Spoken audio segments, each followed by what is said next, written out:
Hey, Greg. Hey Dave, how's it going? Good. See Joe. Don't see any others yet.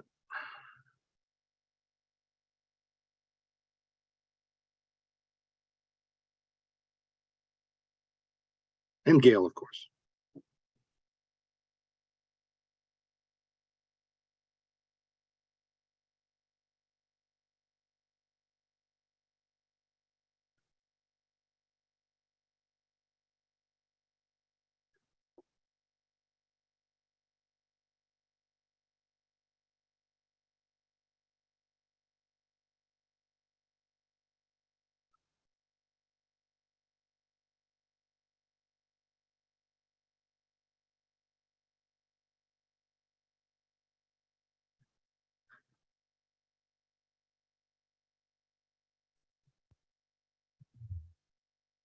Hello.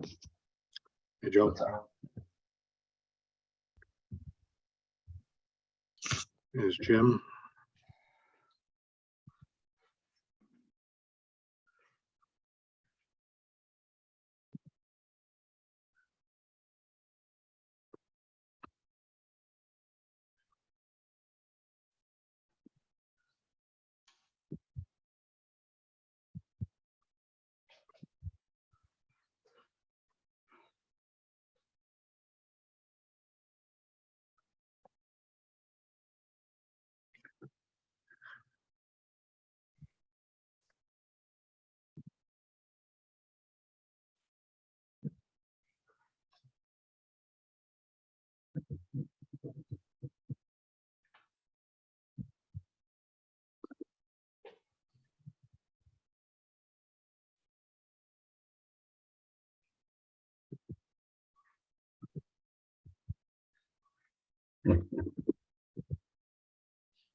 Chip's on his way.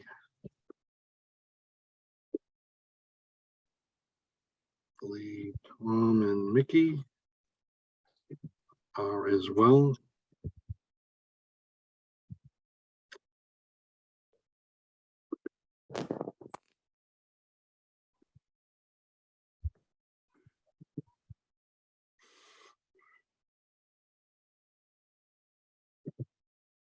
There's Tom.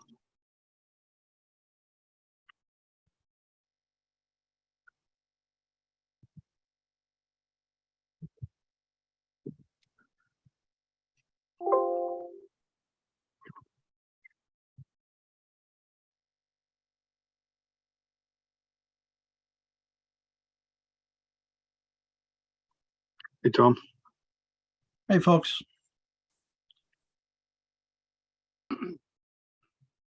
Happy New Year to everybody. Yes, indeed. Let's just hope we can get done by January 12th on this meeting. Hey, that's my son turns 18 tomorrow, so maybe you never know. Bring him on at the end. We'll sing happy birthday. Yeah. Yeah, if he's up at 2. He's 18, he probably will be. Yeah. Okay, we have a quorum. I don't see Mickey yet. Let's see. But we do have the regular voting members, so. All right. We can start because it's a long one. You know, Yeah, reading this legal notice is gonna take a few. Yeah, 1 second. I'm just enabling the captions. All right, everyone ready? Let's get it going. Good evening, everyone. Welcome to the Town of Wakefield Board of Appeals meeting for January 11th, 2023. Start with a roll call of members.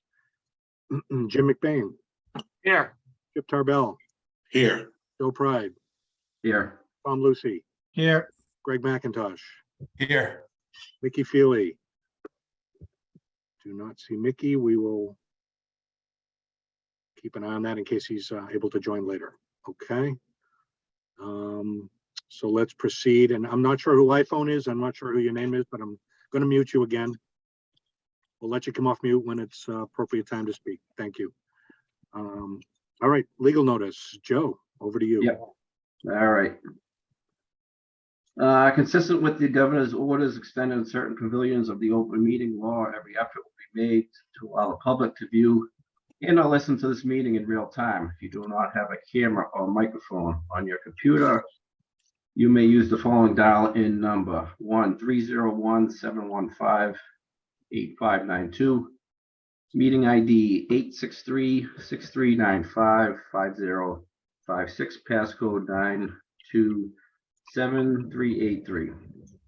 Please use only dial-in or computer computer and not both, as audio feedback will distort the meeting. This meeting will be audio and video recorded in compliance with the Americans with Disabilities Act. This location is accessible to people with disabilities. Wakefield provides reasonable accommodations and or language assistance free of charge upon request. If you are a person with a disability and require information or materials in an alternate format, or if you require any other accommodations, please contact the town's disability coordinator William Renault, town engineer, at 781-246-6308 as far in advance of the event as possible. Every effort will be made to grant your request. Advance notification will enable the town to make reasonable arrangements to remove an accessory barrier for you. 1, continued hearings. 2, 23-37, 23-38, Kyoko LLC application for determination or finding with respects to a continuation and extension of a non-conforming use under section 190-50 of the Wakefield zoning bylaws to permit the use of a property for real estate brokerage office relating to a modification or extension of a non-conforming use structure parking lot. Application for a special permit under section 190-36C of the Wakefield zoning bylaws to permit the use of the property for real estate brokerage office for the reduction of required parking. The property is shown on map 18, lot parcel 133-11A of the assessors map, and is located at 171 Water Street. 3, 23-39, 23-40, 23-41, 23-42, New Creek LLC application for special permit and site plan approval under Article 6, Section 190-32 of the Wakefield zoning bylaw to allow a 124-unit mid-rise apartment building. Application for a special permit under Article 6, Section 190-32 of the Wakefield zoning bylaws, allowing reductions and or alterations of the dimensional controls which are required under Section 190-32D and Table 2, the Table of Dimensional Regulations of the Wakefield zoning bylaw. Application for a variance under Article 10, Section 190-60-66 of the Wakefield zoning bylaw, seeking a variance from the requirements and or standards of off-street parking and loading under Article 7 of the Wakefield zoning bylaw. Application for a special permit under Article 7, Section 190-36C of the Wakefield zoning bylaw, allowing reductions in our requirements and or standards of off-street parking and loading under Article 7 of the Wakefield zoning bylaw. The property is shown as map 10, lot parcels 46H of the assessors map, and is located at 10 Broadway.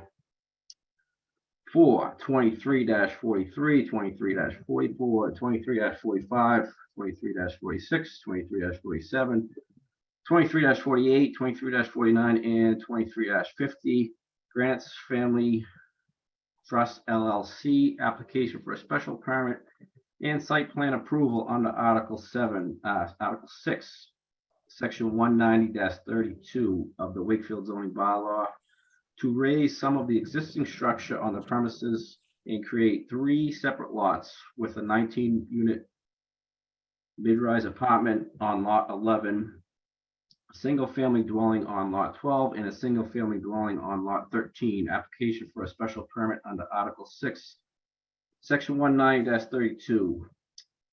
32.1, allowing reductions and or alterations to the dimensional controls which are required under section 19-32D and table 2, table of dimensional requirements of the Wakefield zoning bylaw. Application for a special permit under Articles 7, section 190-36C of the Wakefield zoning bylaw to allow reductions in the requirements and or off-street standards for off-street parking and loading. Application for a special permit under Article 6, Section 190-31C of the Wakefield zoning bylaw pursuant to Section 190-31C1, allowing a driveway to exceed a width of 20 feet. Application for variance on Article 10, Section 190-66 of the Wakefield zoning bylaw from the requirements of Section 190-31C1 and 190-37 of the Wakefield zoning bylaw, excluding but not limited to allowing a driveway to serve more than one lot. Application for a variance on Article 10, Section 190-66 of the Wakefield zoning bylaw from the requirements of Section 190-35 of the Wakefield zoning bylaw, allowing the premises to be divided or subdivided. Application for a variance under Article 10, Section 190-66 of the Wakefield zoning bylaw from the requirements of Article 6 and Table 2 of the Wakefield zoning bylaw, including but not limited to lot frontage, lot width, setbacks, buffers, and lot shape requirements under Section 190-31K relating to lot 13. Application for a variance under Article 10, Section 190-66 of the Wakefield zoning bylaw from the requirements of Article 6 in Table 2 of the Wakefield zoning bylaw, including but not limited to lot frontage, lot width, setbacks, buffers, and lot shape requirements under Section 190-31K relating to lot 12.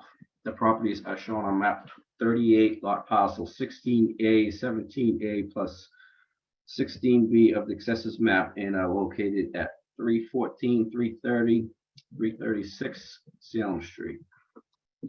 5, 23-51, Dana Rodriguez, application for a special permit under Article 16, Section 190-99E, 190-100, 190-101 C1 of the Wakefield zoning bylaw to allow a wall sign on the Albion side street of the building. Property is shown as map 12, lot parcel 154 of the assessors map, and is located at 377 Main Street. 6, 23-52, Nailu, application for variance under Article 6, Section 190-31H of the zoning bylaw to construct a single-family dwelling within 50 feet of an open stream embankment. The property is shown on map 26, lot parcels 58B-124. The assessors map and is located at 0 Greenwood Street, aka 0 Cherry Lane, Board of Appeals. Get him a glass of water. Right. Don't let me do that again. Oh, you are on mute. Okay. So in addition to the 2 continued hearings, you just heard the reading of 6 new hearings on our agenda. We also have 8 other matters on our agenda. So we're going to take one of the new ones up first because we've received a request to withdraw that. So we'll take care of that administrative matter up first. And then I would like to go out of order and take some of these other matters. Normally, these would typically wait to the end of the meeting, which could be very long tonight. And I expect many of these are going to be quick. There could be people here just for them. So I'd like to take care of these up front and be done. And then we can move on to the continued hearings.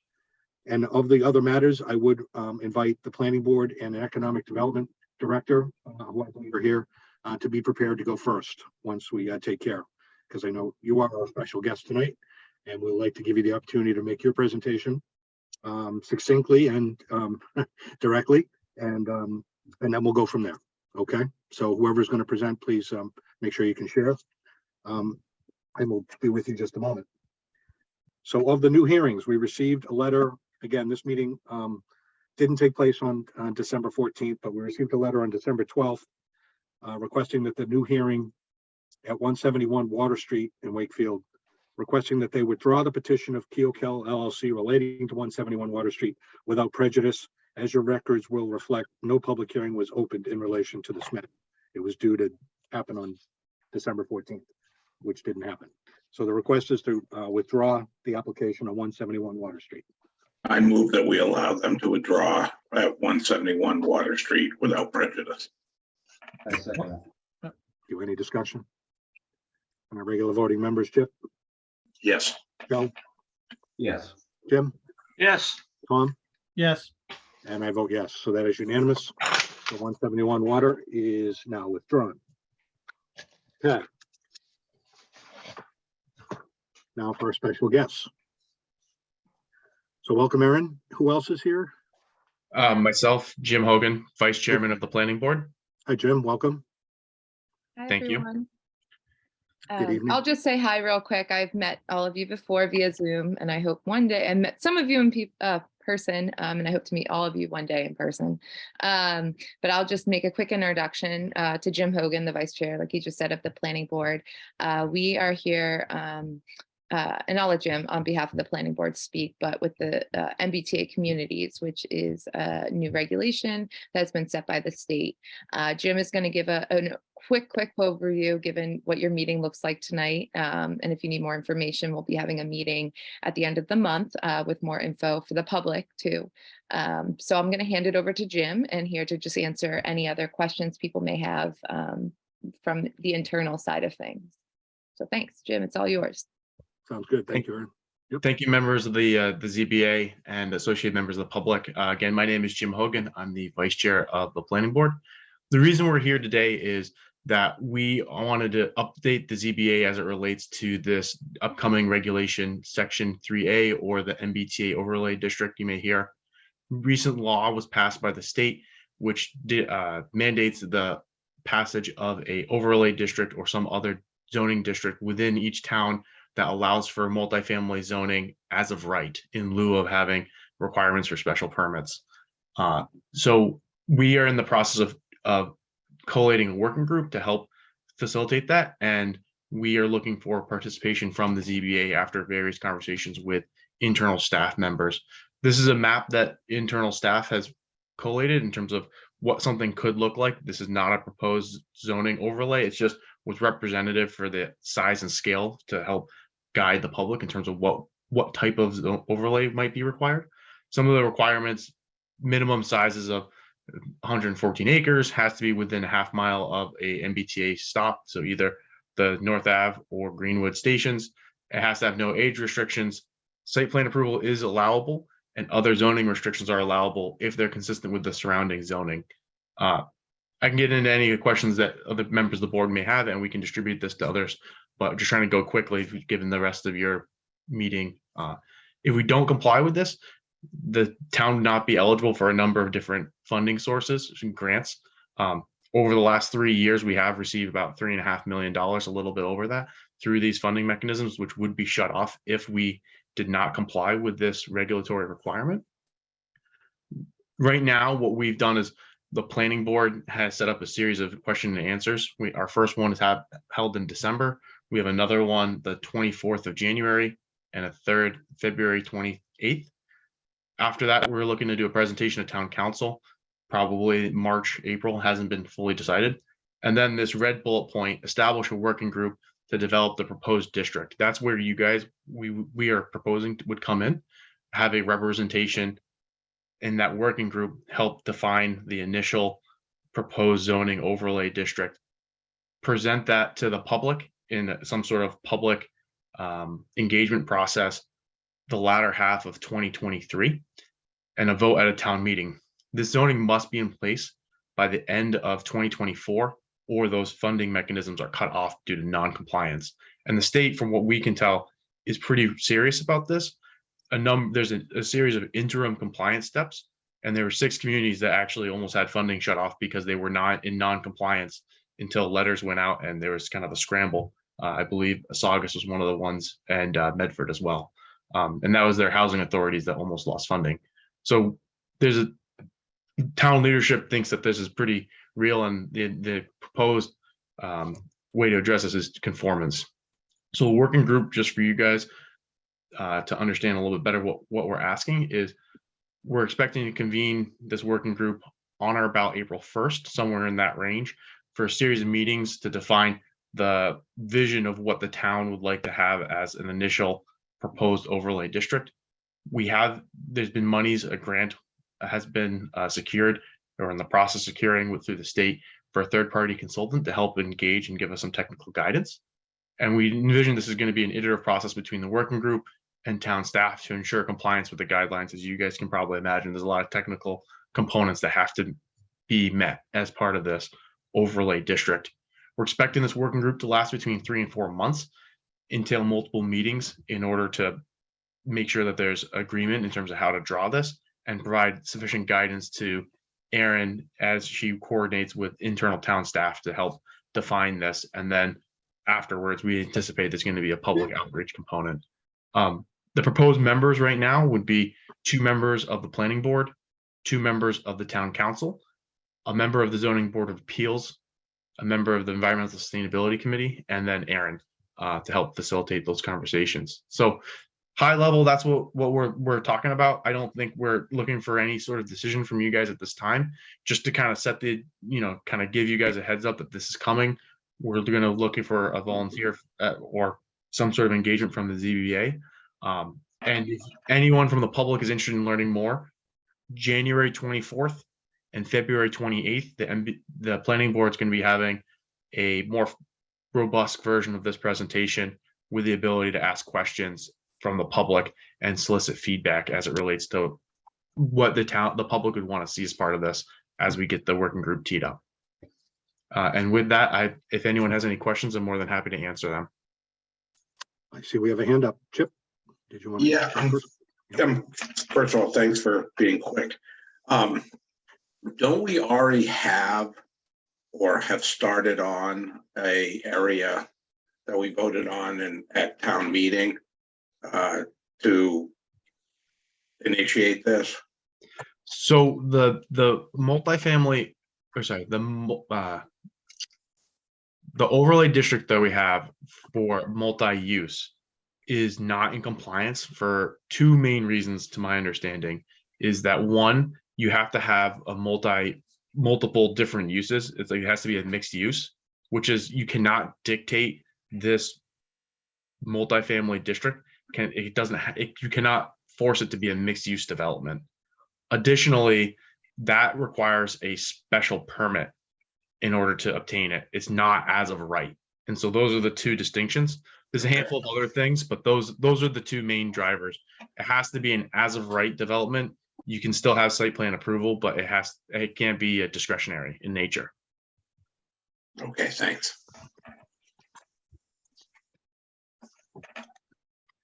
And just looking at the overlay map, Chip, that district is pretty small, right? Even the requirement for size is, this thing is going to have to be much bigger.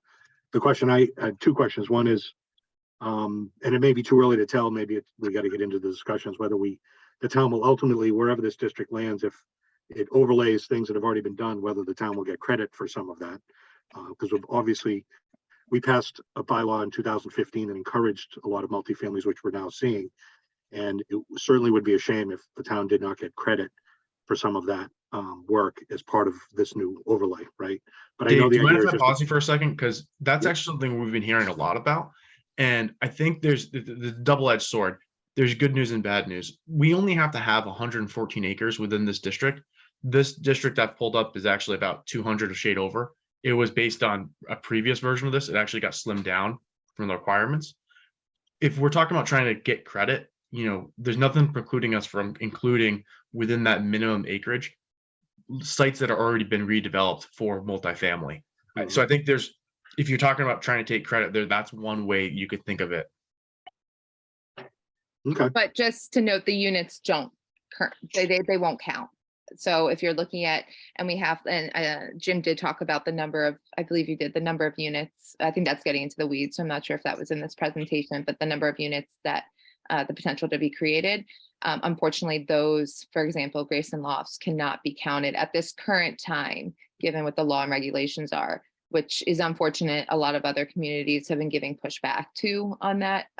But to what Jim was saying, we can include that area as part of our 114 units. So it's part of that size, and it's all based on what you can create. And so it doesn't mean you're going, I hate saying it like that, you're going to be able to create it, but the capability of being able to, if that makes sense. it does. And many of us have read some of it, but I just didn't know.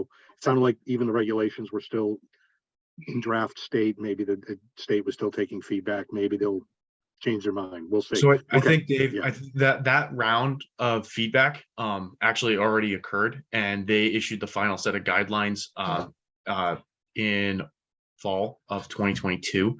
And so you can see this map is 214 acres. That was based on the old guidelines. So it's actually even smaller. They revised it, and they made some other clarifications as it relates to bus communities versus commuter rail. They kind of did away with that distinction because a lot of people were rightfully concerned as it relates to how they were classifying some of that feedback. Okay. Sounds good. And my other comment, I assume you've already thought of this, but hopefully there'll be some section on the town's website where this information will be captured, the updates, the public, so that we can direct the public to all the information as it evolves and so forth. Absolutely. Actually, there's actually already a landing page, and that's a great point. Thank you for asking. On the planning board website, there's actually a tab on the left where it says MBTA overlay district, and there's an actual tab with a version of this presentation and additional information forthcoming that we're going to be updating on a go-forward basis. Perfect. So that'll be helpful as we move forward through the process. Okay. Anyone else, board members?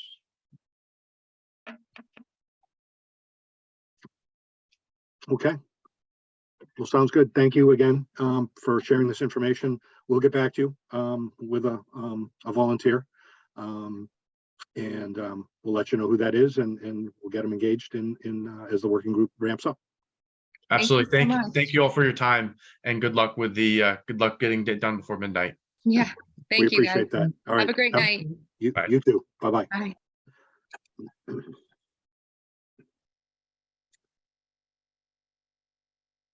Okay, other matters. Brian. Welcome.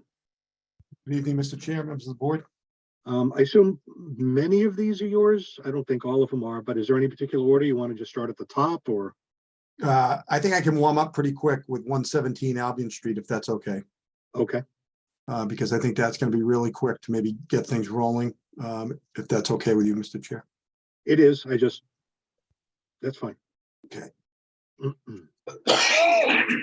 So, good evening. Dana Rodriguez is actually traveling at the moment. I'm sorry, is this, this isn't 377 Main Street. No, it is not. My bad. Back to you, Brian. Okay, I just have to open up a window here real quick. So this is just a pretty straightforward request for a waiver of site plan review requirements at property at 117 Albion Street.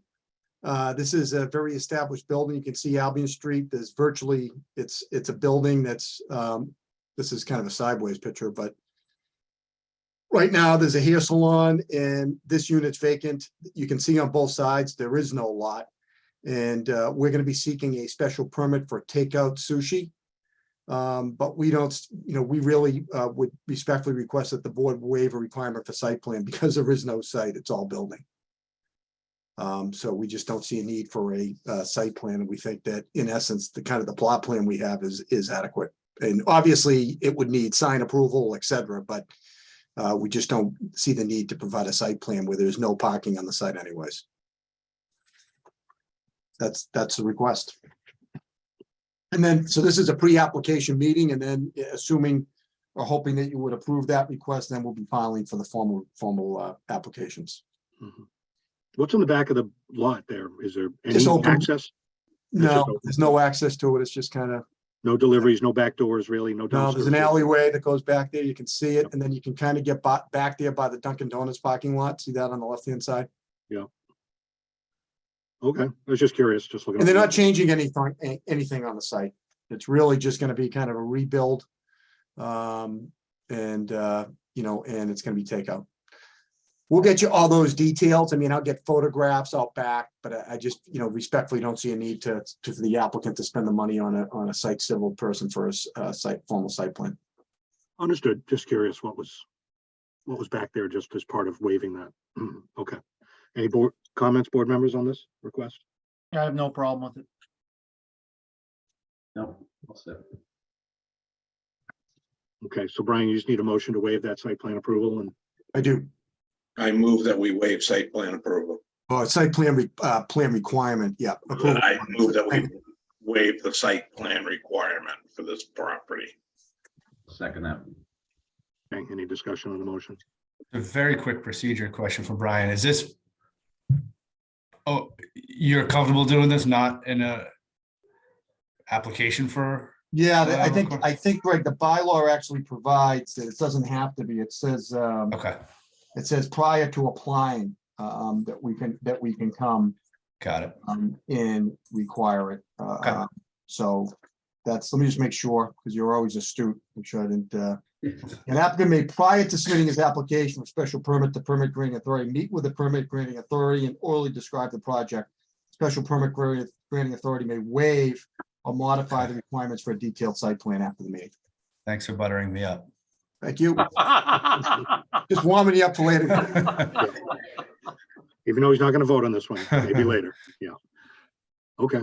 The motion was made and seconded. Any other discussion on the motion? All right. Regular voting members, Chip, Yes. Joe, Yeah. Tom, Yes, Jim, Yes, and I vote yes. Okay, so that's unanimous. We look forward to the application at a future meeting. Great. Thank you, Mr. Chair. I guess the next will be 80 Common Street, the First Baptist Church. Mhm. Dave, you gotta tune me out. Oh, you're going to timeout on this one? Okay. Yeah. Right. Jim.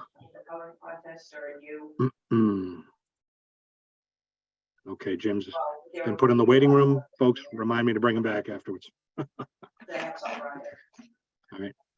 Maybe not. All right, Brian, back to you.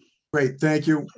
We'll be kind of quick with this too, I think. With me tonight, the folks that might participate are Kim Barnett from LDA Architects, who you're familiar with on the project at 80 Common Street, the First Baptist Church. Doug Dry, who is our pastor, and Elaine Pappas is here on behalf of the church also. So we're requesting what we would deem to be a minor modification. And if Kim can share her screen, we'll go through this to refresh the board's memory. We've come before the board and we've obtained a determination as to pre-existing nonconformity and also to be reconstructed after a fire. And then we also got a separate special permit to allow a daycare use on the property. So there were two applications. And, again, to be time efficient, the board's very aware what happened catastrophically at this property back with the fire in October of 2018. And because of financial restraints, cost of construction materials, we're looking to just kind of change our program a little bit at the church and shrink it down a little bit. We had originally proposed 2 phases. We're now looking at 1 phase, and Kim and I will go through that with you in a little bit of detail. And we're hoping that you would approve this as a minor modification to the decisions that have already been issued. So just again, the project goals are to rebuild the church after the fire, reestablish the peer identity for the First Baptist Church on this site in the heart of Wakefield, and to create a building that will serve the First Baptist congregation and welcome new members in the future and provide opportunity for the community to share in the building and the resources. Right now, our phase 1, which will be the only phase, if approved by you, is an estimated completion of Christmas of 2023. It would involve site work, parking, landscaping, building envelope, interior finishes on the first floor. The plans for phase 2 are no longer part of the project, as you will see. So Kim, if you could go to the next slide, please.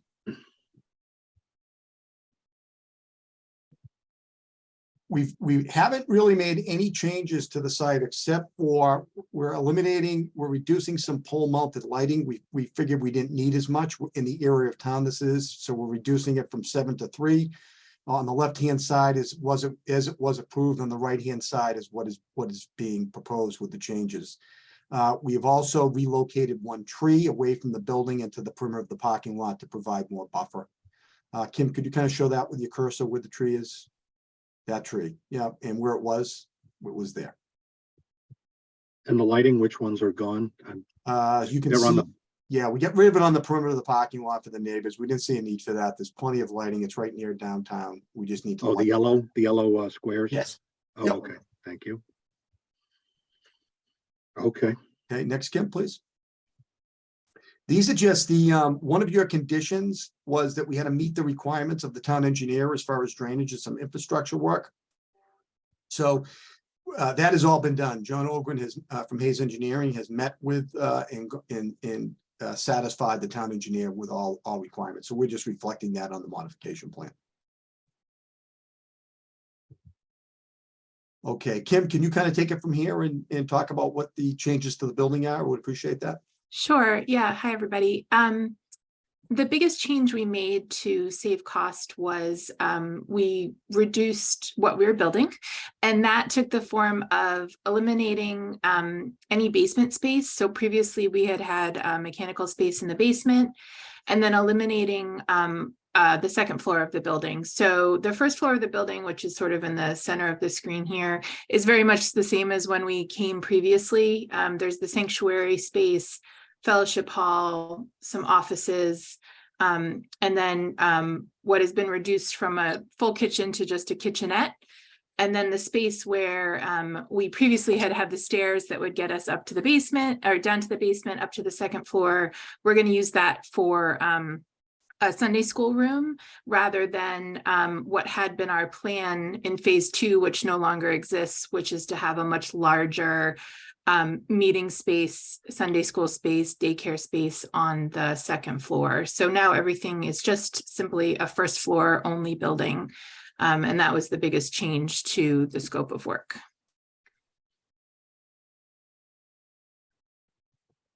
Brian, do you want me to move on to the elevations? Yeah. well, just a question. So you're in this new plan, then you're not really even accommodating the potential for that future use? Like before it was going to be phased, but you were The daycare days. now you're taking away the steps. I mean, just want to understand, you said if you did want to do something, you'd come back with a new application, but taking Right, away the exactly. stairs and stuff, it almost seems like you're not even leaving the space for that, or? Correct. The building that we're going to build won't have the space to fit the larger expanded spaces we were going to have before. So if there were ever a need in the future, it wouldn't be within the envelope of what we're going to build now. Before we were kind of building in the hopes that we would be able to fill it within a year, and that really just cost-wise wasn't possible. Okay. But we are keeping open the possibility for daycare or a smaller daycare in the building, as you can see. If you could point to that area, Kim. Right. Yep. Oh, so it would be a much smaller, not, Yeah. yeah, okay. Exactly. Yeah. So then on the exterior of the building, the result, so again, the left was what was presented before, the right is what's new. And you can see the biggest change is basically from the exterior, we're taking the second floor of the fellowship hall off. So this wing here is now just a single story. And then again, what wasn't shown in the plans, but you can see in the elevations is, again, for cost savings, we've reduced the height of the tower by about 20 feet. And that's the largest change on the exterior of the building. These are just the other two sides. So you can see that we went from 2 stories to 1 story for the fellowship.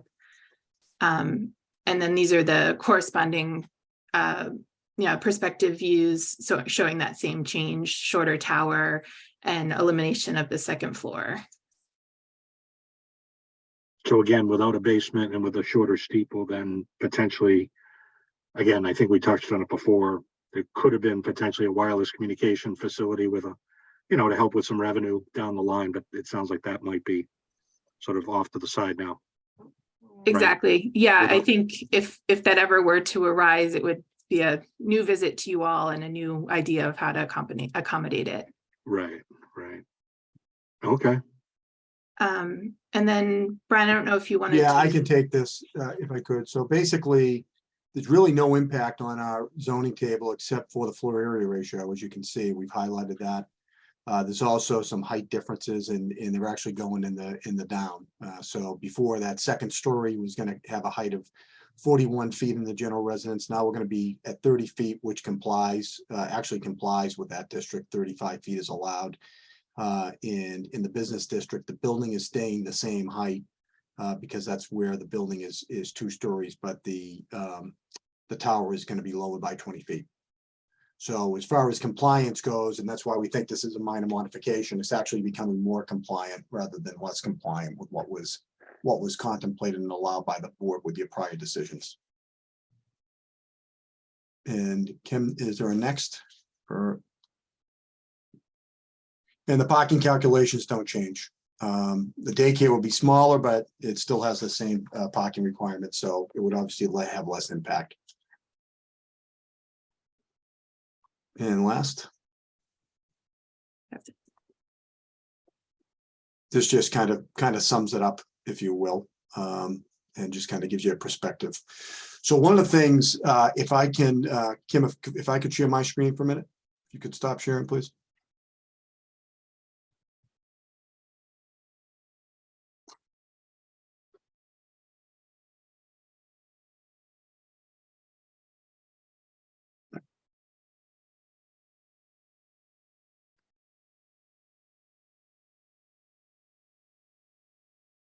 I wanted to point this out. Can you see it yet?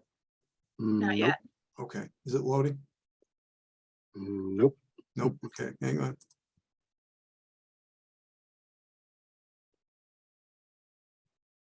How about now? Yes. Great, thank you. So I want to point this out, and Greg, you had a lot of input on how this was done. Basically, this was a special permit for the daycare, and it was contemplated that it was going to be done in phase 2. So this decision had some language in it that I highlighted, and what it said is, as part of its vote, the board determined that for good cause, including financial COVID-19 pandemic workforce shortages, supply chain and fundraising issues, it was not feasible that phase 2, which includes the daycare center use, would be constructed within 12 months. Thus, as part of the decision that you issued based on good cause, the board extended the time to commence the daycare use, which shall be deemed to commence upon the construction of phase 2 of the project, which now isn't going to happen anymore, until 12 months after the final certificate of occupancy issues for phase 1 of the project. So I would just suggest that if you're inclined to approve this, part of your minor modification would be to modify this. And I would request that the daycare use could commence within 12 months after the completion of phase 1, which is the only phase.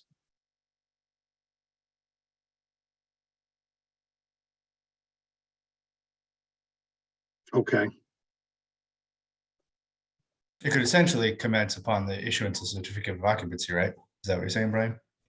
Yeah, I mean, basically, I guess, Greg, you can make the determination if just constructing the building is an exercise of that, is a commencement of that special permit, or if the daycare use itself would have to start taking place within that building.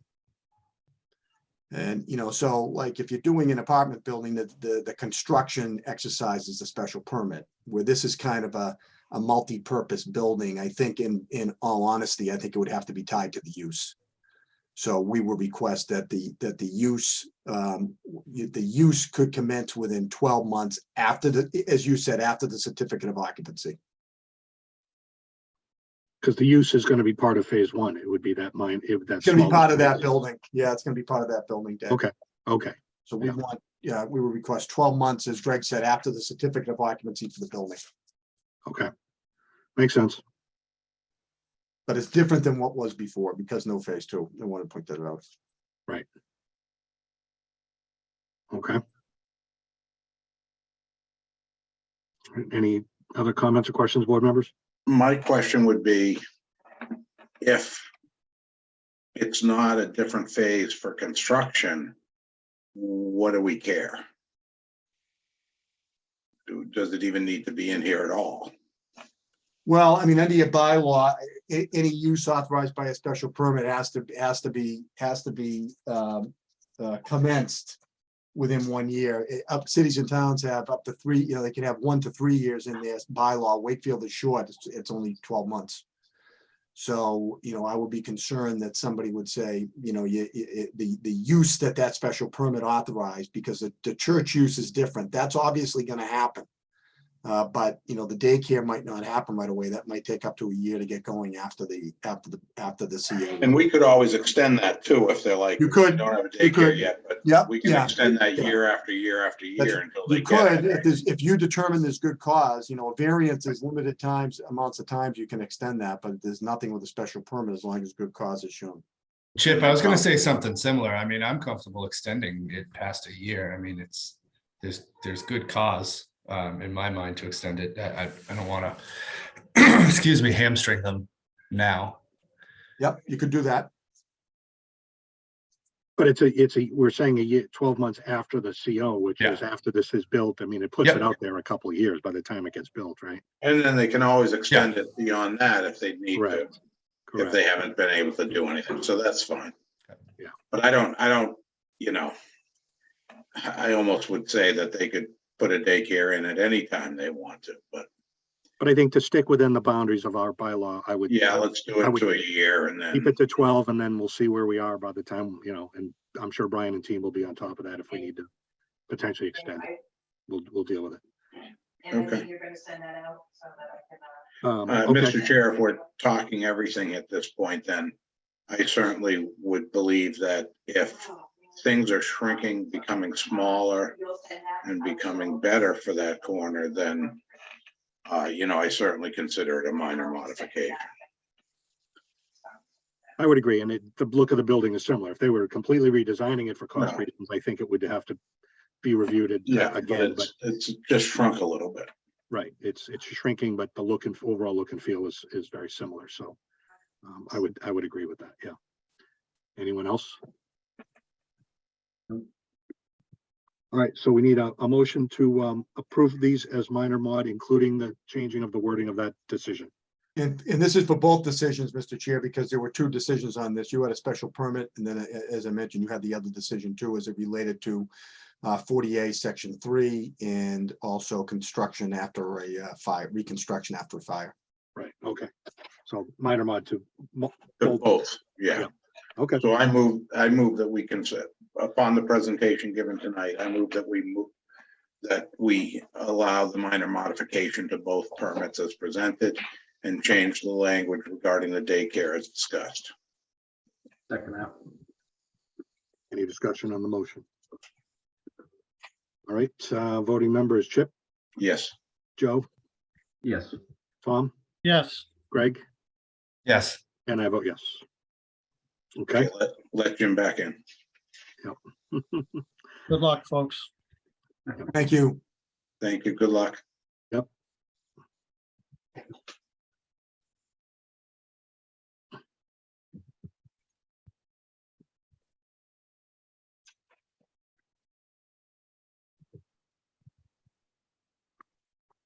Says Jim's joining. We'll give it a moment here. Whatever we can do to get that corner rebuilt, we need to do it. It looks horrible. Yeah. All right, Jim, welcome back.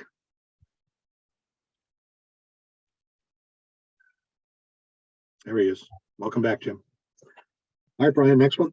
Great. I'm going to go right along. 611 Salem Street. This is a pretty standard request. What's happened during COVID, we're requesting an extension for the variance that was issued in special permit.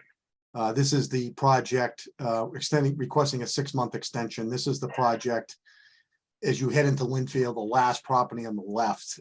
It's not it's the small office building. It is not the multifamily building.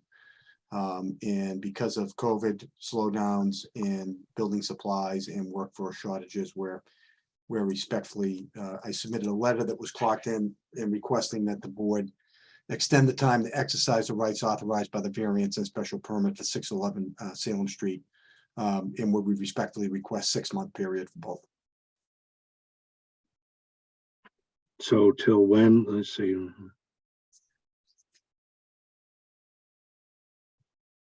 They were clocked in on February 11th, 2022. We want to get ahead of it. But So you're extend- doing 6 months from that date. Yeah, What is that date? Well, I'm always cautious with this because there is no higher level case law on what the date is, if it's the date the board votes or if it's the date the board clocks in the decision with the town clerk's office. So I always, when I ask for these extensions, I always ask for them from the date of the vote, just to be safe.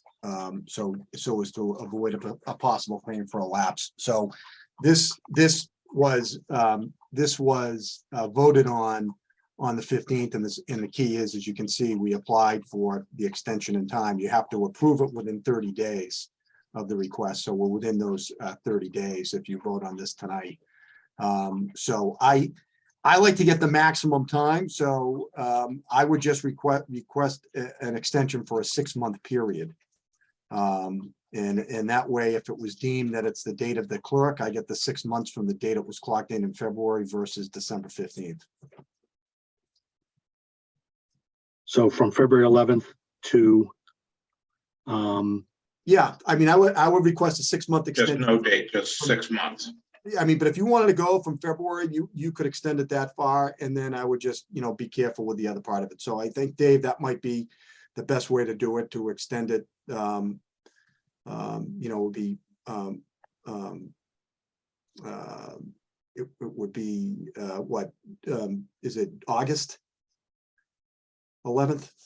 yeah, Yeah. So if you want to say August 11, 2023, that's fine. That would be appreciated. okay. All right. Board members, you good? Any comments or questions? All right, I move that we consider extending the variance till August 11th, 2023. and special permit, both. Variance and special permit. And with all due respect, that there's good cause to do so. And that there's good cause because of all the COVID and then workplace shortages, et cetera, that were explained. Thank you. A second. Thank you. Any discussion on the motion? All right, regular voting members, Chip, Yes. Jim, Yes, Joe, Yeah. Tom, Yes, and I vote yes. Okay, that's unanimous. And we'll get a letter clocking that in. Yes, And so Gail will look for that. Okay, thank you. thank you. Okay, I'm gonna move on. 69 Foundry Street. We do want to go forward on that. We are requesting, as the board may recall, we entered into an agreement to hold back certificates of occupancy for specific work items that needed to be completed.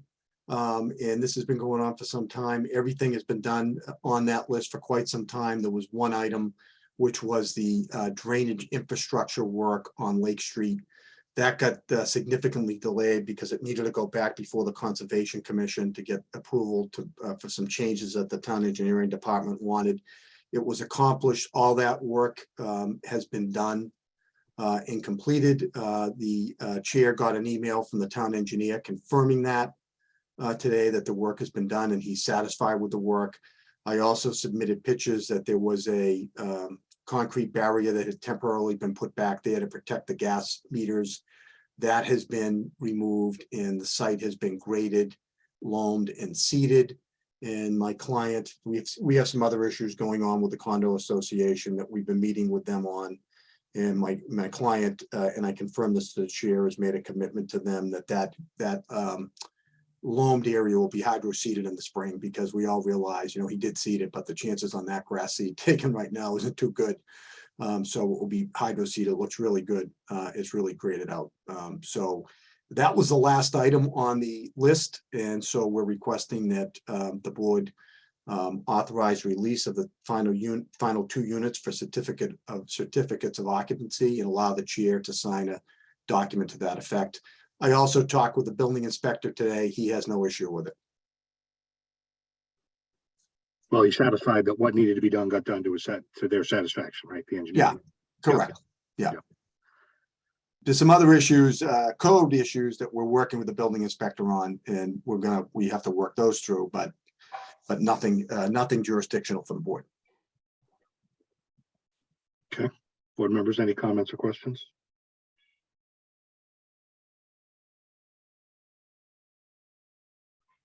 None. Okay.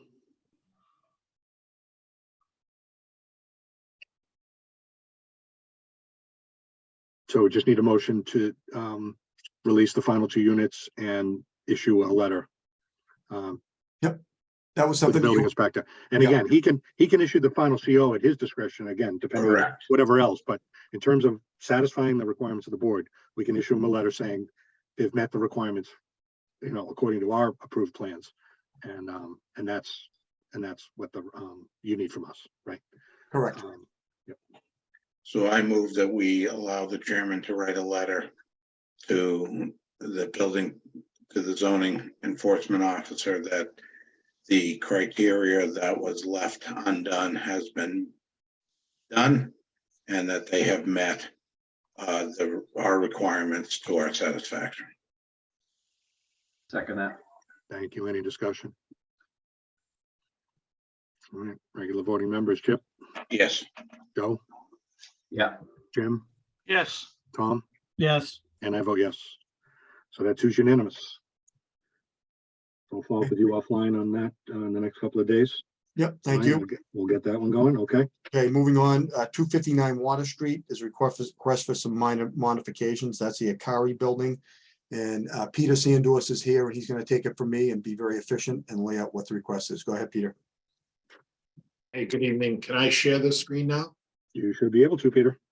Okay. We're in progress. I wanted to show you the rendering that was approved by the board. And there's 2 things I'm going to request tonight. One is that the HVAC mechanical screening up on the roof change color to gray, and that we change the cable railings that we presented here at the balconies and across. Peter, we can't see your plan. You can't see it. Okay.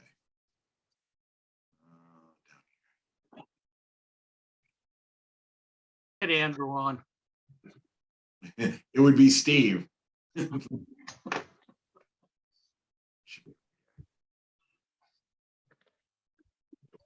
you see it now? It's coming. Yep. There we go. Thank you.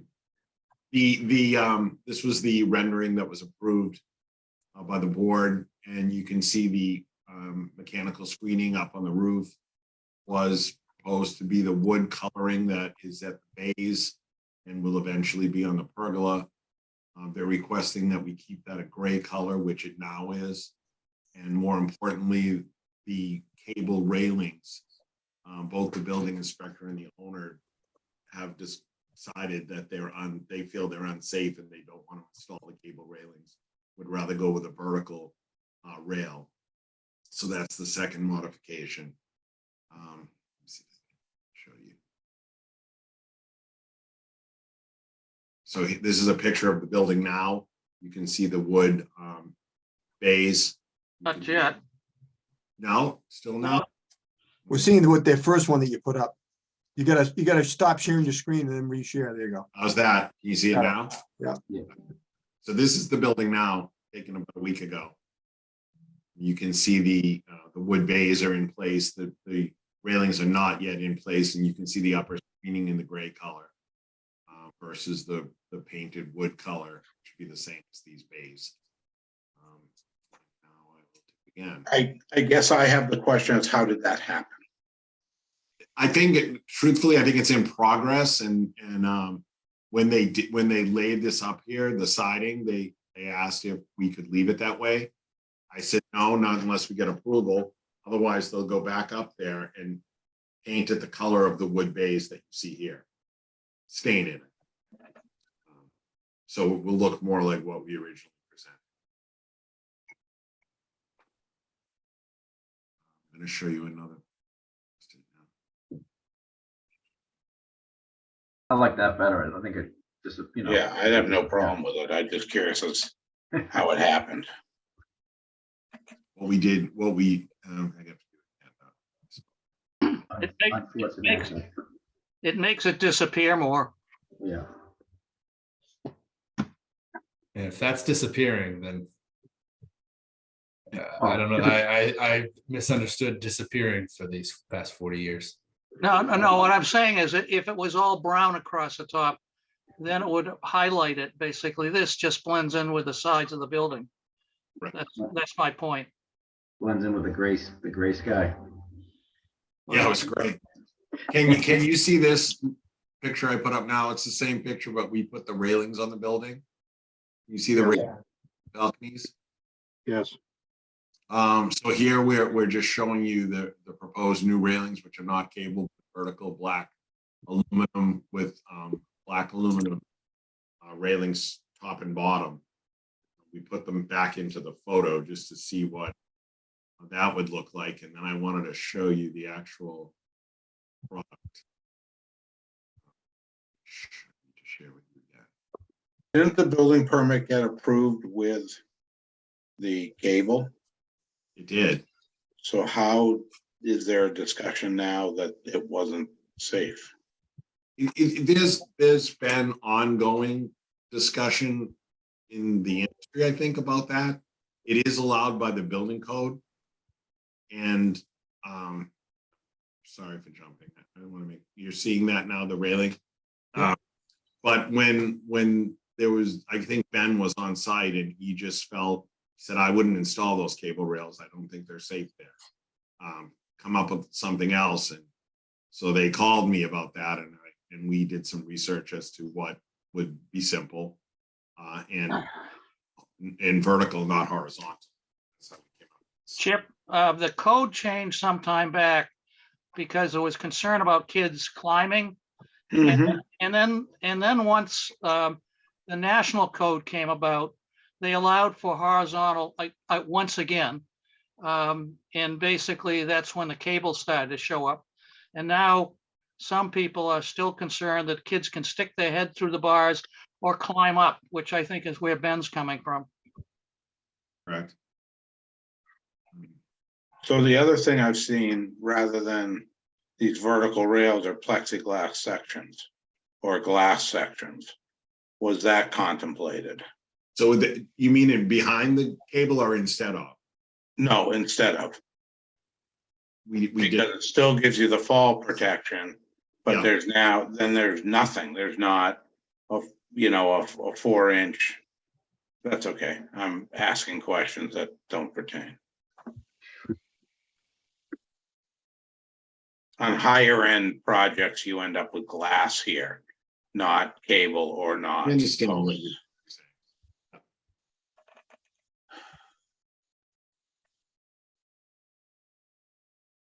Okay. I'm fine with both changes. Anyone else have a comment or question? No. I guess my only comment would be, I understand how the screening got done, or why it is gray right now, but we need to start coming for these. These are already up, right? Screening is up, the rails, Say that again. the screening is there, but the rails, there's no rails on. It looked like there were rails on the side, so No, I think this, wrong picture. Other picture. He superimposed them, Greg, to show you what they. there you go. This is the building now. This is actual. Oh, all right. There was another picture on the side where, okay. All right. Yeah, Never mind that then. does. That was just a mock-up to show you what they would look like if they were installed. That's right. Yeah, I don't like it, but I think it is a modern magnification. So I'm just looking forward for the building to be done too. Drive by it almost every day and taking a long time, but anyway, that's the way things are these days. All right. If there's no other comment or question, entertain a motion. I move that we accept the two issues, the AC screening and the rails as described to us this evening as being minor modifications. Second that. Thank you. Any discussion? All right, same voting members, Chip, Yes. Joe, Yes. Jim, yes, Tom, yes, and I vote yes. Okay. And we'll just need updated plans, of course, for all these, Brian, all these minor mods that we're talking about here. Yes, So if we can just send those along, then we'll attach them to the letters that we. Okay. Yep. Thank you. Next. okay, I'm gonna keep moving. 35 Chestnut Street. This is Ed Kirby. I don't even know if Ed is on, but Peter's gonna handle this anyways, or Andrew. This is a request for minor modifications at 35 Chestnut Street. Which one of you guys is gonna handle this? I got this one, Brian. Okay, go ahead, Andrew, please. All right, thank you. And thank you, board members. Let me just pull it up real quick. Can you guys see? Yeah, and that was much quicker than Peter. Thank you. No problem. Sorry, I didn't have Peter's up. Otherwise, I would have pulled it up for you guys. But so what I'm showing here is what was approved on 9/28/22 and what we're proposing. It's all to do with basically exterior, but I thought I'd run you inside and the reasoning behind it. So as you can see, and everything's staying the same, we still got 3 units, the same bedroom counts. All we're really doing is relaying out the interior. Now that we have walls down, Ed has decided to take down a couple more walls and better the units. So as you can see right now, there's living, dining, and kitchen for unit 1.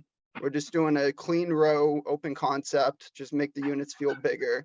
So on the first and second floor, the only major switch is taking where the existing kitchen was and actually putting the bedroom there and allowing for a clean row run. So that's the first floor. Same thing happens here where you see bedroom 2's over here. Now it's over here. The kitchen changes. And then the third floor, just for simplification reasons, we did the same thing and we allowed the kitchen to be right on top. So just for plumbing reasons and stuff like that. One other thing adjustment we have made is that the existing chimney is basically falling down and structurally not safe. So Ed is looking to actually remove it. You can see there's a fireplace here that runs all the way up and he's looking to remove it. So what that does on the exterior, as you can see, it's basically the same from the front. The only thing you'll notice is we're removing the chimney. And also this bay window on the right-hand side where the kitchen originally was. So this is the right-hand side once again. As you can see where the 2 kitchens were and now 2 double hung windows on each floor for egress. The back basically stays the same besides the removal of the chimney and the bay window. And then here's the right-hand side now. So once again, egress windows now change into the kitchen windows. So that's it. Just a couple of shifting of windows on the exterior and the removal of the chimney.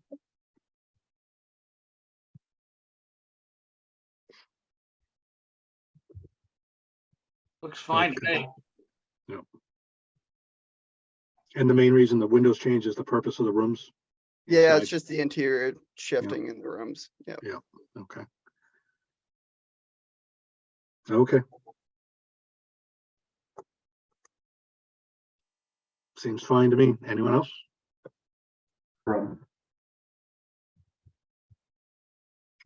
Mr. Chairman, I move that we accept the changes as presented to us this evening by Phoenix Architects for 35 Chestnut Street as minor modifications. I'm sorry. You're gonna say you second that? I second that, sorry. Struggling with the word second or what? I don't know, I just, I was. It's only 8 o'clock, Joe. I was It's gonna only say, 8 o'clock. No, I'm losing it already, sorry. I All second right. that. Thank you. Any discussion on the motion? Same voting members, Chip, Yes. Joe, Yes. Jim, Jim, Yes, Tom, yes, and I vote yes. Okay, well, thank you. Thank you. We'll look for updated plans and we'll get this processed in the coming days. All right. All right, we have one more. Brian, is this yours? It is not. Okay. So Lisa, 979 Main Street, Lisa's Pizza discussing signage. Who was here for that?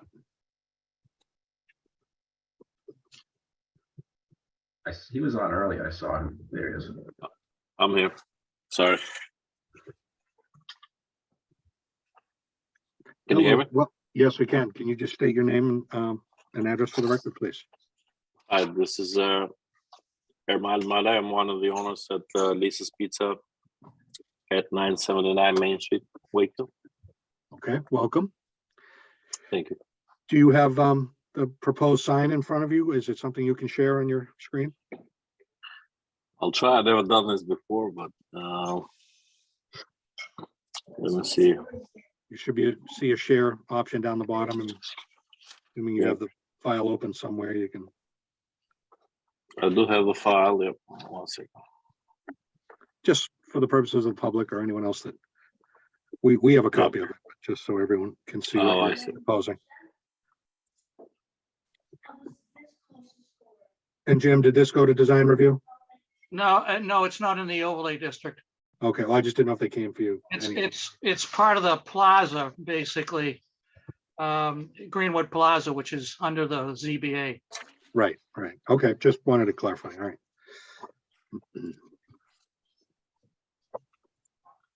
So I have a file of it, and I'm not sure how to upload that on here. I see a bunch of things in here like Google Drive, Dropbox, iDrive, photo screen. Or in the Zoom window down the bottom, there's some tools, some options like share screen. Raise hand, share screen, mute. Yeah, I see no raised screen, but I have meeting settings and show captions and stuff like that. But nothing share screen. No, and I'm on the Zoom app as well. Hmm. Let me see. Well, I did make a copy. I'm not sure if it's visible if I hold it up like that. No, I'll share. I have a copy of it. My apologies. This is my first time doing this, to be honest with this. All right, so can folks see my screen? Very nicely. Yeah, it's the same thing. Yep. Okay, so if you want to Thank just quickly talk through what you're proposing to do here, and we'll see if there's any feedback from the board. Just basically the old signage on there was the old box that we removed with a sign shop down in Wakefield with Rich, and this is the new sign, which is in compliance with all the other signs that are being done in the same plaza, and I believe Rich actually did most of them, if not all of them, in Wakefield or in Greenwood Plaza. It is a 1-inch acrylic element lighted up by 3 goosenecks. It's a very simple sign and it looks good. Okay, and then you have some window elements, the door with your. Yeah, No, it's just basically like our sign, and open 7 days a week to the left. That's actually see-through, so if you go next to it, you can see through it day and night more so than day, but even at daytime you can see through it. The reason for it is some refrigeration units in there and stuff like that, but it just looks better if you have a sign in there. You mean the door next to that one? To the left, right below the sign, there's 2 signs. I'm not sure if that's what you're referring. The pair of windows there, Dave, that are covered 100%. Correct. Yeah. Those are a see-through perforated material that you can see through when you go next to it. Oh, okay. At nighttime, it's completely 100% visible. You can read it like there is no sign in there most of the time. At daytime, it gives you a little bit more privacy so that you're not looking at the back of refrigeration, stuff like that. Got it. Okay, thank you. Yeah. So Dave, the sign is fine within the requirements of regular signage.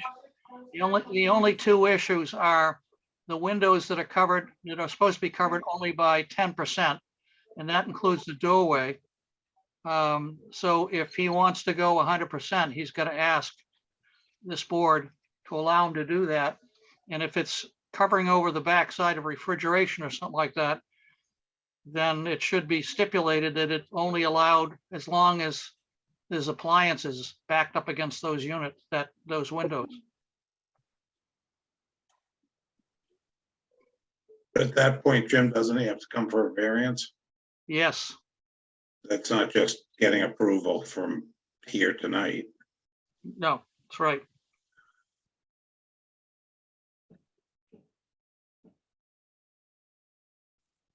So if he's looking for all of this, he needs to apply for a variance. True. But we could approve the goosenecks and the sign, right? Yes, But to do the rest, he should file or do something different. right. It's within the standards that we've been talking for Greenwood Plaza all along as they change the signs, basically. And he hasn't put anything on this freestanding sign, which we've also stipulated in our past agreements with the owners that nothing go there. So it just reside, the issues just reside on that first level. But you're right, we could approve the sign, then he's got to come back basically for the others.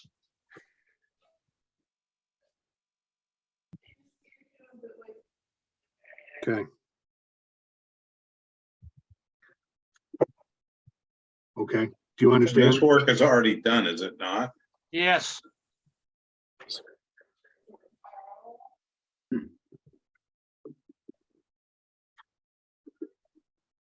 So is this a picture of, an actual picture of it, all, everything's already up 100%? Yeah, yes, sir. I'm going backwards here. Well, So- Yeah. I was under the impression that the sign shop that I was referred from Mike Casoli, the landlord of the plaza, he was in agreement with the town about the signs and everything else that was put in there. And so when I got done and we came to the city to get the licenses, that's when Gail informed me that, I have to go to the board and do all this, which is fine. Mike should have told you that. He knows. Yeah.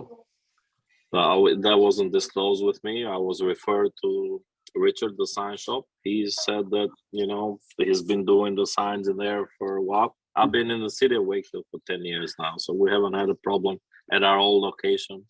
So we moved to this new location and I wasn't 100% clear on how to proceed. So being in the plaza, I thought that there was some kind of different regulations as it pertains to, getting licenses and stuff like that. And then when we went to the sign shop, not that Rich did anything wrong, it was just like a miscommunication, I believe, on our part to do it the other way around, because we had plenty of time to do it the other way around too. We did some work in there, like painting and stuff like that to make it look nice. So it wasn't open right away. So we had time to, But anyways, it looks great. Yeah, And then if we need a variance, and I'll come and do whatever is necessary to be done. well, you can also take those two signs on those windows down and just do frosted glass with a sheet or something like that. That doesn't become a sign. It just obscures the appearance. That's all. I will tell you right now, I'm not in favor of the two signs in those full windows. I mean, we can take them off. I mean, it looks better this way, in my opinion. The frosted glass is just the frosted glass, but I mean, But you wouldn't need a variance. You wouldn't have to come back. I mean, we're trying to help you a little bit here and educate you. It sounds like, you're new. Appreciate the business. Ordered from you many times at the old location. And there's no problem, I think, with the new sign on the building. And Yeah. for the most part, the windows, even the door, I mean, I like the look of it and so it's just. But he would greater need to than- come back for a variance for the door as well. He would, and I'm surprised they didn't inform him. They know the 10%. They should know that, right? And they should have told you, it's got to be at less than 10% or you're going to need a variance. But I don't mind the look of it. And if he came back for a variance for that, I don't think that would be a hard sell. But I would tend to agree on the other windows. If you can look to do something else that doesn't represent a sign, then you don't need to come back for that. If you did, I think what you're hearing is you may not get full agreement from the board. So that's back to you to decide what you'd like to do. We can't tell you what you should do. We just know. Well, the 10%, it's, I have at the moment, maybe that helps a little bit. At the moment, there's two Becker refrigerations, a freezer and a stand-up refrigeration unit right in there. So if you walk by there, it's nothing pretty to look at. It's nothing pretty to, So the reason why we thought of this, I don't have a whole lot of information that's very useful. It just looks okay or it looks good with the business and everything else. And it also covers the back of the refrigeration. Now, if I put frosted windows in there, it would look like the building stopped before you went there and kind of. I would be even in favor of some sort of mural or something else that had no telephone numbers, nothing that had catering, nothing, that it was just, kind of like the farmland pictures that are bakery and pizza and things like that, but no advertising. Yeah. This looks like a billboard to me, and that's not what we're into. Okay. Yeah, I mean, I can remove that stuff and I can do it without the phone numbers and all that stuff, sure. Okay.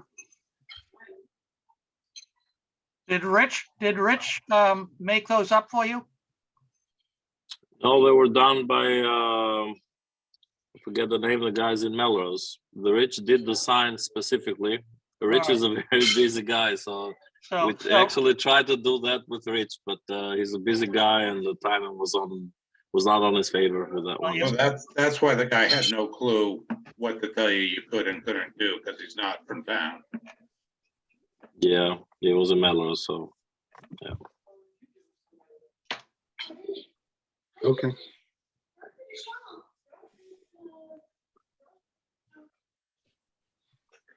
All right, board members, are you comfortable approving the sign on the building?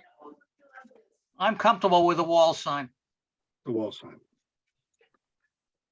And then he can either come back with an update for the lower part of the building or do something that is compliant, right? He's okay with the stripes, right? The upper part of the glass, not the glass door itself, but the.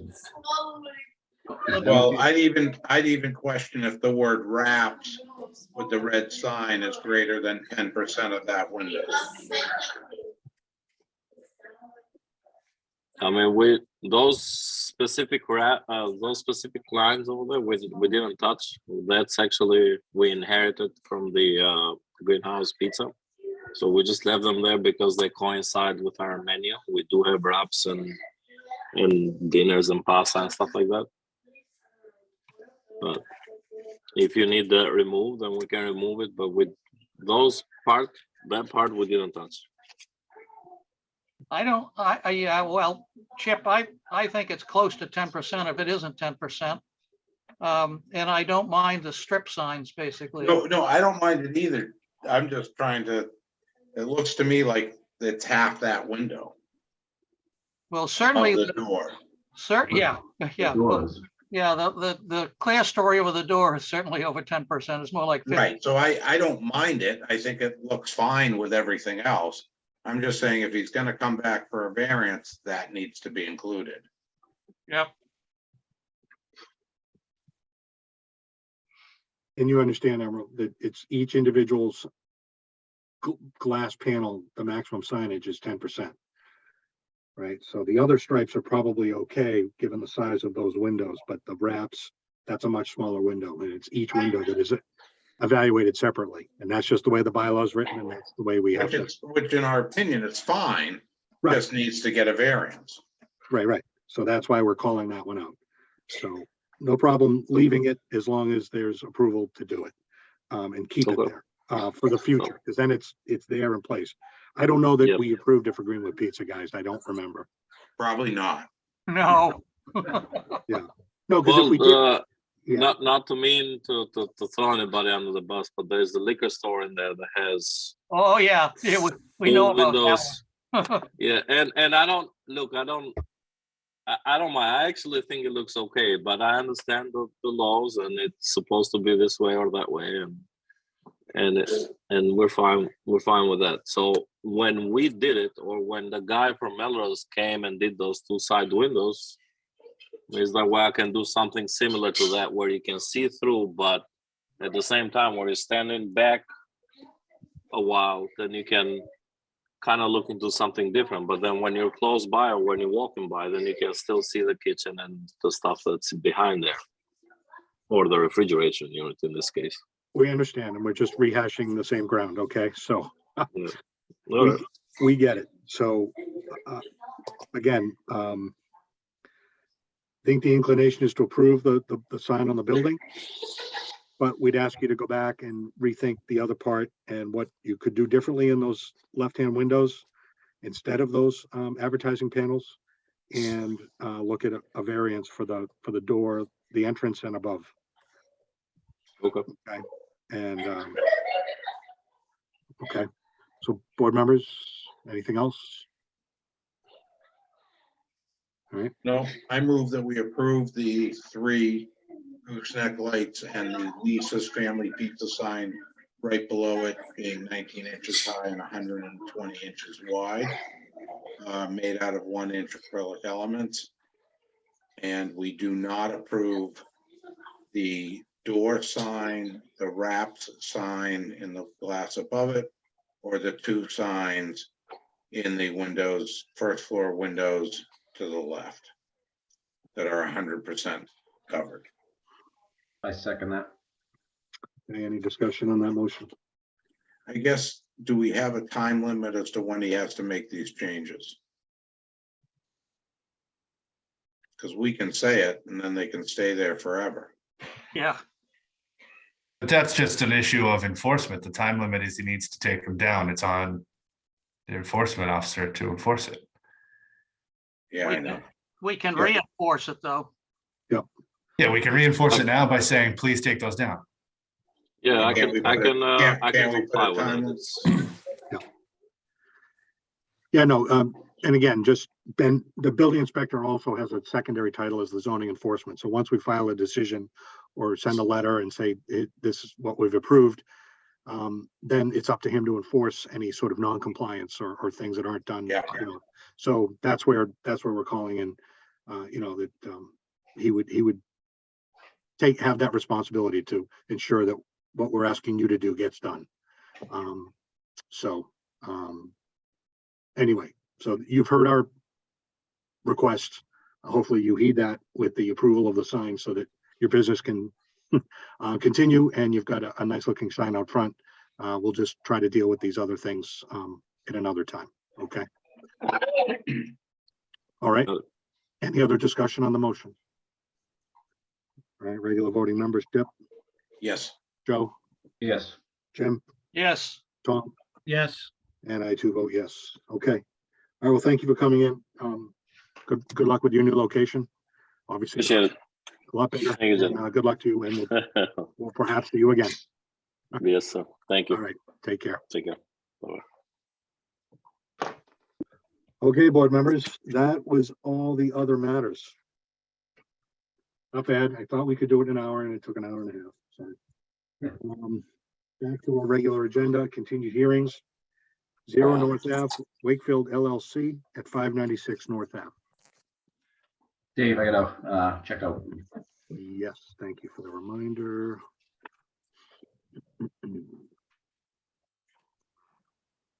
Where are you? Right here. No, I'm just looking for you to send you the timeout. I gotta find you on the list. See you in a bit. All right, Joe. All right, Joe Pride has been recused, as he has been for all of the hearings for this application. All right, Jesse, welcome. Thank you, Mr. Chair. Good evening to you and members of the board. Happy New Year, everybody.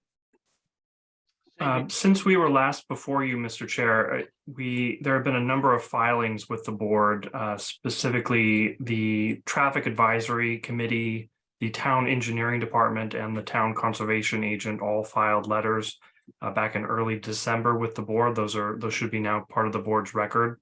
If the board members don't have copies of those, I'm happy to forward additional copies of those to you. In addition to those letters, we also filed a series of updated plans, which included an updated list of requested waivers, which we would propose to go through tonight, if that would be helpful for the board. Since the filing of the most recent waiver list, I've had the opportunity to review that, and I believe your consultant, Mr. Glenn, has also taken a look at the list of requested waivers. Since the filing of that, I've had the chance to review the bylaws in closer detail, and there are a number of the requests that we initially had made that I'm comfortable withdrawing at this point, having reviewed the bylaws in greater detail and determined that they're not necessary for the project. So we'll be filing just an updated waiver list, slightly modifying this to withdraw several of the waiver requests, and I can happy to go through the list if that would be helpful for you tonight. In addition to that, Mr. Chair, we were requested to begin the process of drafting the board's decision, not to be presumptuous with respect to your ultimate decision on this project, but just for your benefit and your use in your deliberations regarding the final disposition of this project. I have started drafting that, and we'll have a draft in your hands later this week. Okay, yeah, of particular concern were at least the draft conditions, because the wording on some of those may require input from other town representatives, be the engineering department or town council perhaps, if needed. So I was kind of hoping we saw some draft conditions before tonight, to be honest, Jesse. I know we were going to hear you on December 14th and potentially talk about waivers. We can certainly go through them and the updates you're proposing. But we extended this public hearing to the end of the month, and now I'm concerned that I don't want to close the public hearing. We now have one more meeting before that extension runs out. And I don't want to close the public hearing. I would prefer not to until we've at least seen all the conditions and really all the board members are comfortable. The final wording of the decision, I think we can continue to work on, perhaps without public hearing. But I want to make sure all the conditions are properly vetted, and we'd only have one more meeting to do that. So Mr. Chairman, yes. Can you remind me, I thought at our last meeting when we had Jesse here, we asked him to work offline with Ezra and Greg to pull all this together. Did we not do that? And if we did ask him to do that, why did that not happen? Because what I would really want to do is just hear from Greg, we're all set, and from Ezra, we're all set, and not waste hours and hours going through what we're going to have to go through now. So am I wrong in my assessment of what we asked him to do and what was agreed to be done? Is that question for me or for the chair? I guess it's an open-based question because I thought we had discussed all of this.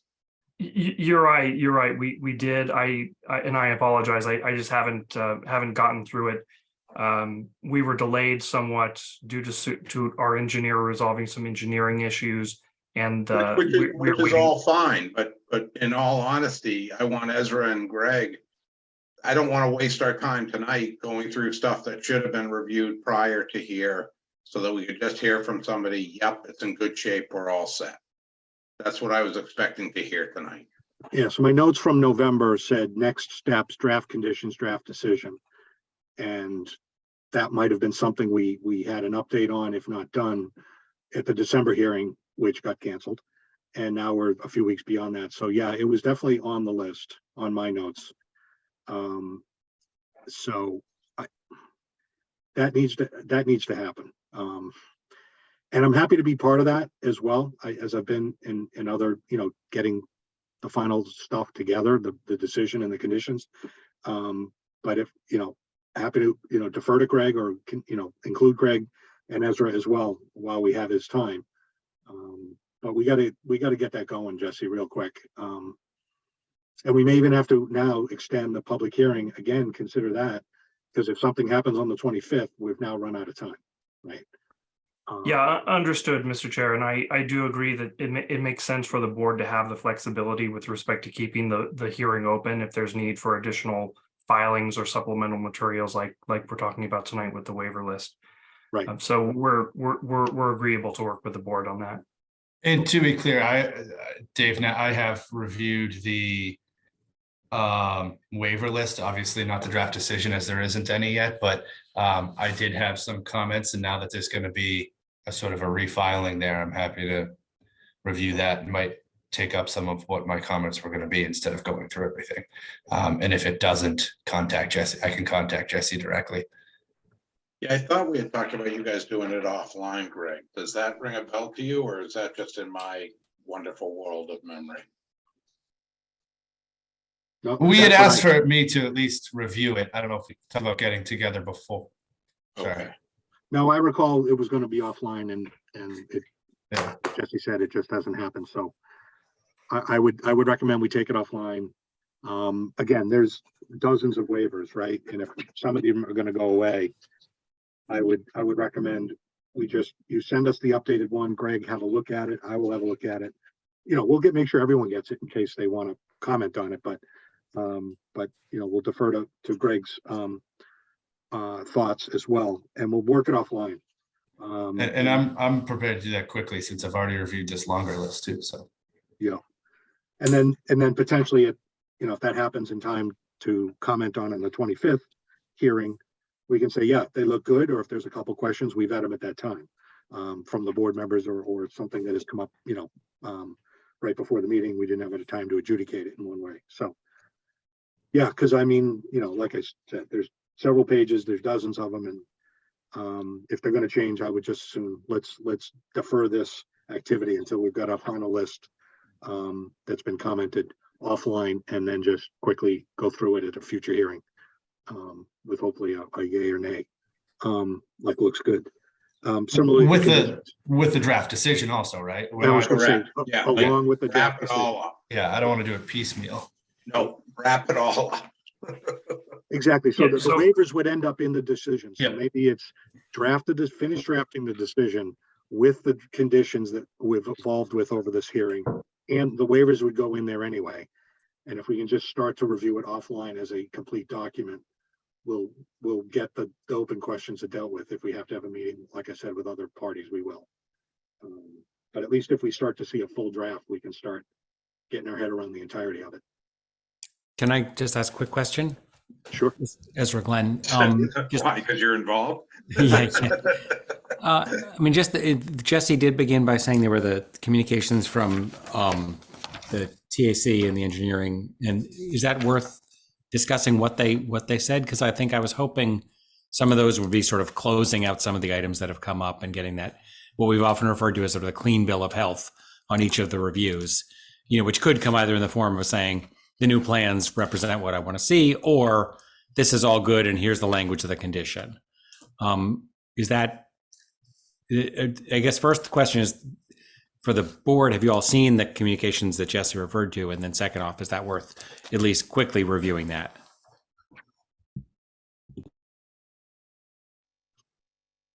Yeah, well, those sent to everybody, the correspondence from I'm looking at, see, I've got Tim Wilson, town engineer, December 14th.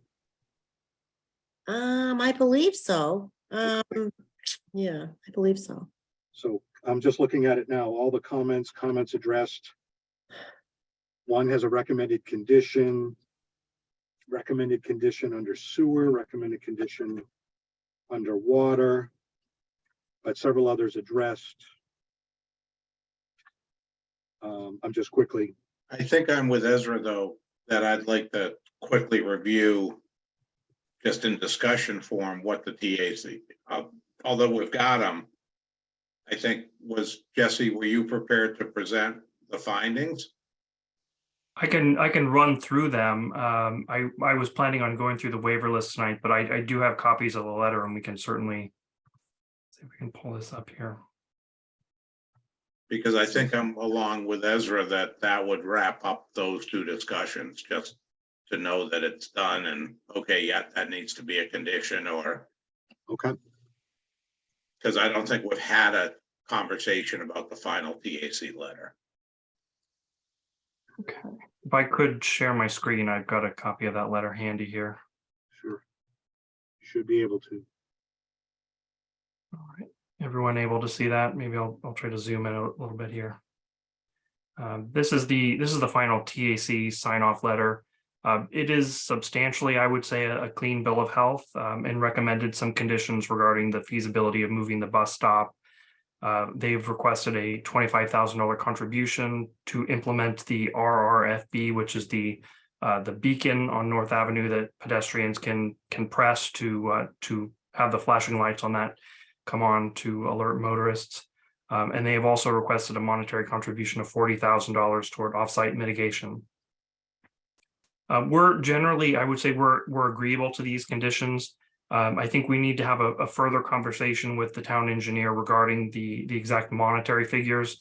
And I say that just because from our meeting with him back in October, those figures are fairly higher than we were expecting to be recommended to the board. We're not necessarily in objection to them, I would say.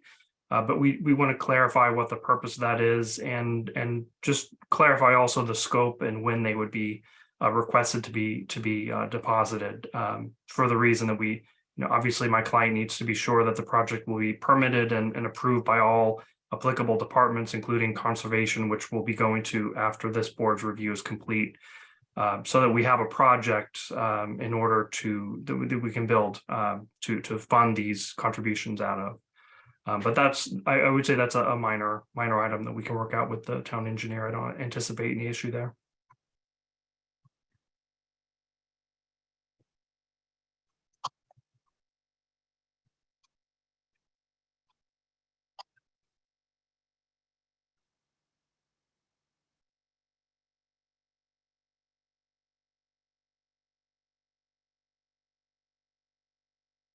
Did anyone have any questions about the TAC process, whether anything relating to this letter or? No, because you did everything up top, right? Yes. Yeah, that, and I remember talking about the dollar. I don't, just have to admit, I don't remember the exact dollar amounts that were talked, but I remember these two contributions. So again, this is what would have to be put in, worked out and put in the conditions. Understood. Yeah, and as you said, the changes that they've requested up here, these were all made. We had no problem. Right, I remember that. Yeah.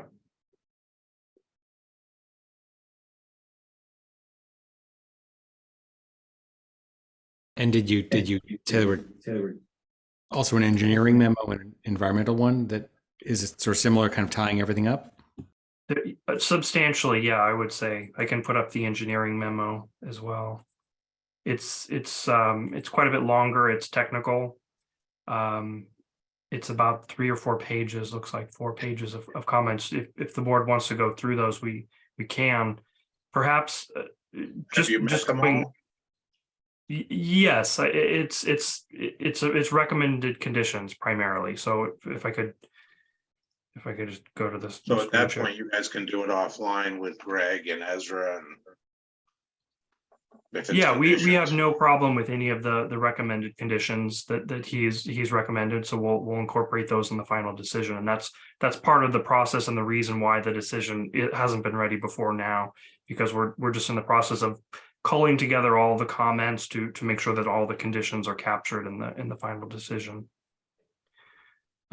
With just a comment briefly on the letter from the conservation department, the conservation agent Rebecca Davis has raised an issue regarding the status of the wetland, and in particular the stream portion of that wetland that runs past the site and towards Lake Quannapowitt.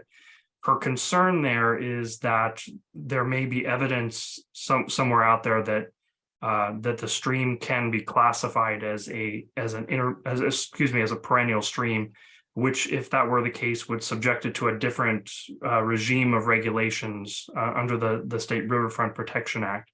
What we have done in that regard is we've complied, in our view, with the regulations in terms of the procedure for assessing the status of the stream, which is by using a software program called Stream Stats, which calculates the watershed, calculates the size of the stream, and based on those inputs, tells you what the status of the stream is, whether intermittent or perennial.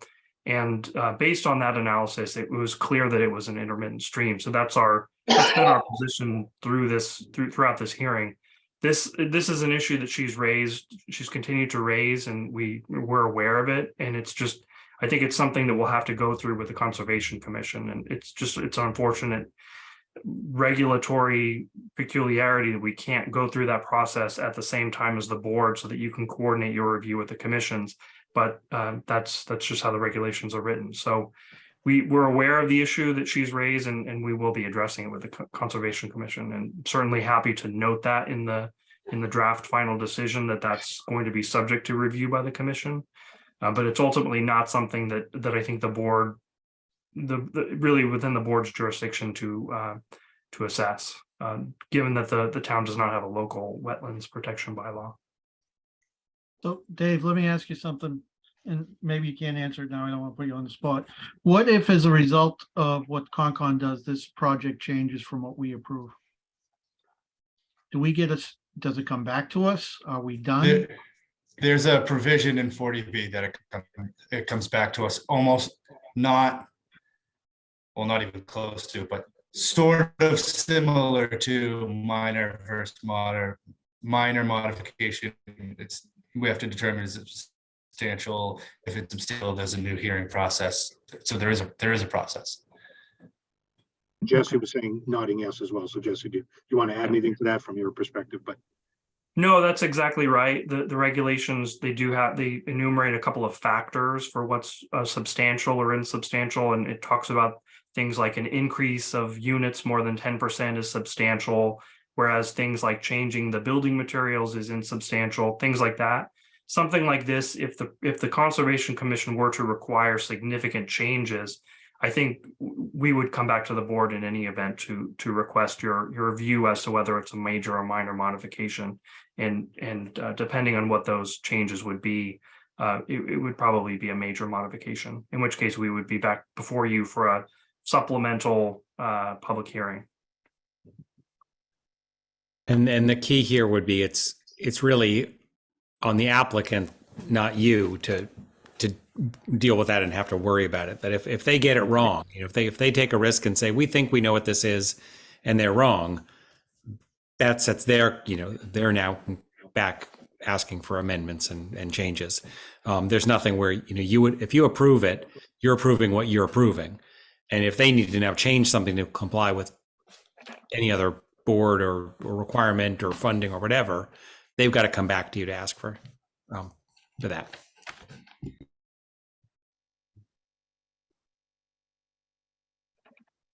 Okay. So those were the three letters. If the board members don't have copies of those handy, I'm happy to email additional copies to Gail, just to make sure that they're at top of inbox, as it were. But also, I'll make the commitment now to the board members that I will have the draft decision as well as the revised list of requested waivers in Greg's hands and Ezra's hands by the end of the week. Okay, please CC me as well. Just let's keep I will. Four of us in the loop, and Greg and I can collaborate as needed. But yeah, thank you. And then if possible, just to be given the chair's concern about the timeline, if the moment you have that draft, if you could get it to, those different reviewers as well. Does that sort of make sense, or does Gail do that automatically?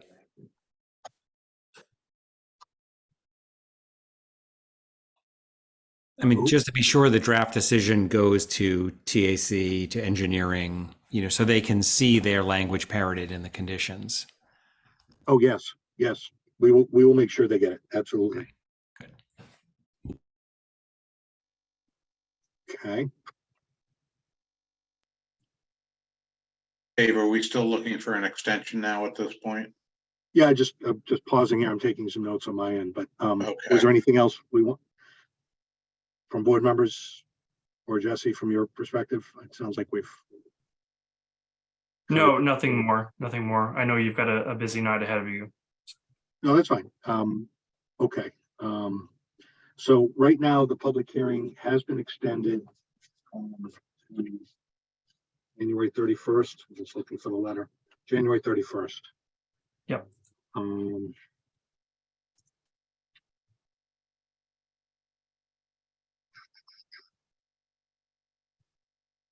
Wondering, are you comfortable? See, our meeting after the 25th would be the 8th of February, and then the 22nd. So I think I don't want to have to keep doing this, but I want to. What are you comfortable moving it out to, or requesting that to give ourselves enough time to? I would say at least mid-February, because then that gives us potentially the 25th of January and the 8th of February to vet any lingering questions with these draft documents. And again, the public hearing's open if need be. But then is it February 15th? I think February 15th, we're comfortable with that. I think that's a good date. That gives us 2 public hearings and some flexibility if we need to extend further, as well as some time for the board members to sign the decision and file it with the town clerk if we can get through this in 2 hearings. Okay. Board members, you okay? You thinking that's Greg from your Ezra? Greg just noted that he dropped out because of bad internet or something. Oh, okay. Sorry, I had a calendar up hearing part of my Yeah, it window. says I'll rejoin in 2 minutes. But yeah, I mean, I hope we can get through it next meeting, in my opinion. Yeah. I'm just looking at that week of what if, now we're getting into potential snowstorms and that kind of stuff, and who knows what happens. So 15th is a Wednesday. It's in between the 2 February hearings. Do we do the 17th, just that Friday, in case after the 8th something happens, we need to call a special meeting for whatever reason, we have enough business days to notice and do something? I'm just throwing it out there. Fine. 2 more days. We're fine with that. It brings us to the end of that week, just in case. Okay, so February 17th. February 17th, and I'll send in a letter to that effect. Perfect. Okay. Before we close, and I don't know if we need to wait for Greg to return to talk about this. There's just one very procedural matter that I want to bring to the board's attention to make sure you're aware of it. In the process of preparing the decision, I've reviewed the board's minutes, and it appears that Greg missed one meeting back in March, that Tom missed one meeting in April, and that you, Mr. Chair, missed one meeting back in September. So I just want to make sure that the record is complete with respect to the missing members for those meetings. If you're going to be voting members for the board, that you filed the necessary affidavit, that you've reviewed the minutes, et cetera, and or viewed the video of those hearings, so that you're able to participate. Your records are accurate, and I'm just looking in the file. I am certain that we have those, because Gail keeps us honest in that regard, making sure. I'm sure she does. I'm sure she does. I'm just, the file's gotten a little thick here, but I'm Tom, you're. I'm pretty certain they Yeah. all signed. Let me see. I just found Tom's. He signed that. He missed April 13th. He signed the letter on April 27th. Greg missed March 23rd. He signed that letter on April 25th. I missed September 14th. I signed a letter on April 28th. So, and that represents that we were caught up on what we missed. So those letters are in the file. Thank you very much for clarifying. You're welcome. Jesse, I just checked my files. I don't have the reports that you're talking about as far as TAC and DPW. So if you could make sure to send out electronic copies, or at least through Gail, so she can distribute it, that'll be I great. sure will. I'll do that tonight. Thanks.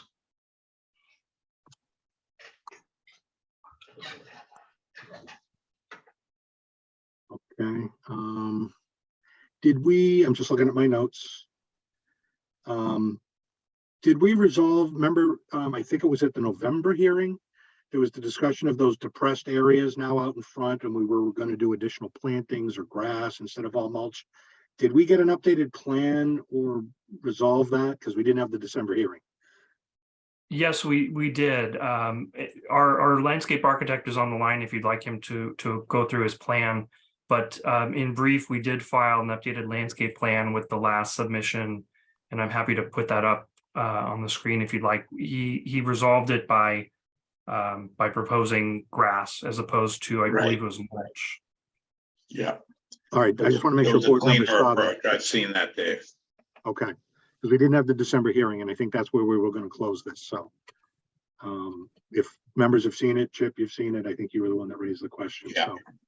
All right, I just had it in my notes, so if No, you're comfortable with it, then that landscape plan represents. And that version was, I think, December 9th, I'm looking at it. So- right. So that has to be as part of the final set of landscape plans. Final site plans, right, that landscape plan, correct. Okay. I'll no, just just put it up wanna- real briefly here. This is the detail that Yeah. we're showing on that landscape plan, the 4 to 6 inch loam and seed.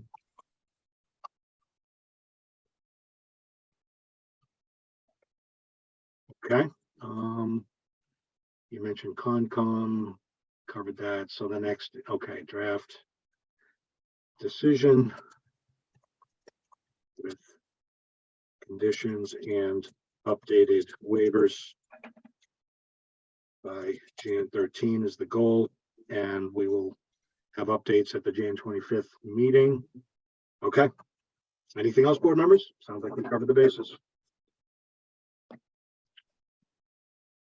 Okay, once again, open up to public testimony, just in case there's any comments or questions about the information shared this evening on this project. Please raise your hand in the Zoom call.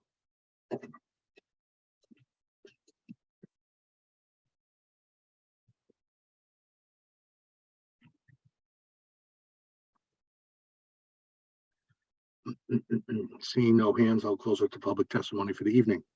I move that we continue this to January 25th And extend the time to February 17th for the public hearing. perfect. Second, Thank you. Any discussion on the motion? All right, voting members, Chip, Yes. Tom, yes, Jim, Yes, Greg, Yes. and I vote yes. Okay. All right, thanks for the updates. Thanks again, Ezra, for your participation tonight. We'll look forward to working with you offline here in the final stages of this project. Appreciate it. Have a Thank good you very night. much. All Good right. night.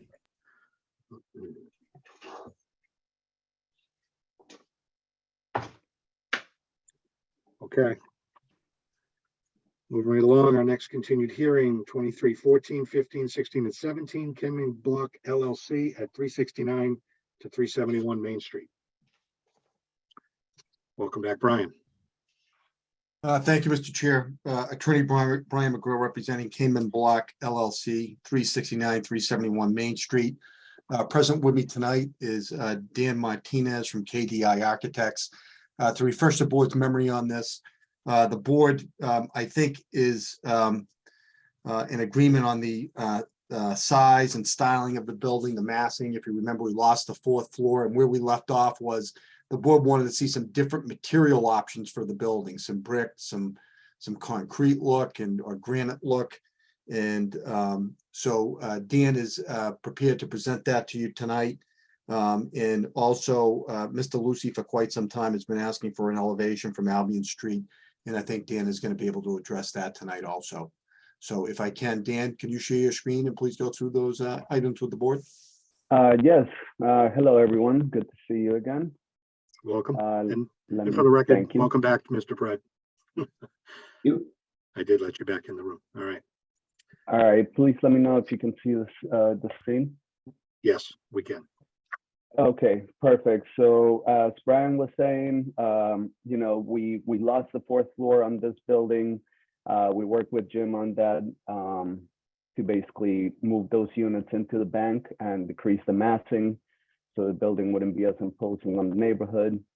Some of the comments we heard from the last meeting was more options in terms of materiality, colors. Board members wish to blend them more with the bank. They wanted to carry the top corners to be continuous like the bank. Also to show the elevations in context with the bank. And lastly, the view from Albion Street to see how the building relates to those lower buildings, 2-story and 2.5 stories. So this is the cover page. And I'll briefly go over kind of the main designs that we came up with. So we kept the original scheme. We think it's contextually appropriate for the area. We have a mix of stucco with brick. What we did is we modified it so that the cornice line was carried straight and it didn't have that depth definition of the newer buildings. The cornice line is accentuated in the brick area. And we are also showing some geometric shapes that are present in the bank. They're shown in the base. They're shown around the arches and in some of the base.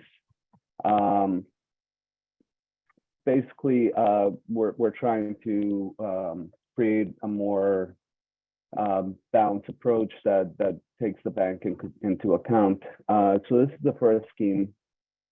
The second scheme, we heard that the board wanted to see an old brick version. With this version, we also accentuated the cornice line. We made it thicker, more traditional of a brick building. Dan, can I interrupt you? Can you blow that up a little bit? It's kind of small on our screen. Sure. Maybe you can go full screen. Make your thing go full screen. Oh, all right. Sorry about that. That's what I was asking. Okay, perfect. Is that better? Yeah, you go. Yeah, that's better for everybody. Yeah, thank you. Okay, I apologize. So just briefly going back to the first design again, we just did quick modifications on this one. Again, we thought the color palette actually related to some of the buildings that are in Albion Street and at the intersection between Albion and Main Street, I believe. Oh, no, sorry, Albion, at the intersection of Albion. And now moving on to this one, the board wanted to see an old brick building that was more traditional. Here, we also carried the cornice around. We accentuated by making it a thick cornice, similar to the bank building. With this one, we have typical brick detailing like lintels and sills. You know, and where we think this is a balanced approach, and again, bringing the building back a little bit and making it more traditional.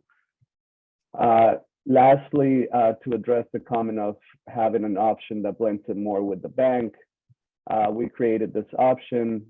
This is an option that uses Sembrit around the base, and then we have some clapboard to break up the massing. With this one, we also kept the thick cornice to give it a little bit more boldness. And we think that the texture of the clapboard actually gives it a nicer residential feel. Dan, can you zoom in on that a little bit? Yes. So actually, I was going to go over to these, which. Oh, great. Thank you. Sorry to interrupt.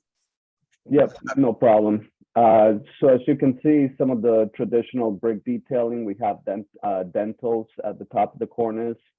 And we're carrying that thick cornice line around the building. So just to briefly go over the options again, all brick building, stucco and brick. And then lastly, Sembrit with clapboard. And here we actually have the previous scheme, which was this one. And we have the comparisons of the other schemes. And we also have the rendering of the massing and how it more appropriately relates to those buildings on Albion Street, which are 2 stories, 2.5 stories.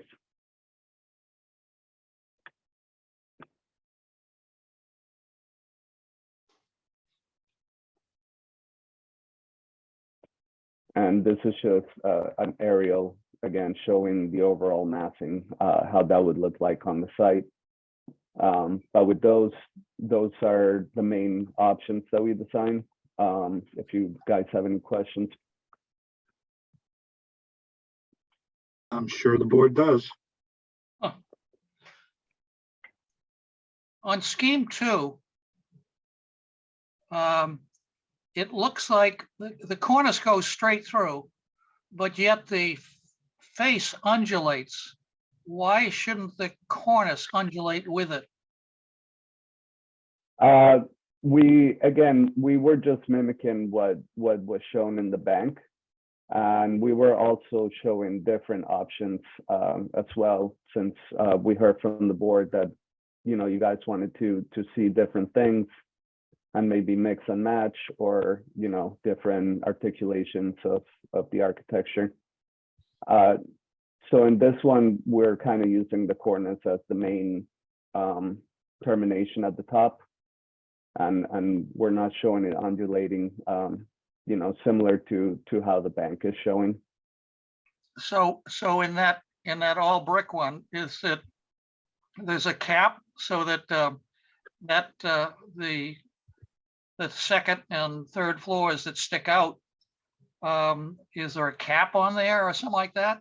Because otherwise, yes, there would be like a metal cap, metal flashing on top of it.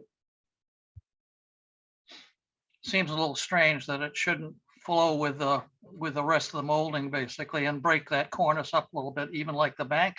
If you look beyond and you see the bank is broken up a bit as well with the cornice I line. think one of the schemes does break it up, right, Dan? Yes, Like that does. So I think what he's saying, Jim, is it can. He's just trying to give, you can mix and match. So you could do this, for example, on the brick.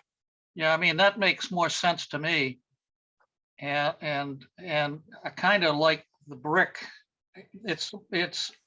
It doesn't become campus-like in having two buildings sort of trying to match one another. It becomes just another building basically on the street that has about the same massing. Mm-hmm. I agree with you, Jim. I like scheme 2, but I like this cornice detail, so Okay. yeah, that's my opinion. You're saying more the all brick scheme 2? I like scheme 2, but with the brick, with the cornice of scheme 3, kind of mix and match scheme 2 and 3 together. I don't like all the gray. That's a little too much gray for me, but I do like all the brick, and maybe do like Jim was talking about with the cornice, go in and out like this. Yeah, number one, the cornice line has got a subsection above it basically that tries to match the bank, but it really doesn't. Could you go to one, Dan? Go to one, Dan. Sure. See, it's just got cornices at protrusions, but nothing else. Yeah.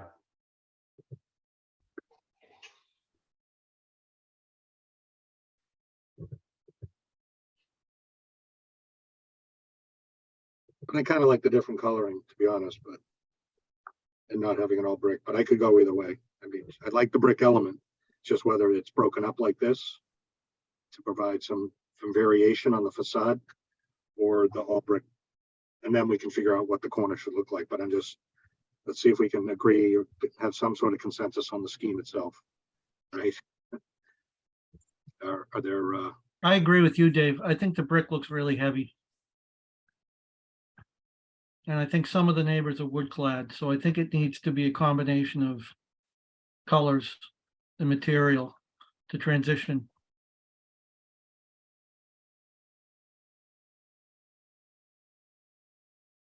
Chip, are you leaning one way or the other? Can I see 3 again? Sure.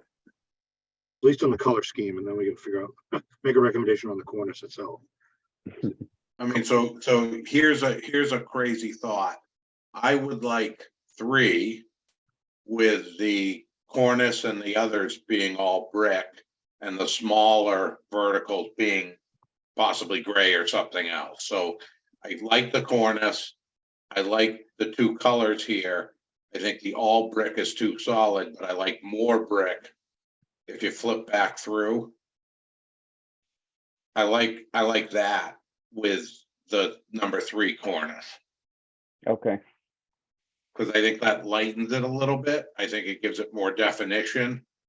To me, that feels a little more townhousey, right? Starting to get into the residential feel. The brick, I agree with others that it's just too heavy, too thick, too solid. understood. But I don't like this individual cornice. I like the full cornice at the top. I could be all wrong. I'm not an architect. Jim would remind me if I was all wrong. No, I could go this, I could look to that sort of combination to see what it came out to break it up. I guess the question is, do we want to see it like the bank? It's just one mass, or do we want to see it broken down more? So it's not comparable masses, but it's just 2 buildings, basically, one broken down more than the bank, because you're not going to do anything with the bank. But I could see, taking that the direction you're going, but so that there's less brick and more material, but certainly cornice runs around there, undulates as way it should. Right. Agreed. Would you be willing to just work with my flying so that we can get it to what you thinking we're thinking, and we get it, sort of locked in at the next meeting and not continue to hash on variations? Yeah, we can work with Jim. He's been designated, right, Dan? You're comfortable with that? Yes, absolutely. Okay. Oh, Dan, sorry. Yeah. But I think you're hearing the general direction, but just to run a draft by Jim, and Jim, you know what we're going for here, so. Yeah. And if to tweak it a little bit, whatever, and then we'll see it again in a couple of weeks, and hopefully it'll be something that we're all good with moving forward. Okay. Okay. Sounds good. Cool. All right. Yep. I submitted the traffic study on this, not for tonight, but just for you to have it for the file. And we're scheduled to go to TAC later this month. And currently your extension is good through February 28th. So I think you're okay with that, Mr. Chair. February 28th, right? Correct. Yeah. Is the TAC meeting set yet, Brian? No. I didn't think so. Okay. No. He said he's going to set it up for the end of the month, and this will be on there. I've sent everything to him for this to be on.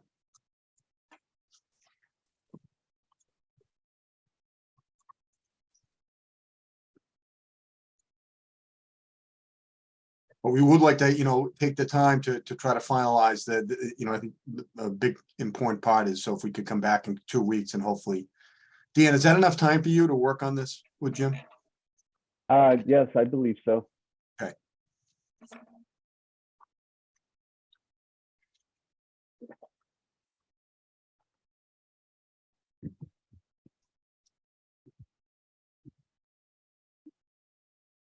Okay. And what was my notes from last time? Drainage report to town engineer. Yeah, we don't have that yet. Rick Salvo should have that momentarily. I was supposed to have it yesterday. I haven't got it yet, so I'll get that to him. Yeah. Okay. Rick So I'll wanted to leave be that. sure that kind of the footprint of the building was locked in before he did all those calculations. So it looks like it is to an extent that we can get that done. Okay. Just looking at my notes, and I wanted to mention that. Okay, cool. Keep that on there for a reminder next time. All right.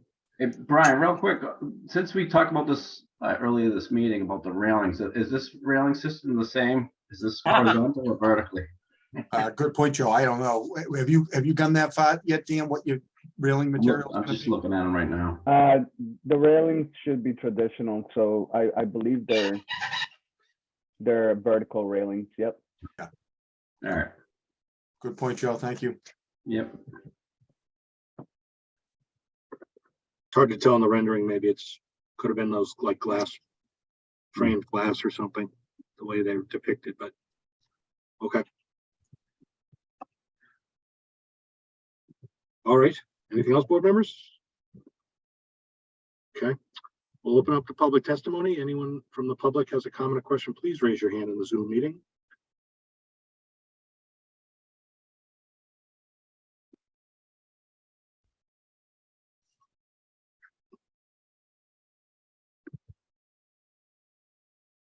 Seeing no hands, we'll close the public testimony for the evening.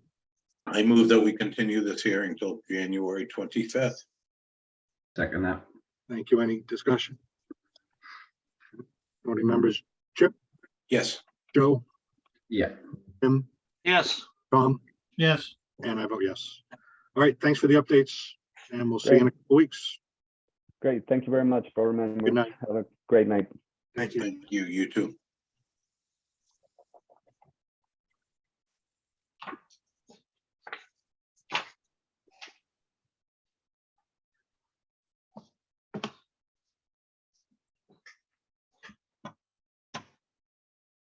Okay. Moving on to new hearings. Case 23-39, 40, 41, and 42. New Creek LLC at 10 Broadway. Thank you, Mr. Chairman. For the record, Attorney Brian McGrail representing New Creek LLC.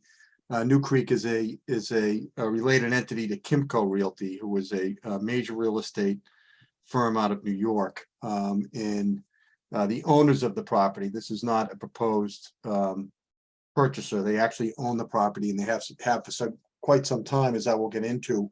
But first, let me do some introductions.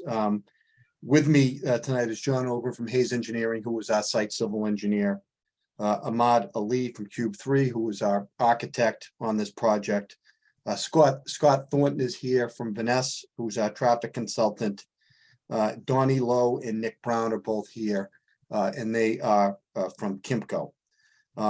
So tonight, what we plan on doing is typical with the board with new projects, is give an overall general presentation, not a ton of specifics. Happy to answer questions, but we prepared a PowerPoint in that regard. And Don, can you load that up and just go to the cover page? That's fine. You can leave it right there for now, and then we'll start going through it. But before we do that, I'd like to kind of give the board some information, some specifics as to information on the project.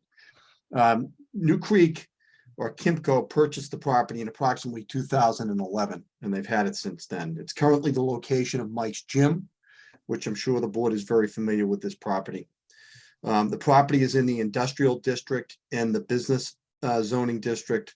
As John will go, I think we'll show you how that breaks down with the district line when John gets to his plans. This property used to actually house a Stop and Shop supermarket. And then from my recollection as a young person in Wakefield, it closed when Stop and Shop opened their store in Stoneham. And that's when they kind of wanted to go to the bigger stores, the super type stores. And this was obviously a small Stop and Shop. So they closed it. And the rumor was that they kept the property because they didn't want another supermarket to open there at the time that would compete with them.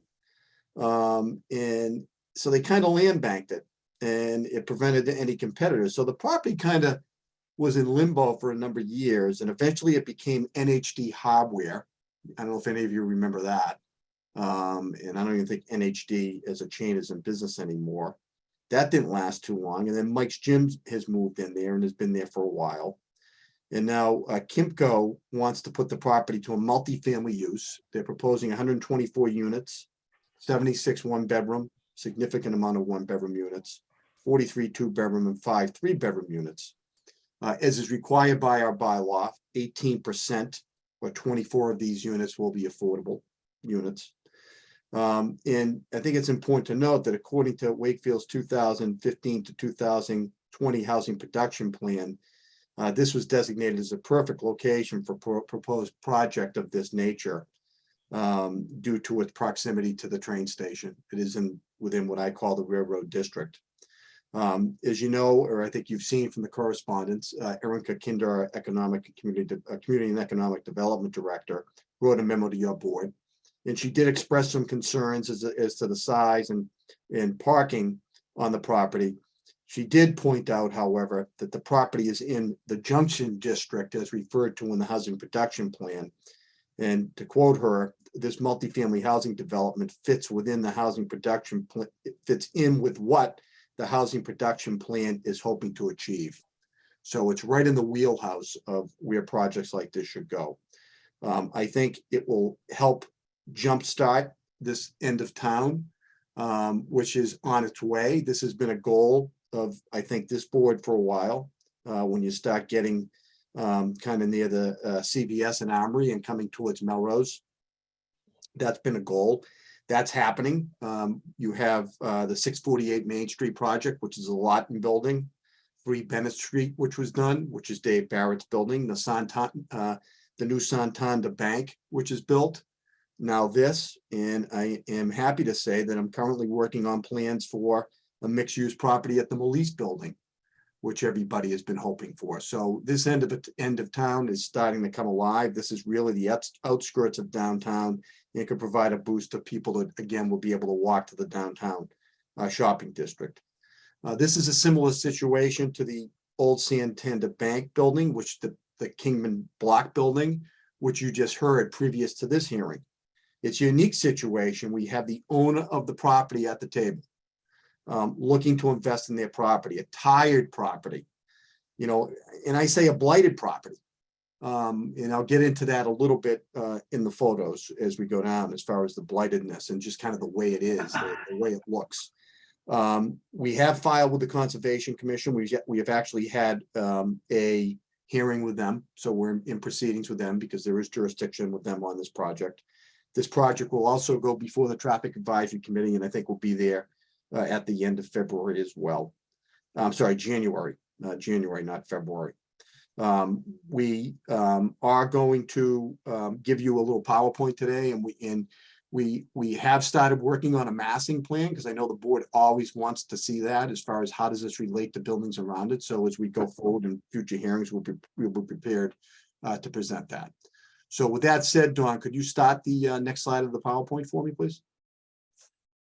And Donnie Lowe is going to talk a little bit about Kimco and who they are. So you are familiar with them as owner of this property and as a business citizen of the town of Wakefield. So if you could do that, Don, I would appreciate it.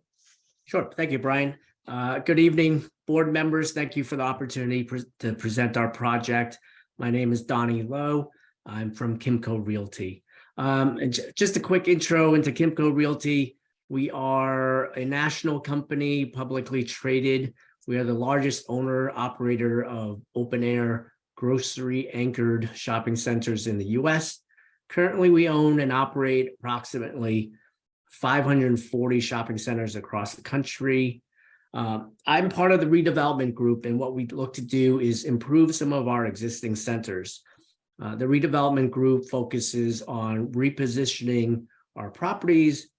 While we are only a small component of the company, we have developed over 3,600 units of residential housing on a national level. With that, I'm going to turn it back to Attorney McGrail to introduce the site. And thank you for the opportunity. Thank you, Don. If you could go to the next slide, that would be great. So this is the property. You're familiar with it. It's an old retail type use site, back in the old days in the 70s. It's located just outside of downtown, but it's not in downtown. It's not a very desirable retail location where it is, where it's kind of buried in this area. Kimco is marketed, as Don said, they're a retail company. That's one of the big things that they do. They deem this not to be a viable retail site, and they know what they're doing. They actually marketed it and presented it to retail tenants with no interest. You might notice that there's been a sign out front at the corner for like probably 4 years, because I was intrigued when I first saw it about 4 years ago, and they've had discussions with no interest. So it's time to take this property in another direction, and that's what the desire is to do. So next slide, Don. This gives you a general idea of the location, which I know you're well aware of, but the overhead shot helps. As you can see, it's a very odd shaped lot. The retail building, which was the old supermarket, is set way back, which was typical of those days. And it's basically a sea of asphalt. Virtually no landscaping. That's the way they did things back then. And, and I say it's blighted, it's just, it's old, it's tired. These are the types of properties that, we live in Wakefield, all of us, and you drive by sometimes properties like this and you just get used to them. Yeah, okay, whatever, you drive by it. But if you really take a look at it, and you're from out of town and you drive by and look at this sea of pavement and an old building stuff in the back, you go, well, what's going on there? What a waste of a property compared to, what could happen there right within the downtown area for, housing potential near the railroad. So as far as the breakdown goes, it's a pretty good size site. It's 2.281 acres, 99,000 plus square feet.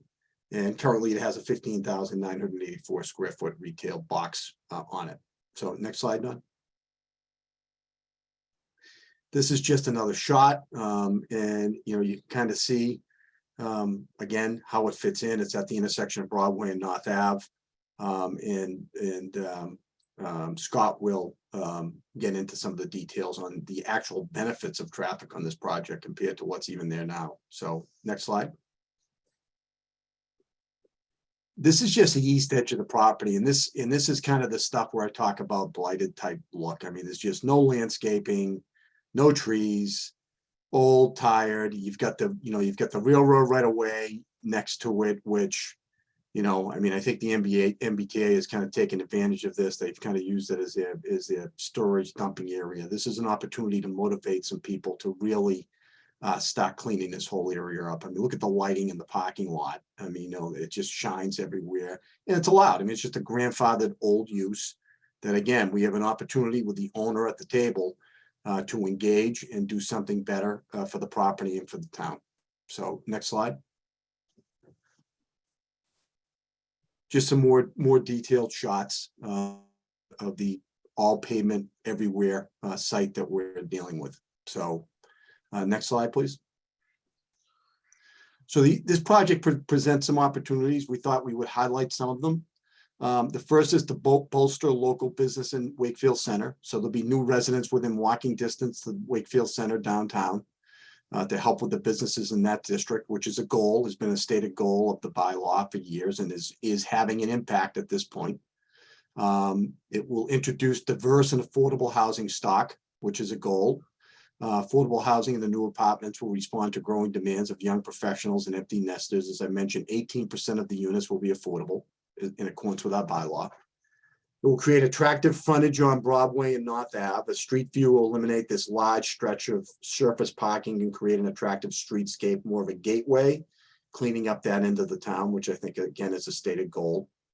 It meets our transit-oriented development goal and within walking distance to the train station. As Scott will get into in a couple of minutes, it's going to be a significant reduction in traffic at peak hours. So, normally people will look at a project like this and say, oh my God, the middle school, what's this going to do to the traffic? Well, when you compare it to what's happened at Mike's Gym at the peak hours, is actually going to be a reduction in traffic in that area in those key components of when school traffic is the highest.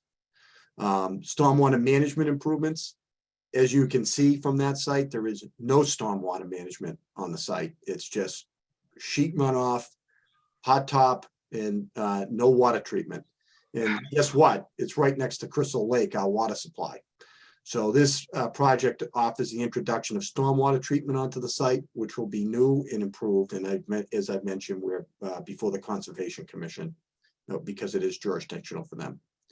And finally, there'll be a significant reduction in impervious area on the site, net decrease of about 14,000 square feet of impervious area. So next slide. And here I'm going to hand it over to Scott Thornton, and Scott's going to just kind of touch real quickly on the traffic and the parking a little bit. Because I know with projects like this and with the proximity to the school and the intersections involved here, that there will be interest in traffic. So we will be going before traffic advisory. As you know, we have submitted a very detailed traffic study, but we thought it might be helpful to give you just some highlights of that tonight. So Scott, if you could. Yeah, sure. Thanks, Brian. And as Brian indicated, we did prepare a full traffic study and had discussions with with the members of the TAC, with VHB, and with the town engineer on scoping out the study area, looking at the 4 intersections that are identified on this graphic. As Brian mentioned, the site is a sea of pavement. One benefit of the redevelopment of the site is the existing curb cut. And John Ogden will get into the site details after me, but the existing curb cut is about 65 feet wide, and that makes it difficult for pedestrians to cross that driveway. So that's a benefit. This is going to be cut down to probably about half that as a condition of the development. So as you can see, the study area here, we've got the commuter rail to the north, about 0.4 of a mile up North Ave. The 137 bus stops at the North Ave and Main Street intersection. And we did traffic counts out at these locations for the morning and the evening peak hours, which is what we would expect to be the critical time periods. And interesting, we also included the count of the existing Mike's Gym, and fitness centers have a tendency to generate a significant amount of traffic, and that was the case with this site. So if Donnie, if you could go to the next slide, please. Go into a little more detail. So the existing health club is generating 59 trips in the morning peak hour and 74 trips in the evening peak hour. And with that entering traffic in particular, the majority of it is coming from North Ave and making the left turn into the site. So that has effect, since it's about 150 feet from the driveway to North Ave. That has the potential to create congestion and sort of add friction to the movements that are on Broadway.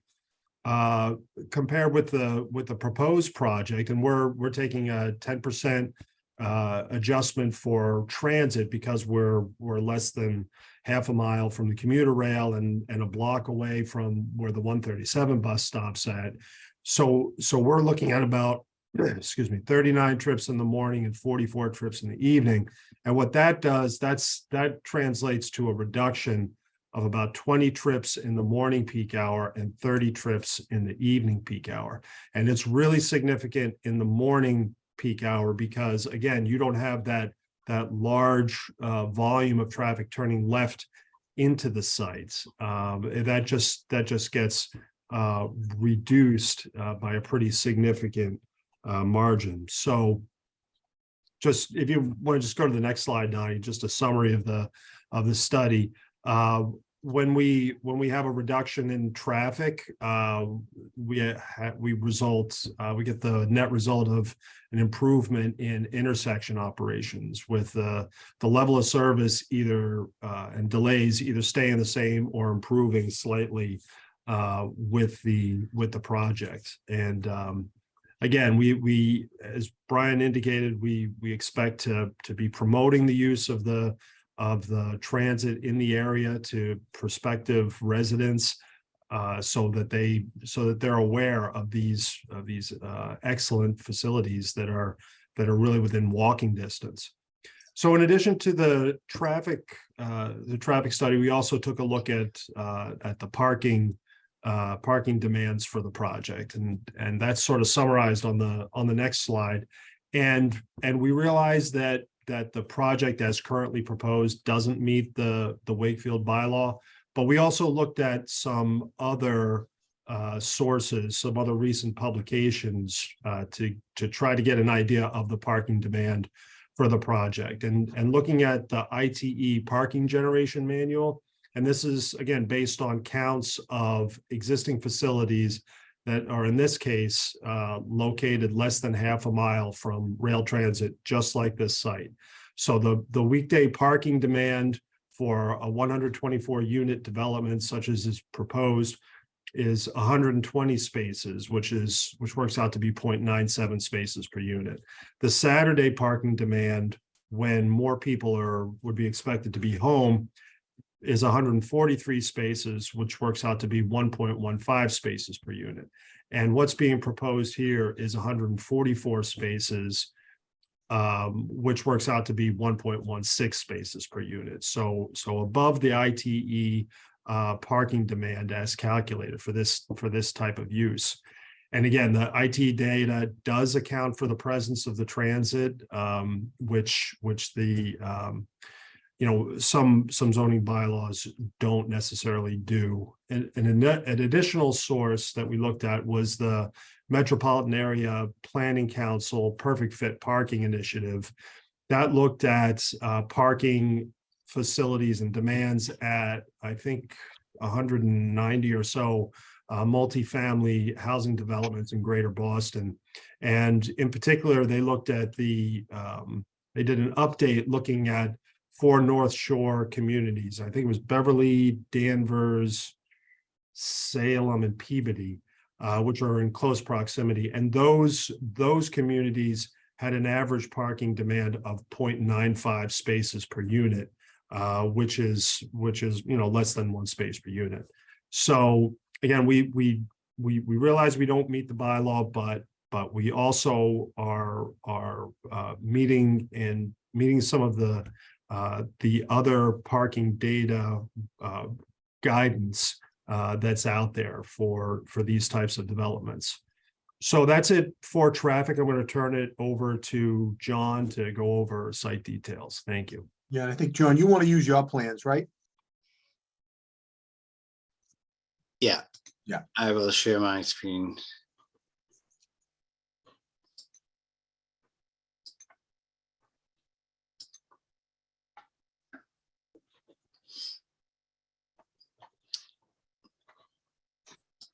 So, good evening. Some of the stuff I may be repeating, but Try to minimize just repeating. to kind of summarize the existing conditions. The site exists at 10 Broadway. It's about 2.28 acres and is located on Broadway itself, with a small portion of it actually fronts on North Ave. The majority of the site is in the industrial zone, so the zone line is back here. So this area in here would be all industrial, and then this back portion is zone business. You got Main Street to the east. You have some industrial buildings to the west. Crystal Lake resides just behind this property. Just for reference, there's one piece of property between us and the lake. There's one piece of property, and then there's the railroad tracks for the MBTA. Existing building is here, currently a gym, and has been stressed. The majority of this site is essentially pavement. There's all parking in the front of it, and then there is a driveway that goes out to the back to what was a loading area. So it is basically a sea of pavement. This property is subject to jurisdiction of the Conservation Commission. There's a 100-foot buffer from the bank of the Crystal Lake. So which comes in onto the property here. And then there is, this is the outlet from Crystal Lake, goes into a small drainage swale here, and then is piped from here out towards Broadway Street and over towards North Ave. So there's this area that's kind of open to the air. We would be subject to jurisdiction within 100 feet of the bank of that drainage ditch.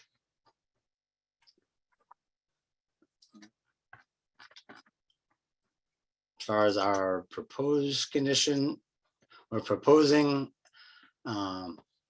obviously removing the existing building, propose a 5-story, 124 unit residential building with associated parking.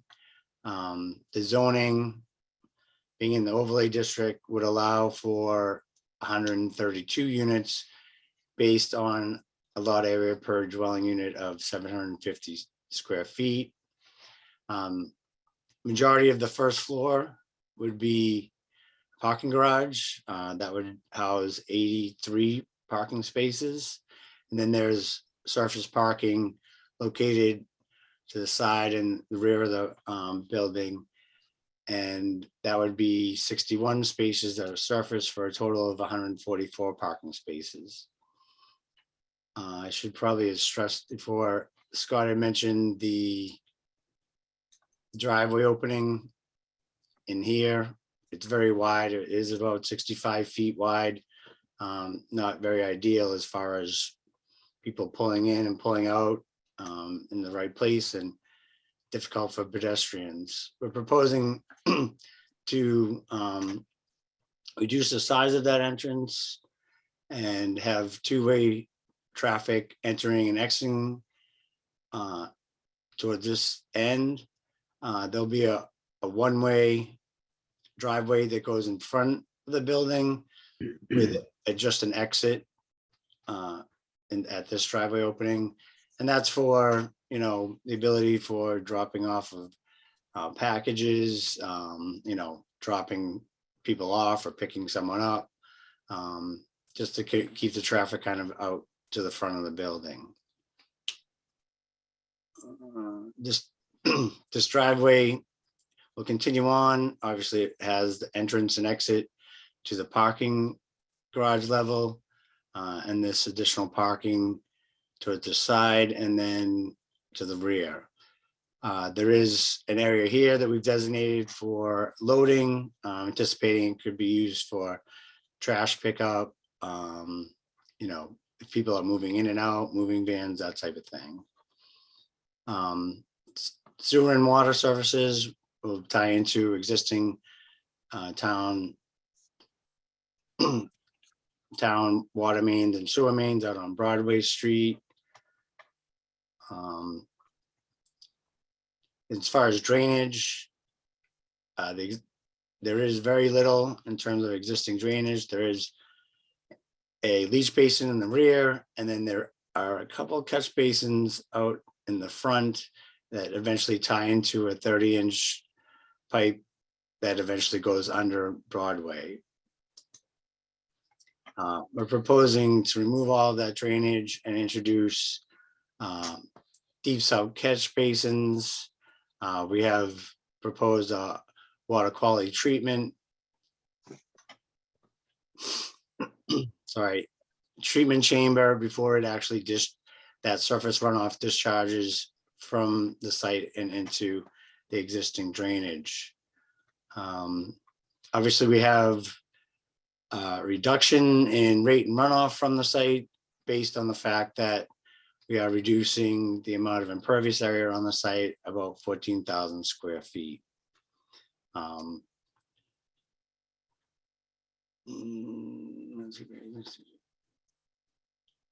Yeah, I think that essentially kind of a quick summary of the site and is existing and proposed conditions. Yeah, and I'd just like to add that as far as development of the plan on this site and the layout, we spent quite a bit of time with the fire department on what they, you know, desires they had for emergency access. And I think the chief reflected it in his memo to the board that he was very pleased with our efforts in that regard. So.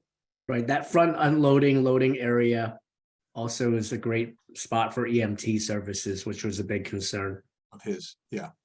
So, John, can you go back to the PowerPoint for Ahmed? Okay, Brian, time wise, we're almost 30 minutes now. We're almost done. Yes. Okay. Thank you, Brian. Good evening, board members. I'll keep it brief and share with you a quick overview of the building architecture. The first floor plan here shows a centralized lobby and amenity area that gets you to access the residential above. The rest of the ground floor, as John just mentioned. It's a structured parking that accommodates about 83 parking spaces with a loading area towards the southwest corner. We also created a green buffer along the east perimeter to hide the garage facade and create opportunities for outdoor activities like a dog run or something like that. Next slide, please. On the bottom here is the typical floor plan. It's dedicated to residential units. The footprint has not been designed yet, but this is just a core and shell space at the time. But it shows the main horizontal circulation and where the stairs and cores are located.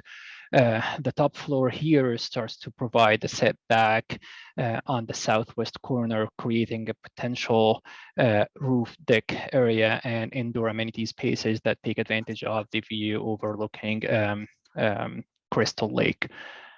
Next, please. Yeah, this is an aerial view here, so you get to see where the site and building are located with a small frontage on Broadway Street, and most of the building runs north-south direction parallel to Main Street with a long west facade facing Crystal Lake. Looking further north, you can start seeing the height and density of the neighborhood and how it grows. You can get a sense of the scale of our development compared to some of the neighboring buildings. Yeah, on the very, like here, there is Galvin Middle School across from North Avenue, and the far right of the page, you can see the Grayson Lofts located off North Ave and on Albion Street. It's a 6-story building. East from Grayson is Wakefield Station Condo building. It's also a 4-story building, and it's located on North Avenue. Next slide, please. Yeah, here is the street view of the building main entrance from Broadway. As you enter the site, you'll immediately see the main lobby and the garage entry. The view shows how we eliminated a large stretch of the surface parking and created an attractive gateway and a strong street edge to support the new development. We're providing a distinct masonry base to connect the building to the ground and define some of the public uses on the ground level. The upper building facades reflect the rhythm and texture of the neighborhood. We're really trying to create like details and materials and quality that are really pushing towards like contextual sensitivity to fit with the character of the community. We really thought of materiality as a tool to break down the scale so the building doesn't read as one single block. Next slide, please. Yeah, this is a view from the intersection of Broadway and North Avenue. We try to develop like an architecture that is not imposing and has a sense of playfulness. Again, using materials and various fenestration languages as tools to achieve that. The building massing is sensitive to the immediate context, with only one leg reaching out to Broadway Street and the bulk of the building steps farther away from the road. The fenestration language changed along the amenity and residential entry with more glazing, suggesting a more inviting language, and brings the attention to the main entrance. We're also using like wood look panels at the entrance lobby to tie the base to the residential above and provide like a warmer material closer to grade. Next, please. Yeah, this is an aerial view here from the west, capturing the side facing Crystal Lake. Again, the building steps back at the southwest corner, creating an opportunity for terraces and outdoor amenities. We were selective about where to add balconies, mostly to take advantage of the view here. We created also a green buffer along the whole side perimeter to create a more pleasant environment for the resident and spaces for outdoor amenities.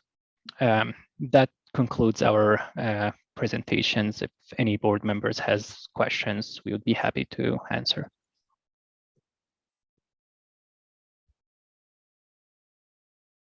Thank you. Board members? Thanks. Have there been any soils tests on this site? Because this used to be a train yard at one time.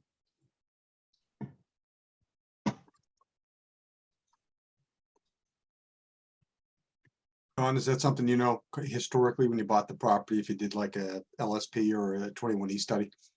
We had a phase one. It did not indicate any hazardous materials as far as that goes. I could double check that. Yeah, it was a switching yard basically between two Ys, one going to North Reading and another one going up the line to Reading, and the other one going out towards the cement plant and beyond basically. So there was activity at one time before the turn of the century. Okay. Yeah, if I recall correctly, the phase one did not ask for a phase two, which means there wasn't much to look at. But I will double check that. Anything else, Jim, at this time? No. Chip, I see your hand is raised. Thank you, Mr. Chairman. I was excited originally when we heard about the redevelopment of this site, but I have two comments. One is I'm not in favor of any project that doesn't meet our parking bylaws. And to give me other stuff from other towns and doesn't help me a whole lot. And I'm not real impressed with the architecture at all. I think it dates it very much as a 2020 type of building, and that it doesn't fit in with our town at all. There's no draws to downtown or the architecture of downtown. It's just a big square block on it just does nothing for me. So as excited as I was about the redevelopment of this project, I'm equally as disappointed in what I'm looking at. It's my initial comment. Okay, thanks, Chip. Anyone else? I agree in general. I don't like the way it addresses Broadway. I'm concerned about the traffic. I agree with the comment on parking. I think they did some forum shopping to find some studies that made the parking seem okay. I'm not okay with it. It's just too big in terms of the massing. Maybe it could be broken down. I think I know what I'm saying when I'm volunteering for it, but this seems like it's going to need a subcommittee.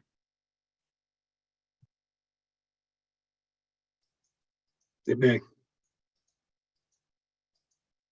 Do we know what the parking numbers are? Brian, do you have that? So we have them. Donnie, can you bring up that screen? They're in there on John's plan. If you can blow it up there. Yeah.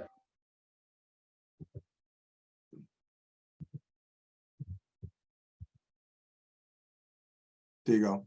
So total space required, it's 189. We're providing 144, Joe. So you're like 40 something short.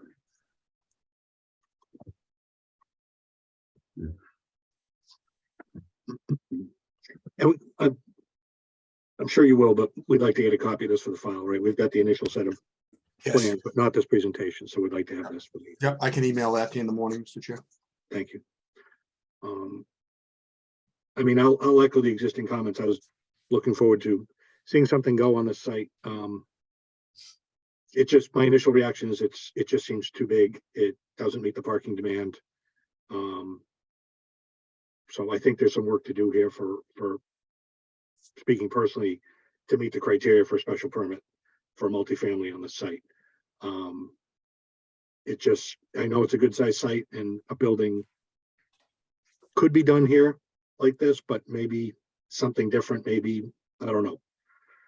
A couple of buildings, we've done that in other sites like Tarrant Lane. I don't know. I just not thrilled about what I'm seeing here. Design, I'll defer to others there. It does seem a little out of character for Wakefield, what we're seeing around town. But not that we want a cookie cutter for everything that we've been developing over the last 5-10 years, but at least something more consistent with what we're used to seeing around town in existing buildings. We did receive, in addition, I think, Brian, you called out a couple memos from Concom and Erin. There's also a letter in the file here from December 14th from engineering. Yep. With several comments. There's also planning board. Do you have that one? We have them all. Yes, Gail was kind Okay. of, yep. Okay, so, I mean, they had concerns. Yes, Erin shared some concerns. Concom obviously has a stake in this, and we're curious to see where some of their recommendations drive the design and future of this project. Yes, and the fire department also commented as well.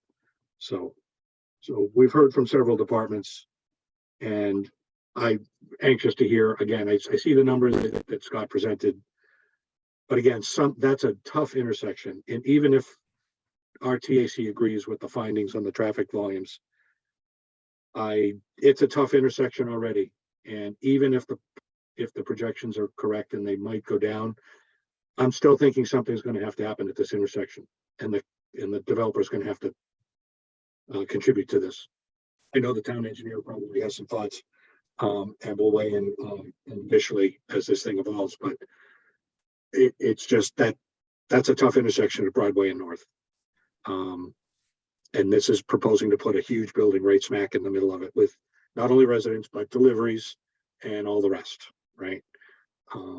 So I'm curious where that might go as well. So I'll stop there as well. I know we've got a lot more to cover tonight, but anyone else want to offer anything? We're going to open up the public testimony for some overall comments before we proceed.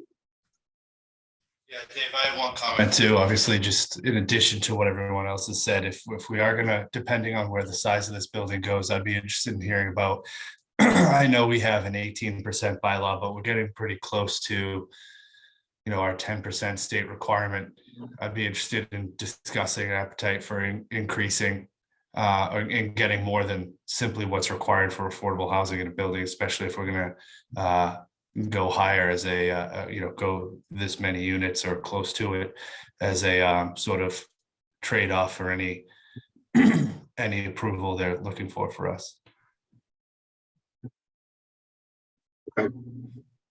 Yeah, and even some of the comments from the other boards spoke of, open space, green space, an opportunity to try to maximize that on the site. Solar panels contributing into the transportation up and down North Ave that, is going to be probably kickstarted by 200Q. So just, there's a lot of elements that are likely to come into play being where it is, and the opportunity for a lot of elements here from the design and so forth. So we'll see. Okay. Yeah, I mean, I would say if 200Q hadn't happened, this would be our largest development.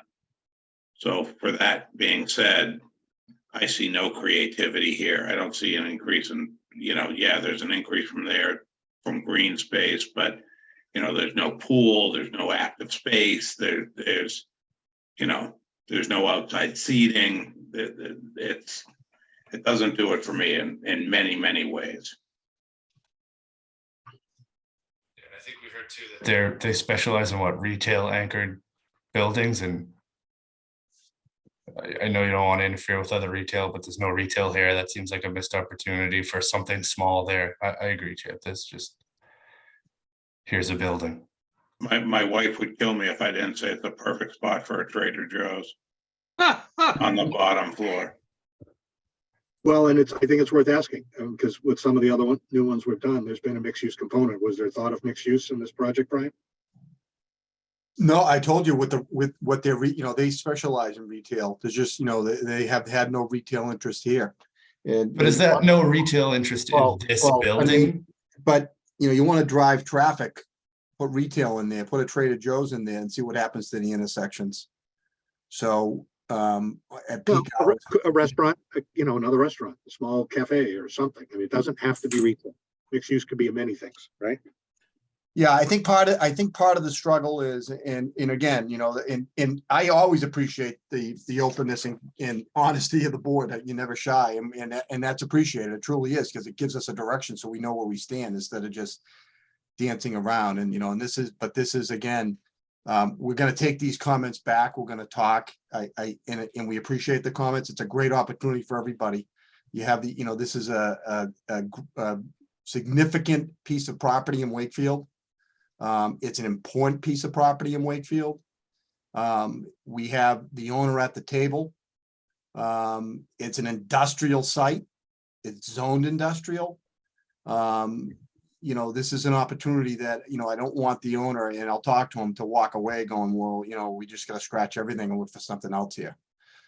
Because I think it's an opportunity that, you know, we'll talk to Erin about some of these things, retail opportunities and, you know, mix and stuff like that, because she did write a memo, but I think it would be important for everybody, for Kimco to stay at the table and try to come up with something that's going to be beneficial. But we do respect your comments and your honesty, because it gives us at least it lets us know where we stand and trying to go back to the drawing table.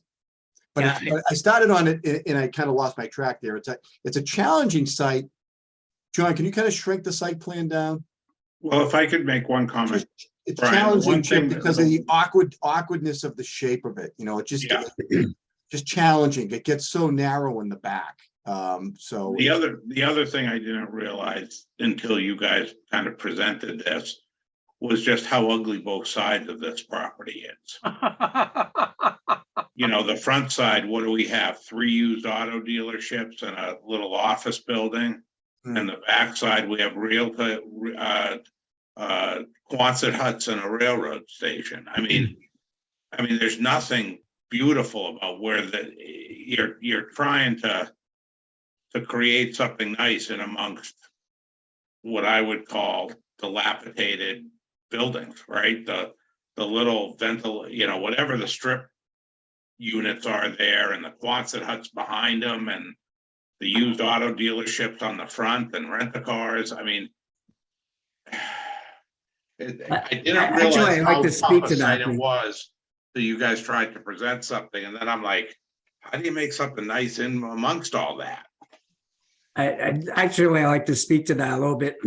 That's a great observation. You know, Kimco, we have extensive reach into retail. We have relationships with a lot of vendors, and there's just been a complete lack of interest. It's for some of the reasons you're talking about. There's just, you know, unattractive uses next to it.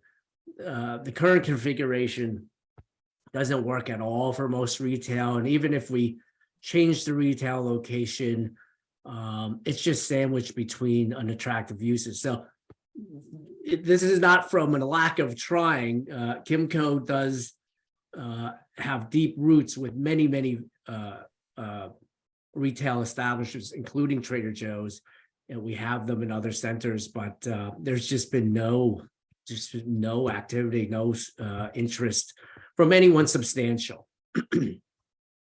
Yeah, and I get that. I'm just, you know, to me, it's almost like you got to go up 20 feet, put blinders on, and then look out onto Crystal Lake and you're okay.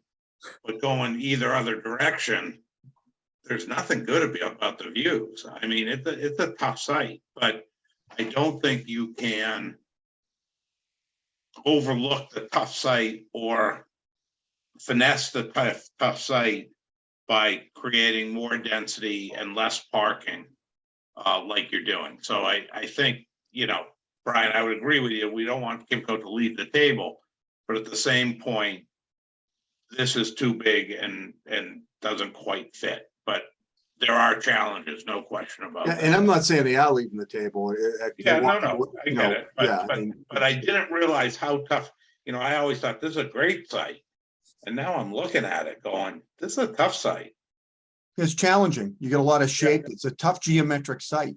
But it adds more to having less building and more green space and less part, you know, I don't know. There's got to be something that can be done. And these guys, Cube 3 is real creative. I know that.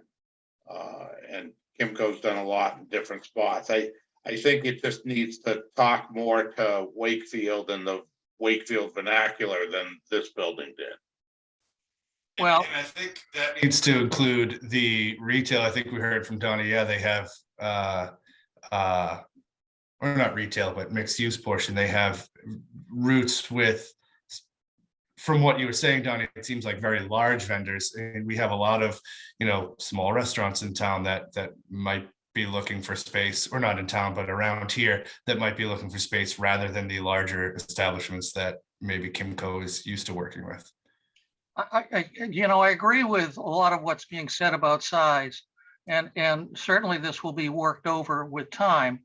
So I won't get into that, but if you think about as a seed location, you've got the other end of Foundry, which is growing up with housing, and you've got housing. If you end up with housing on this end, eventually what's going to happen is these other surrounding properties are going to change out and make the connection, basically. So there's a whole spline that goes right down Foundry.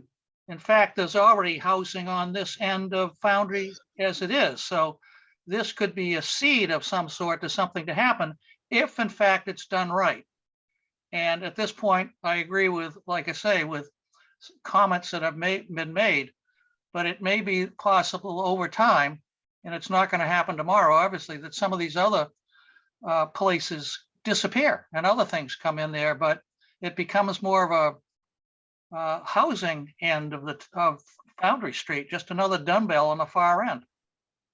That's actually exactly what we're thinking. This becomes sort of a landmark prototype project. That's why the architecture is a little bit cutting edge.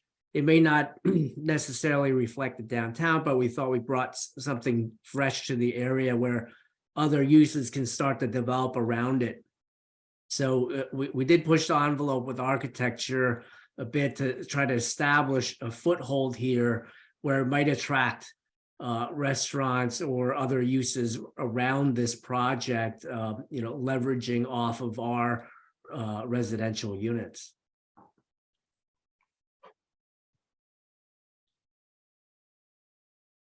Okay.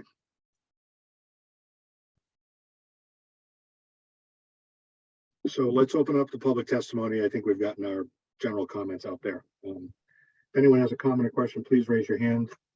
And I'll call on you at this time. Again, we're going to try to limit it to high-level comments, keep it as brief as we can so we can move on. We've got a lot more to cover tonight. First hand I see up is Jim Sullivan. Jim, if you can just come off mute. There you go. State your name and address for the record. Yeah, it's Jim Sullivan, 6 Howrick Road. Thanks. The first question I had was about density and parking, and you seem to cover that already. The requirements 189 for the bylaw. So appreciate that. My other question was, it's considered commuter or walking distance to the train. When is it not considered walking distance or commuter based, whatever the term was? Ryan or Scott, perhaps, can you? Yeah, so if it's over, Jim, if it's over 20, if it's 21, I'm sorry, 25, within 2,500 feet of the train station. So 2,500 feet, you're at 4/10, so you're. A little over 2,000, right? Yep. So this is kind of the edge then, for the location you consider to be walking, and you use the reduction for parking associated with that. Yeah, I mean, we use the reduction for, we use a different land use code for the parking, which is less than half a mile to rail transit. And then there's also the bus that's a block away. All right, great, thanks. You'd already talked about the density. I'm all set. Appreciate it. Thanks, Jim. Anyone else?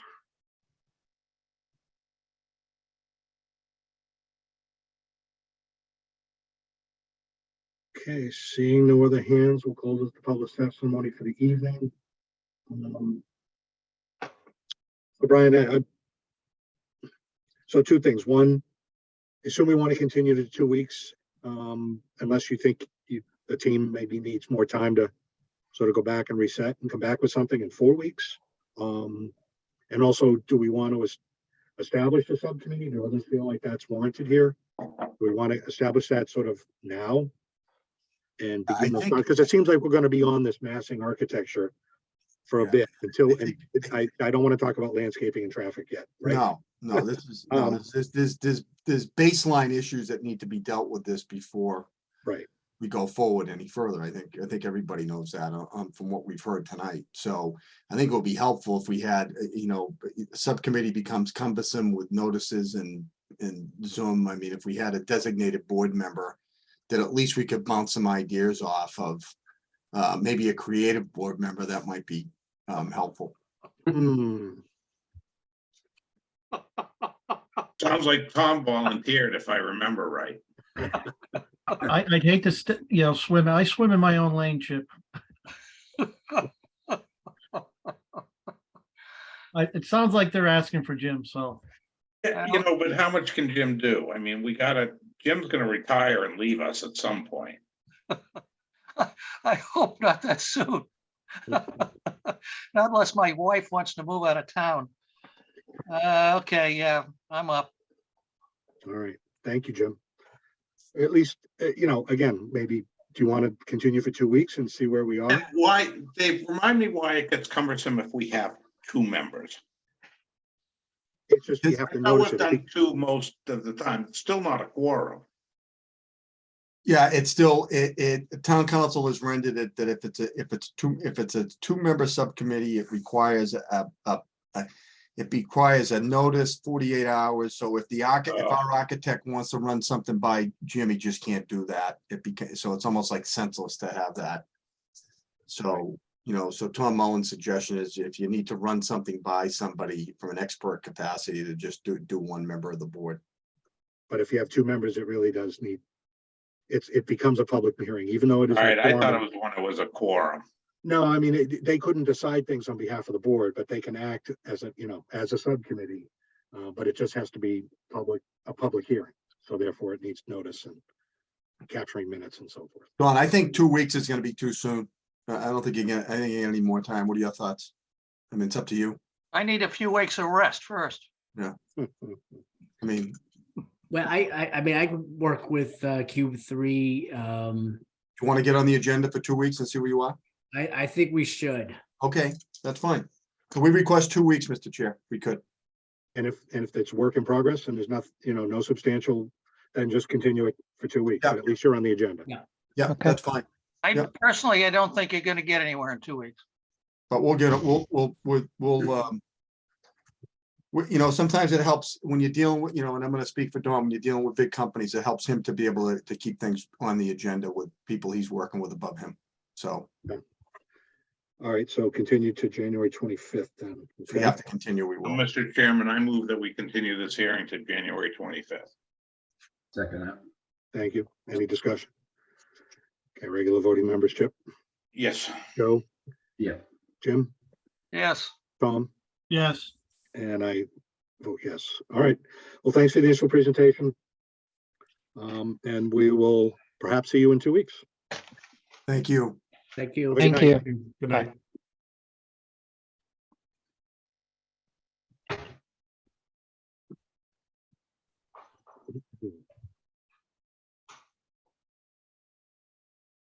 All right. Moving right along, our next new hearing, cases 23-43 through 23-50. Granite's Family Trust LLC at 314, 330, and 336 Salem Street. Great. Thank you, Mr. Chair. Attorney Brian McGraw representing the applicant Granite's Family Trust LLC for the three properties that you mentioned. With me tonight, again, is John Ogren, who is a site civil engineer on this. Andrew Zaleski, who is our architect with MCO Group. That I think the board is familiar with Andrew. He's done some nice work in Wakefield. And Bill Mandel and Jim Cook are here on behalf of Granite's Family Trust LLC, the principals and the prospective owners of this property. And they're in the process of under construction on their property down at 581 Salem on the Linfield line, which is almost done. They're doing a great job down there. So Granite's Family Trust LLC has these properties under agreement to purchase. It's almost overwhelming to explain the mix of existing uses that are happening on these properties, but I'll try.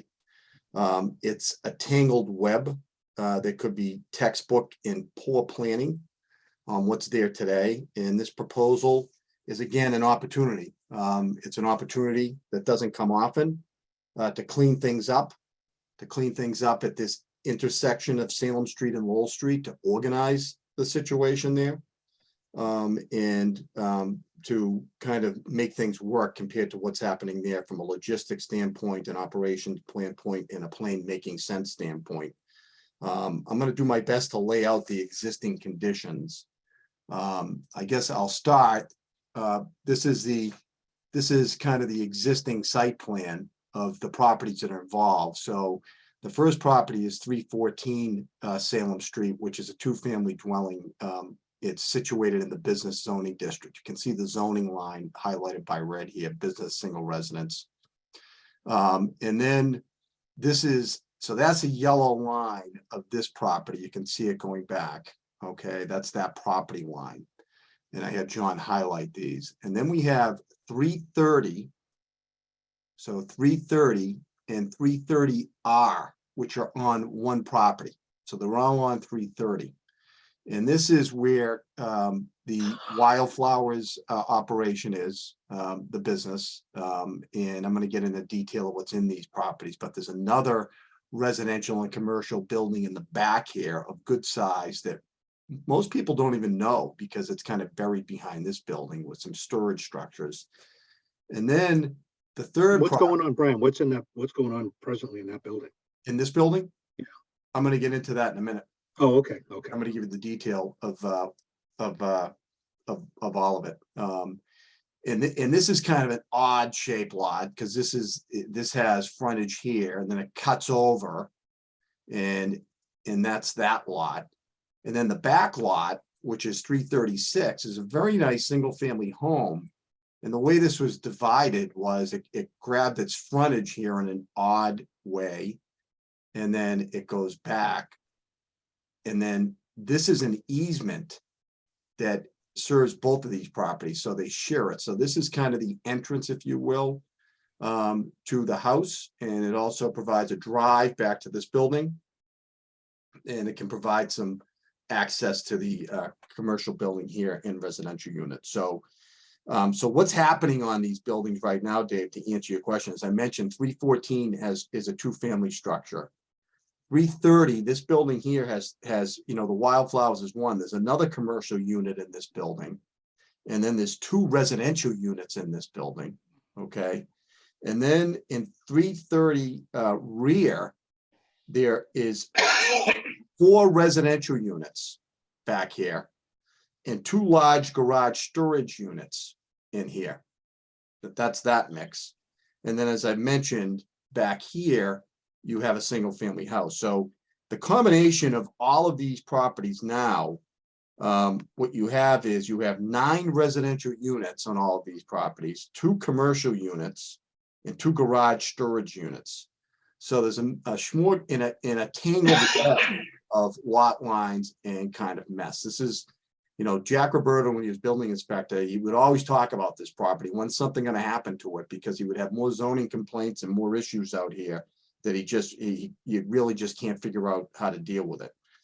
So we've got these 9 residential units, and I think probably I'm going to just stop sharing this screen for a minute. And what's there is all like legal non-conforming? Yes, correct. Yeah, and Jack knew that, and so does Ben, because Jack always would get, he'd have enforcement issues out there, and there was nothing he could do. But he said someday this property will get redeveloped, and it can't come soon enough. So this is me. Reshare. I don't want to give the board an idea. This is always kind of helpful. I can orient this. Here we go. So this is coming from the Irving station heading to Prime.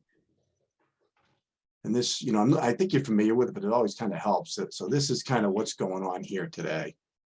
This is the business that's there with all of the display, in this pitch. I don't know how far back this goes. It probably goes back, 2020, but it depends on the season, what they're doing. And then you've got out back, which I'm going to show you in a minute. And then you got the 2-family house here. But you can see you've got a driveway cut here, and that kind of serves the business. Then you got another driveway cut here, which serves the business, and then also kind of conflicts because this serves as that easement and driveway back to the 4-family and the commercial building in the back, and then also serves as the access way to the 1-family house in the back. So just a ton of stuff going on. I'm going to stop sharing that if I can. Okay.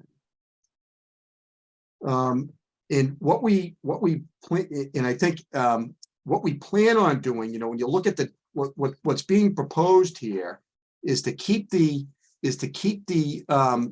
1-family house in the back, so not change it. To take all of this down, and where this building is, to build a 1-family home that will fit in nicely instead of this behemoth. And then in the front here is to have a multifamily 19-unit building, which at the end of the day, as I mentioned, you've got 9 residential units, 2 commercial units, and 2 garage storage units. And at the end of the day, what we're proposing is not a huge increase in what's happening here, because we're proposing a total of 21 units, 19 multi, 2 single-family, for a total of 21 with no commercial use.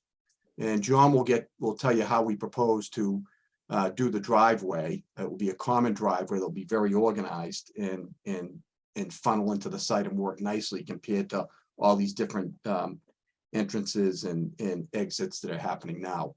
I do want to show you, if I could, just a few pictures of the what's going on out back. I think that'll be helpful because you really can't see those from.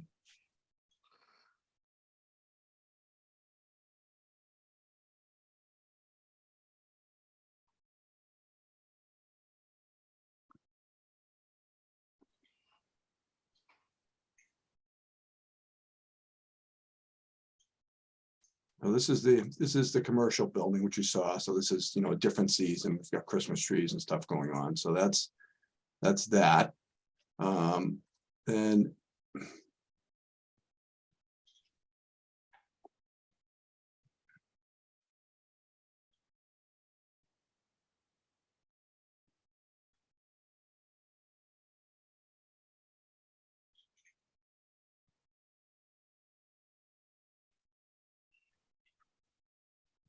I'm gonna, this probably, I don't have to give you a ton, just to give you a flavor, and I'm sure you might want to do a visit out there. You're welcome to do that.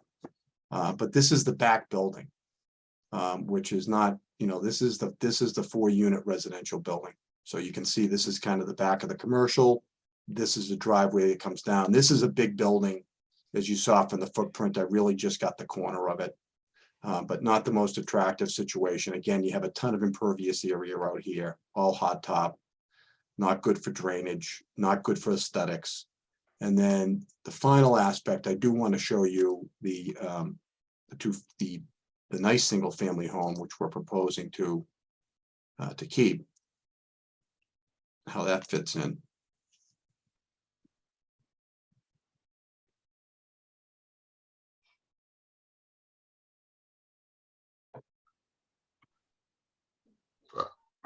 There it is in the back.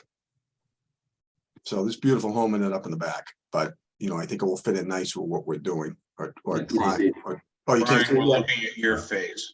Oh, sorry about that. It's not very nice. You said nice looking, and There you go. Yeah. Well, the house is better looking than me. So that's a single. Interesting. Yeah, that's a 1-family home in the back, which is proposed to stay. So we've already been to the planning board on this property, and what they've endorsed a new A&R plan, which divides the property in a different way, which John will go over, but just to kind of show you what we accomplished there. And it was really it was a good process at the planning board, because what we've done here is we've created 3 lots. Lot 11, which is here, okay, and I'm kind of going the outline of that. You can see lot 11. And this is where the multifamily would be. And then we've created a lot for the back, lot 13 for the single family house. That gets its frontage up here, okay? And then we've created a lot, instead of having that behemoth, what we originally thought of doing here was, originally my client said, we got 4 units back there. Maybe we can, legal non-conforming 4 units. Maybe we can do a 2. We'll get a 2 family. And as we looked at it with Andy, the architect, and John, it wasn't going to fit. It wasn't going to fit right. So they're just proposing on this lot 12, a single family that will go with this. And then it's a common driveway that will serve everything, which you'll see with John. So what the planning board struggled, and they really didn't think, they struggled on whether this met the requirement of the A&R plan. And if they didn't endorse it as an A&R plan, we would have had to file with them, just like we are with you, and go through a hearing process. And I think the thought process was, well, there's no need for you to go through 2 boards on this project with, what you're trying to do with the property. So they just put this note on lot 13, and they said lot 13 shall not be a legal lot unless required relief to allow it as such is granted by the Board of Appeals, including but not limited to a variance to allow the proposed common driveways shown on the plan to provide adequate access to lot 13. Because they obviously said, you've got this frontage up here, but it's really illusory access. It's, you can ride a bike down here. So they put that note on there, and they have endorsed the plan. So they've kind of paved the way that we can be before your board for the significant relief that we're asking to try to clean this property up. It was kind of, I don't look at this as too dissimilar to what happened on the Valley and Hart Street project that your board was involved in, that John Cullen did with the old chlorine factory up off of Melvin Street and Hart Street. And, and that property was a tangled web in a zoning mess. It had a split zoning district like this. And basically, there was a lot of creative relief given by the board that made a beautiful project there and cleaned up an area. I'm going to hand it over to John, and I forgot to mention there's no affordable requirements on the property now. Out of those 19 units, 18%, 3 of those units would be affordable. And I think you'll see when Andy goes through the architectural plans here, he's done a great job on massing, because when you look at this with the topography, it basically looks like a 2-story building on Salem Street. So with that said, John, I'm going to go to you first. If you could kind of, just go to the site plan really quickly, because I've kind of laid it out, but not existing conditions, John. I've kind of told them that. If you could just go right to kind of the site plan, that would be great. Is that okay? Sounds good. Great. So John's going to show you what's proposed, because you're already well familiar with what's there.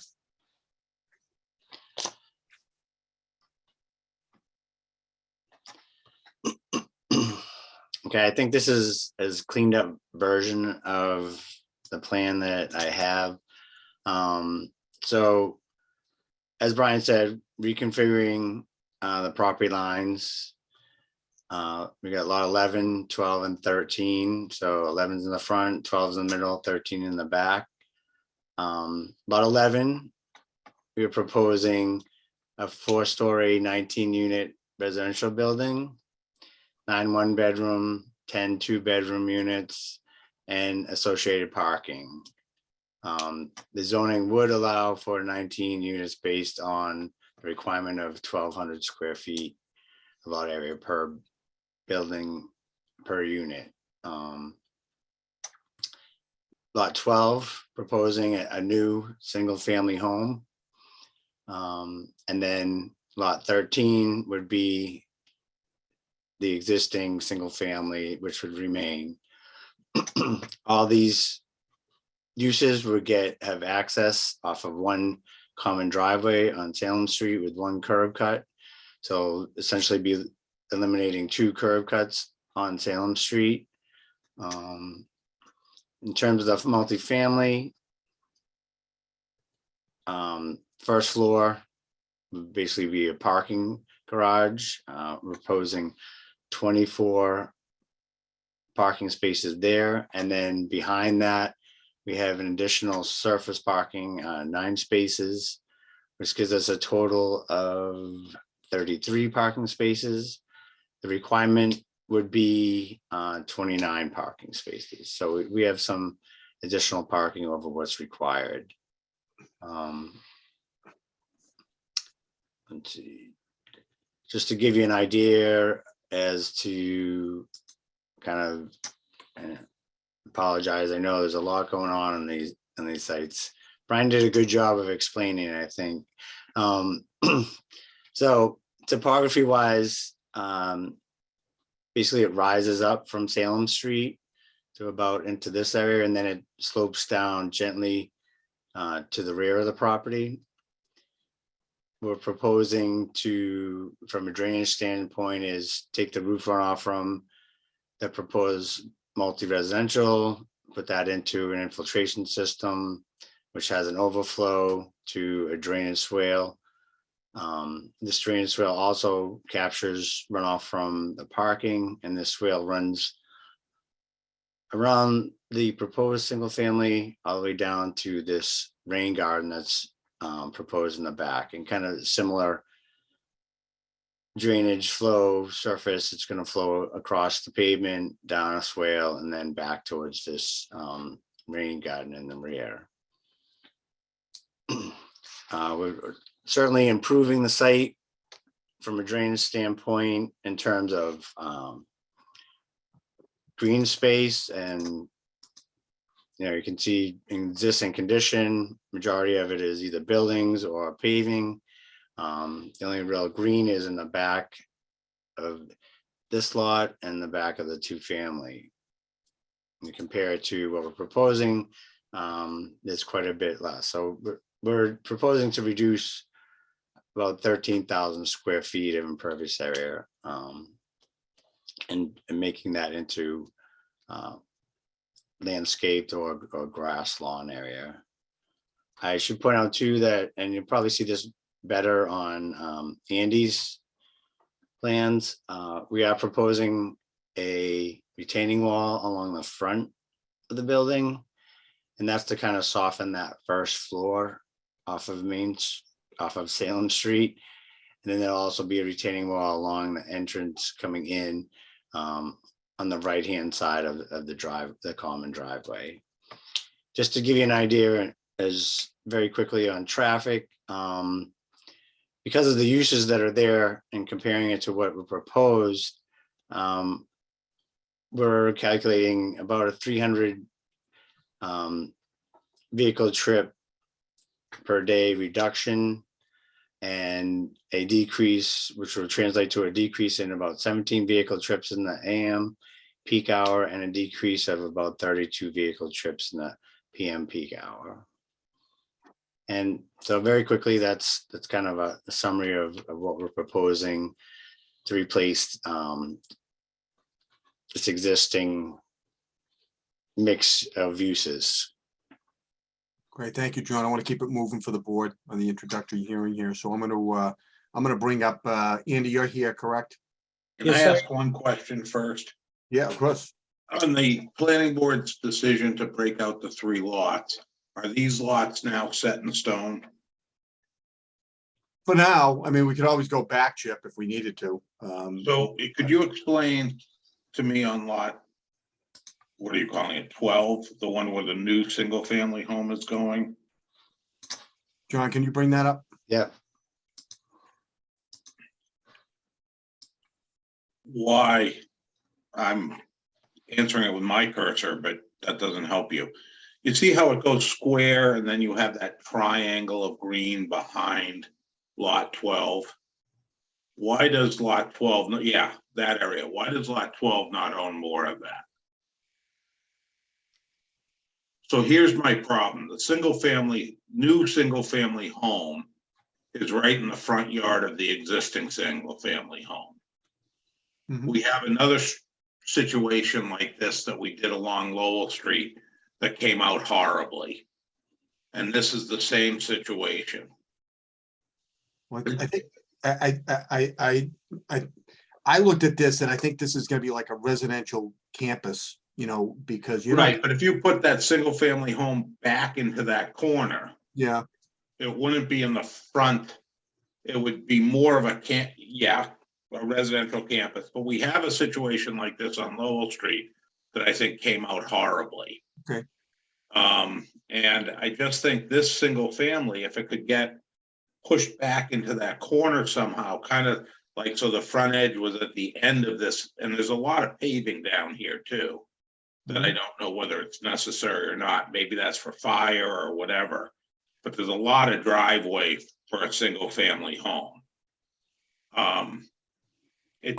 That whole, you know, I thought I was going to be a lot more against this kind of project, but that doesn't excite me, the way that house is in its front yard, if you may.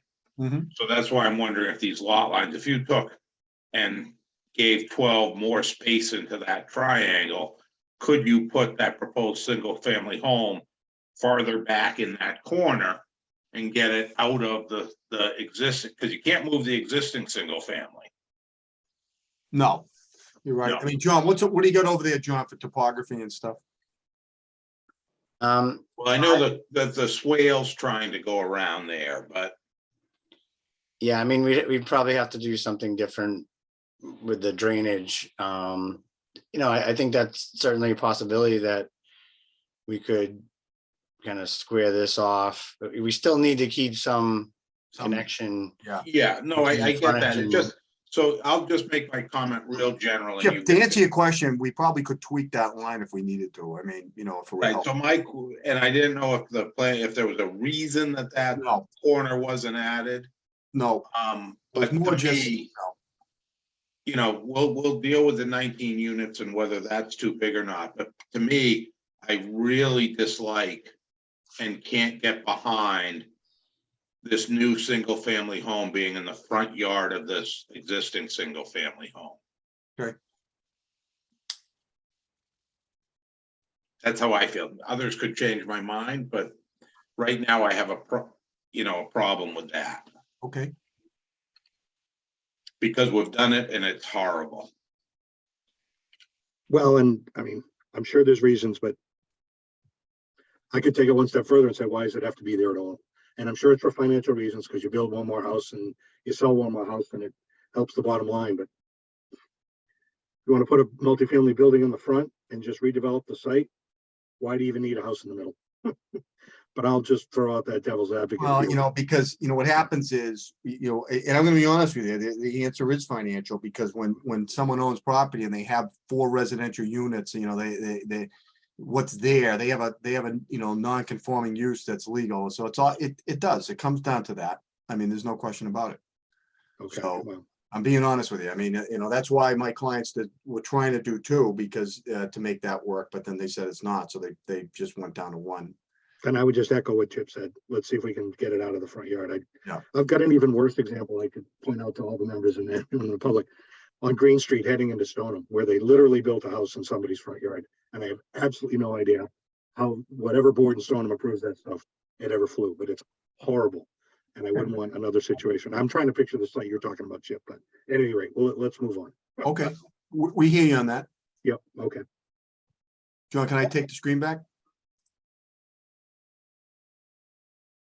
Thank you. Andy, are you there?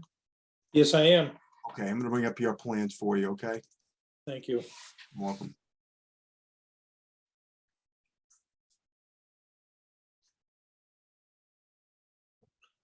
The first thing, the first thing I'd like to do is bring up, so this is, you might just talk in general about this, Andy, maybe with topography, Okay. then I'll go to your plans. Let me see if I can get this up. So I'm just gonna bring up the color rendering, because it's kind of, this is what I talked about before Andy gets into it, that this is the Salem Street. Because of the topography, you can see how, you know, the massing on this is phenomenal. I mean, it basically looks like a 2.5 story building. It's taller in the back, but this is how it fits into the area on Salem Street. So you want to talk about this at all, Andy? Or you want me to go right to your architectural plans? I think we can go right into the architectural Okay. plan. It'll be a little more detailed view Got it. from Okay. when we did the colored rendering, but yeah. Here they come. All right, I'm Andrew Zaleski. I'm the president of the MZO Architectural Group in Stoneham.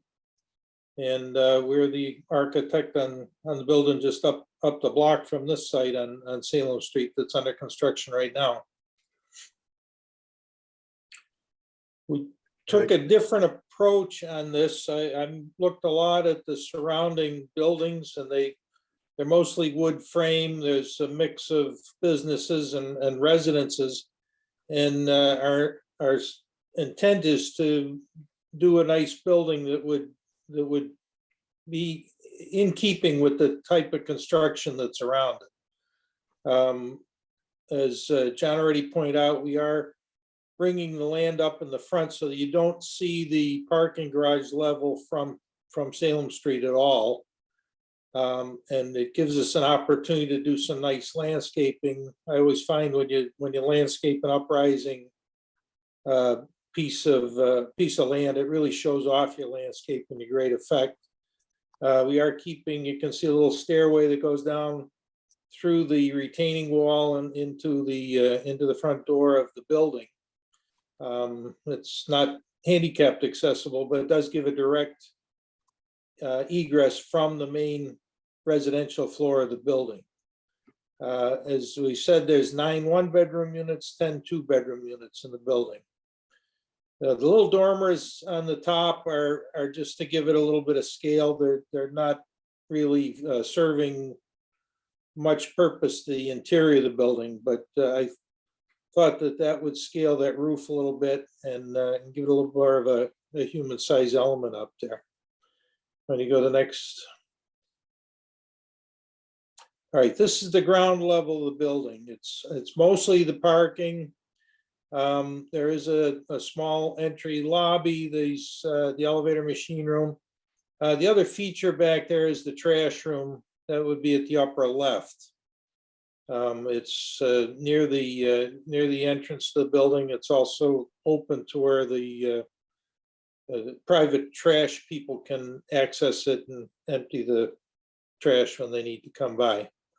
We do have handicap parking to all the codes. Will be high enough to have a van inside the garage. When you go to the next slide. This is the first residential floor.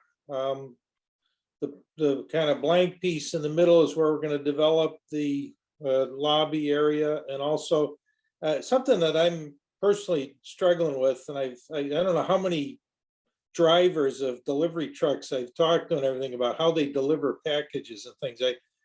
I think we need to really have a nice area where packages can be delivered and can be done in a safe way and not be in the way.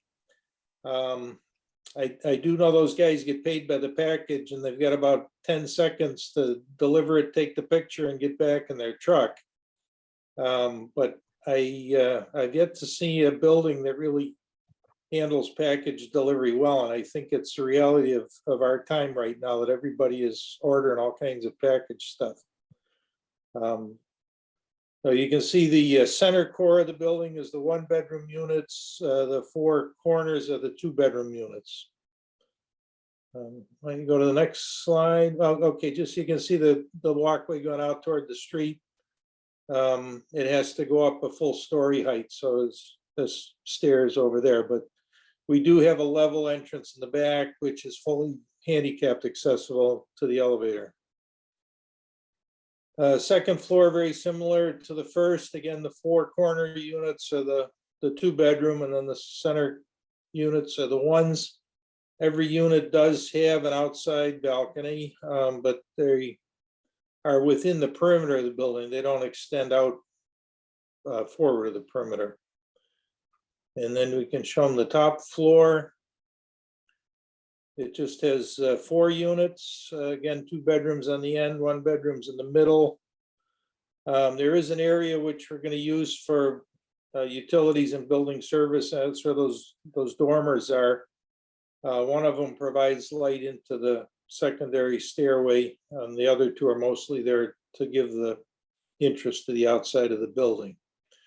The elevator is pushed to the outside edge, so it doesn't interfere with the cars in the parking level. And I think it adds a little bit of interest, the tower element, to give the building another piece of something nice to look at.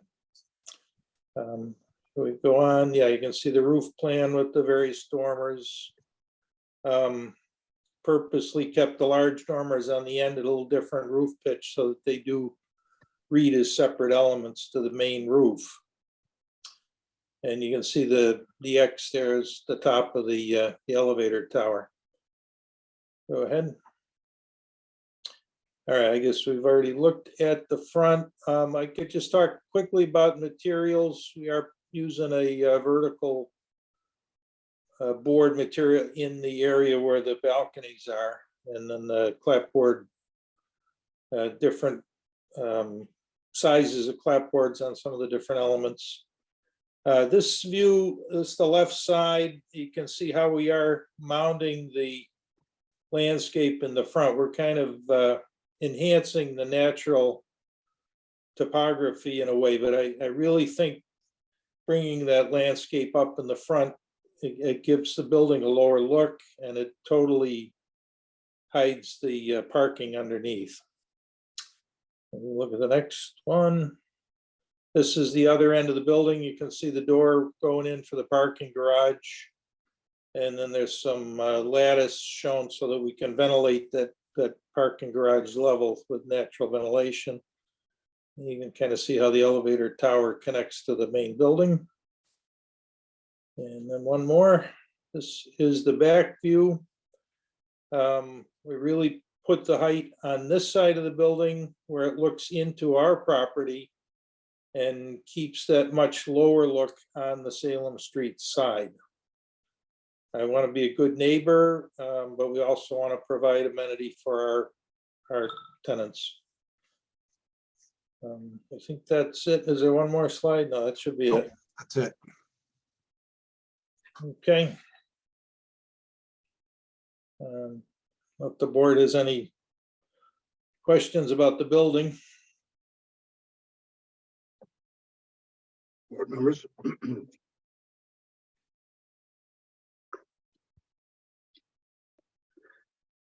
So this building does not fit into the neighborhood.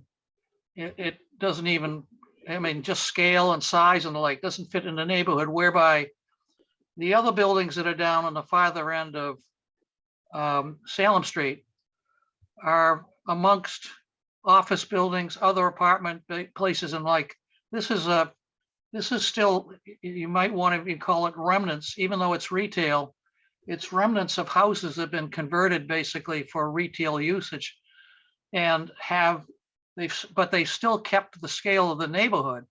This is not to the scale of the neighborhood, nor does it even pretend to be really. It's just used the material. So it disguises itself, but the mass is just horrendous when you look at this and how it works around the neighborhood. It just doesn't work in my mind. It does meet all the zoning as far as the building height and the number of units and everything. It meets the zone. We're not asking for any relief. No, I'm just looking at what it does to the neighborhood, basically, whether you can do it or not. It bothers me, just bothers me. I totally agree, Jim. When you, from where New Salem meets Salem down to the lights out in front of the gas station there, Hess, there are some businesses, but everything else is a single family home, maybe a 2-family home. This is completely, so to put a 19-unit mid-rise apartment in that stretch doesn't make any sense to me. And It would almost be better if you took a bunch of Oxbow units, basically, that we've dealt with before and put them in that site so they all are at the same scale. And they might even make up the same amount of bedrooms in the end, but someone would have to plan it out.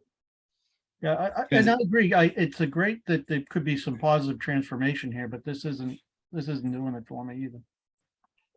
And I have a question. Is that right, Brian? You're not asking for any relief for this? I mean, from I think the site plan, it looked like the setback, I could be wrong, it wasn't zoomed in.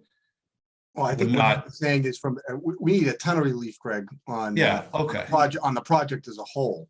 Yeah. Yeah, so. I was gonna say, I was flabbergasted there for a second, because I think that even goes back to, chip in, I think Dave comments from earlier with the middle house there. Sort of why do you need it if you're looking to do a building like this, it needs to be pushed back. I mean, I had the same comments, I think, as Jim and Tom immediately. So yeah, the setback, and I'm not gonna beat a dead horse, but.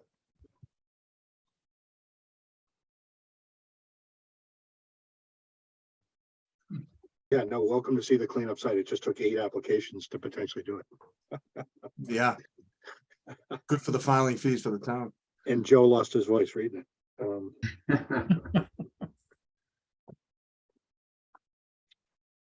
Okay. So Brian, I'm sorry if you said this up front, just to summarize. You already went to planning board, and traffic would be scheduled, right? And is TAC is not, yeah. Concom TAC involved here? No, right, John? No Concom. Okay, I did we get a letter? I don't see a letter from them. But normally if it wasn't in there, we'd hear from them, but it would say not in our jurisdiction. I just didn't see one, so I didn't know if that implied you were gonna have to apply to them.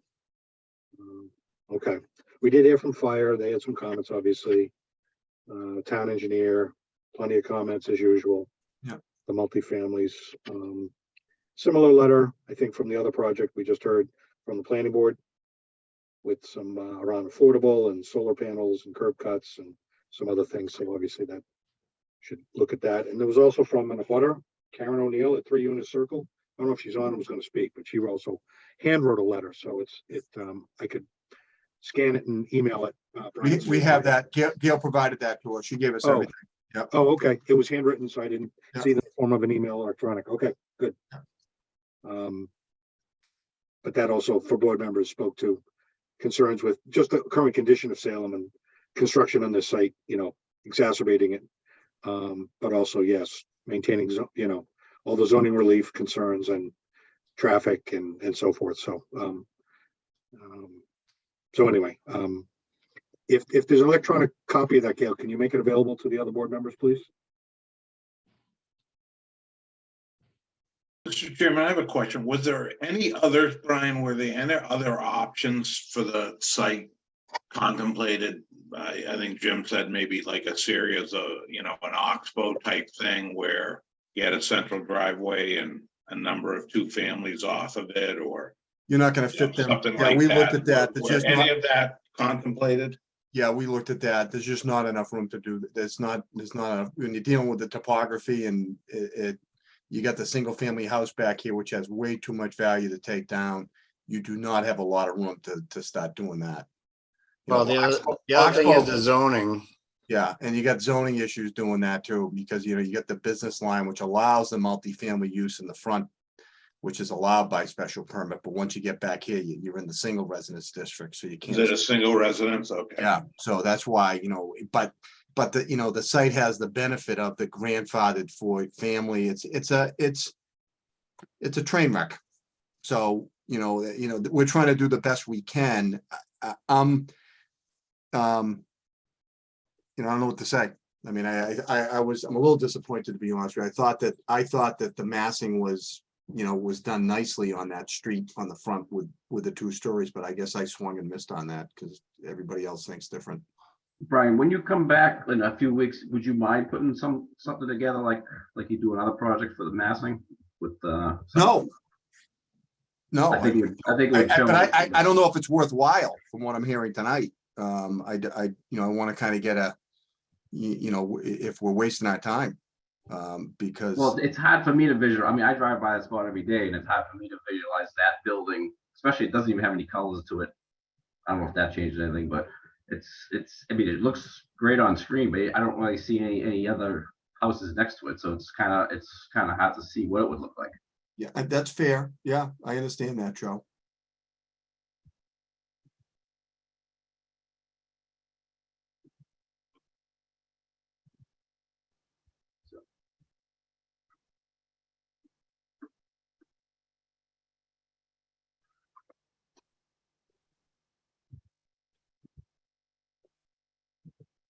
Anything else, board members? Sorry, just taking a couple notes myself.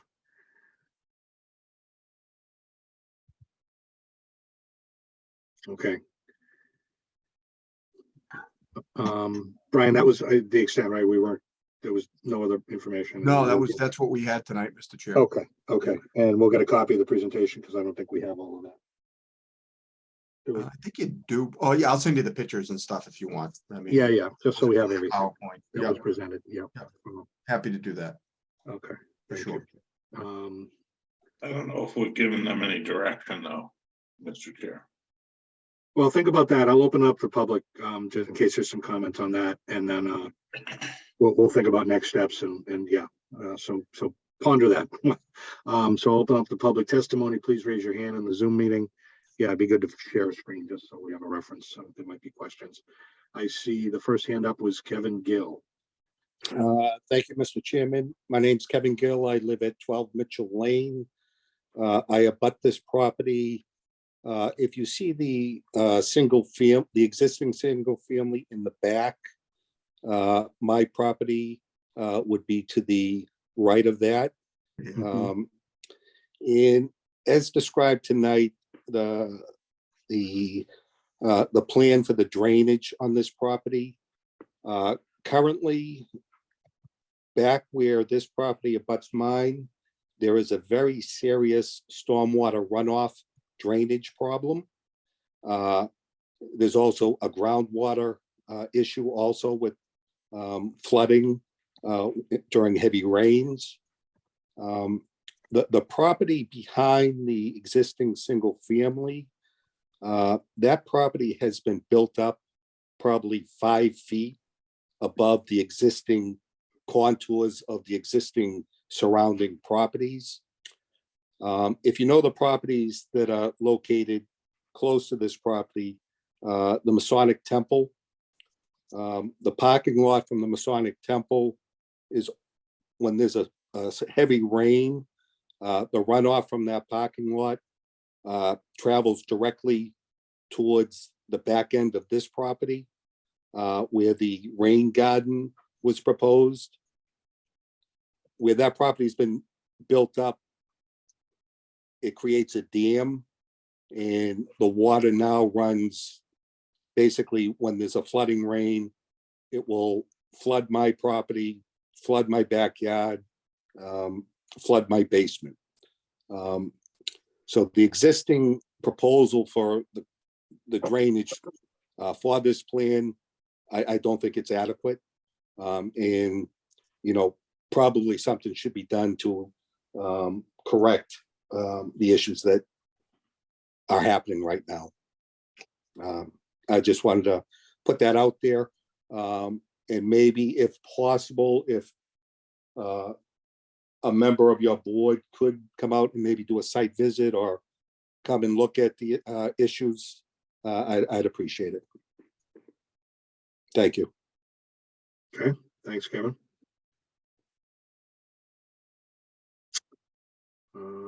Next hand up, I see Jim Sullivan. Yes, thank you, Mr. Chairman. 6 Howard Road, Jim Sullivan. I'm pretty concerned about the density of the project. It's interesting tonight. This is a pretty tough intersection. Broadway was a pretty tough intersection. Just maybe that's ironic, but I live down the street off of Lowell, and it's a tough intersection. I heard the engineers say that the traffic would be less. I don't know. I believe the math, I believe the people, but I know what goes on at that site. There isn't a lot of traffic in there, certainly every day from the commercial side. But my other question, I don't know if this board can answer it, is the lots. I thought there was some definitions about lot widths, And I can refer to the planning board unless others don't know. There's no lot shape factor in the town to be able to create lots as such.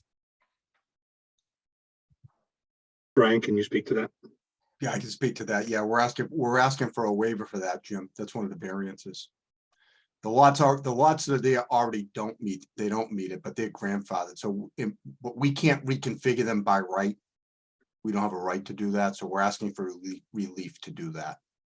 But Okay, I'm sorry. So you had an A&R signed, Brian? Is that what you said earlier? Correct. Yep. So the planning board, when they sign an A&R plan, it does not have to meet zoning requirements. So they don't have a choice. They have to sign that plan. Unless they make a determination that there's not adequate frontage. So in this case, they made a determination there was, but they had a concern, I said, for the back lot, and that's why they put the condition on the A&R plan of the relief being granted by the Board of Appeals. Okay.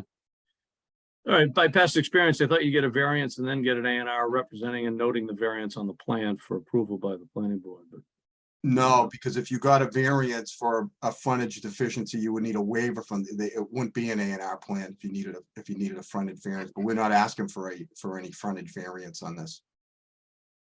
all right, I'll take a better look at that and ask questions with planning if I need to. Appreciate it. Sure. And I'm happy answering. If you want to call me, Jim, I'm happy to talk to you. Great, appreciate it. Thank you. Thanks, Jim. Next hand up I see is Terry Stanley.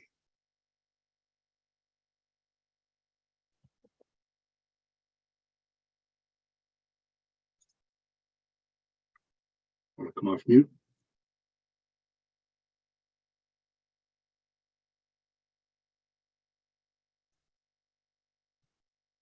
Oh, Hello. You state your Hi. name and address for the record? Hello. you see me? Yeah, I'm Terry Stanley. I live at 14 Eunice Circle. My mother, Susan Qualters, actually owns this property and 8 Mitchell Lane.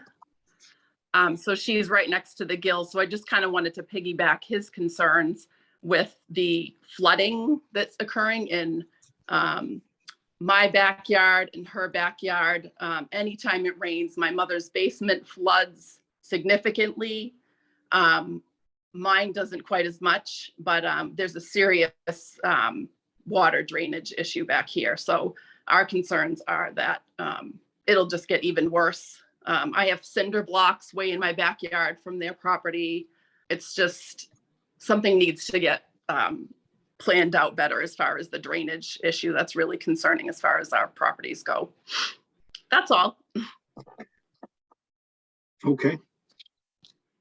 Thank you. Thanks. Next hand up I see Paul Melanson. Hey, Paul Melanson, 20 Mitchell Lane. Thank you for taking the call, putting this together. First off, I want to compliment one of the board members that was talking about the New Creek thing and mentioned that Mike's gym would be the dumbbell for it. The pun was too easy. Sorry about that. Actually, kudos to, if you can do something with this property, that would be magnificent. And I got to give someone a lot of credit for changing the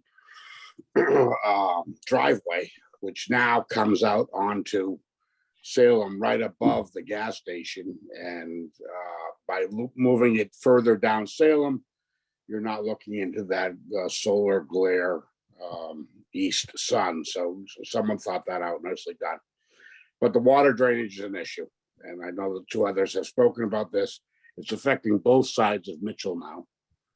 And I think if you take a look at that lot 12, if you just go to either Galini or the temple and look across, or from Eunice, I mean, I'm not an engineer, but it's got to be 5 or 6 feet above grade. So that's an issue. And I think there's an underground stream there. So that drainage, it's been, ever since that property has been elevated, don't know whether it was permitted or not, but it's been an issue. So food for thought. Thanks for taking the call. Okay. Thank you, Paul. I'm not seeing any other hands up, so we'll close it to public testimony for the evening. Of course, there'll be opportunities at future hearings as the topics evolve as we go through this process. Back to the board. So direction to the applicant, how we proceed here. Well, I think we heard, John, can we look into some of these drainage issues that we're hearing? I mean, have you already, if I may, Mr. Chair, just because it was a concern for virtually every abutter that spoke. So, I don't know if John has some comments on that, or if it's, John, something we can look into. Yeah, I mean, we didn't go into real detail on the drainage study. But what we had proposed, and we did submit a full stormwater assessment, looking at the existing condition proposed, and there's no question that water flows, as I said, from Salem Street, from just into Salem Street towards the back of this property. It currently does, John? Yeah, and what we're proposing is some infiltration of the multifamily residence unit, along with reducing the amount of impervious area on the site just by 13,000 square feet, and then also the rain garden. Am I saying that's going to solve everyone's drainage problem in the neighborhood? No. What I will say is that there's a significant reduction in both the rate and the runoff from our site towards the back of this property. So from that standpoint, we're improving the water in terms of the surface water, what's heading towards the back of the property. Well, what we'll do is we heard from the neighbors on that, and we respect that. And, we said our goal is to try to make this better for everybody. So we'll look at that. I'm sure the town engineer will look at that on the drainage study, but we'll look at it again. We hear them loud and clear, and we'll see what we can do. Because if this could become a benefit for them, it'd be better too. So. Okay. And you heard some comments on the building in the front, especially just the massing. So again, without providing specific direction, just for the team to go back and maybe contemplate other options that again work for what you're trying to do, but also make it fit in the neighborhood perhaps a little better. Yeah, I mean, if I perhaps can ask provide you, some massing example of what you've come up with, just so again it helps visually folks to see how something could potentially fit. Go if ahead. I could ask you, Mr. Chair, and Mr. McBain, because you had some strong comments on the building, which I respect. Do you think a building of this nature could be done appropriately to mass and fit? I don't know, Brian. I find it disconcerting to see like that sort of building down on this end of the street. I don't mind it up on the other end, but down here, it either sets a precedent or just makes things worse. I'm not sure. It would have to be broken up into several buildings or jigged and jogged, something basically to break it down. It's just one big wall, period.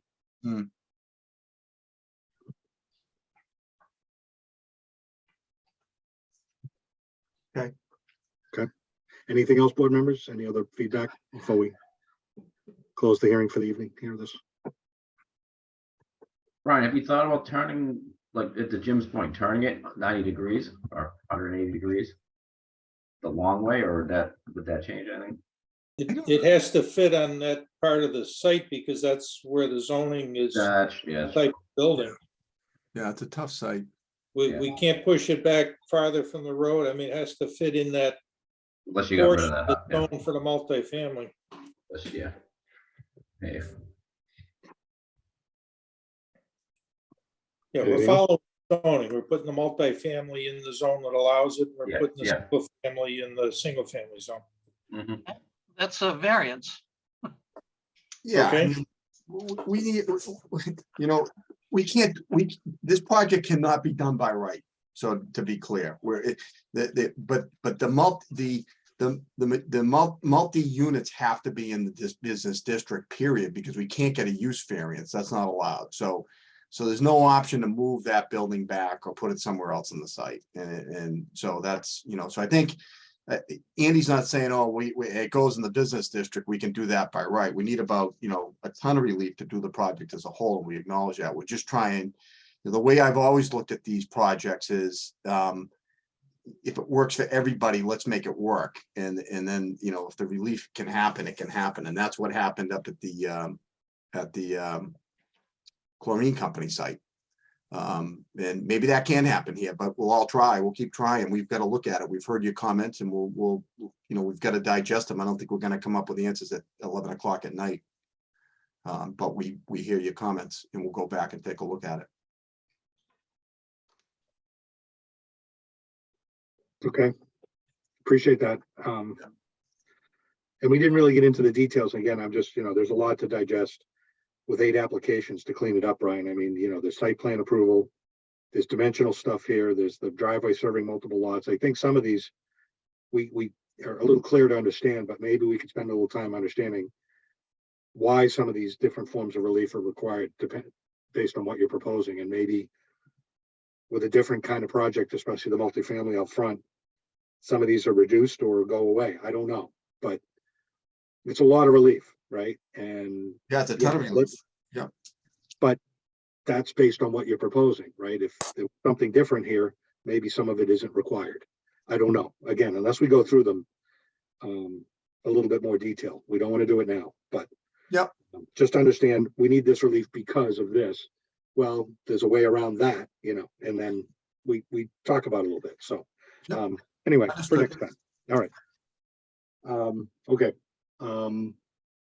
2 weeks. Yeah, that's fine. Okay. Let us work on it a little bit and see what we come up with. If we're not ready, we'll let you know. Okay.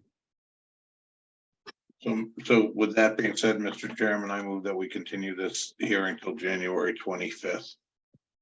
Second that. Thank you. Any discussion? All right, regular voting members, Chip, Yes. Joe, Yes. Jim, Yes. Tom, Yes. and I vote yes. All right, thanks for your time tonight, the initial presentation, and we'll talk again in 2 weeks. Thank you for your time. Very much appreciated.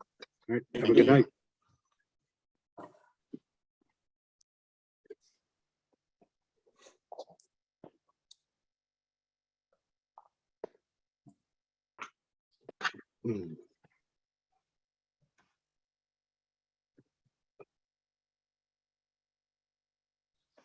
All right, next new hearing, 23-51, Dana Rodriguez at 377 Main Street. Good evening. Dana Rodriguez is traveling this evening, so I'm here on his behalf. My name is Roger Krupa. I'm Sales and Marketing Manager for Affiliated Financial Group. The building in question is at the corner of Main Street and Albion. If I can share my screen. Absolutely. Okay.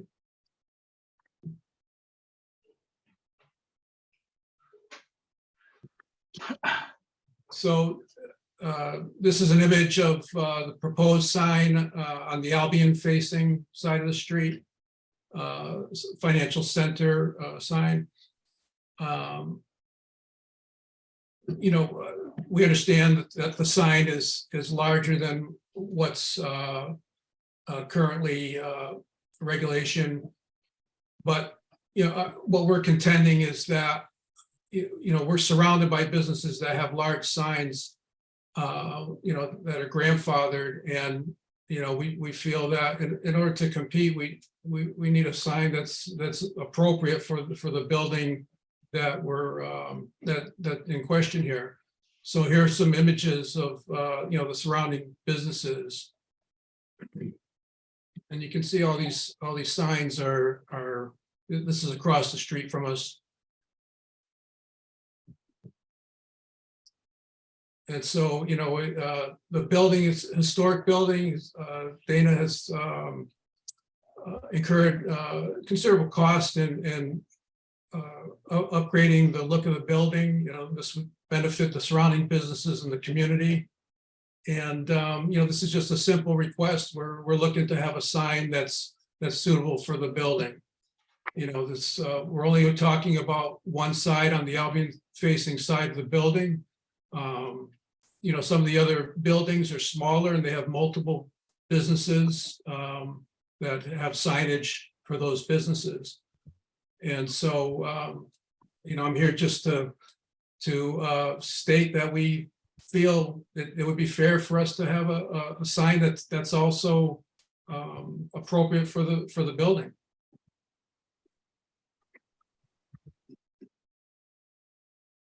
It's just that's our simple request. Okay. Just to clarify, the plan that you submitted just shows financial center. What's the affiliated mortgage services? So that was the sign that was the sign, the original sign that we had on the Main Street facing side of the building. And so we intend on keeping that sign. When was that approved? Pre-existing.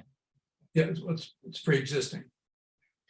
Jim, have they come in front of, this is certainly in the overlay district. Yes, so they were before us on November 7th, basically. And at the time, they submitted several options, basically, and this was the one they preferred.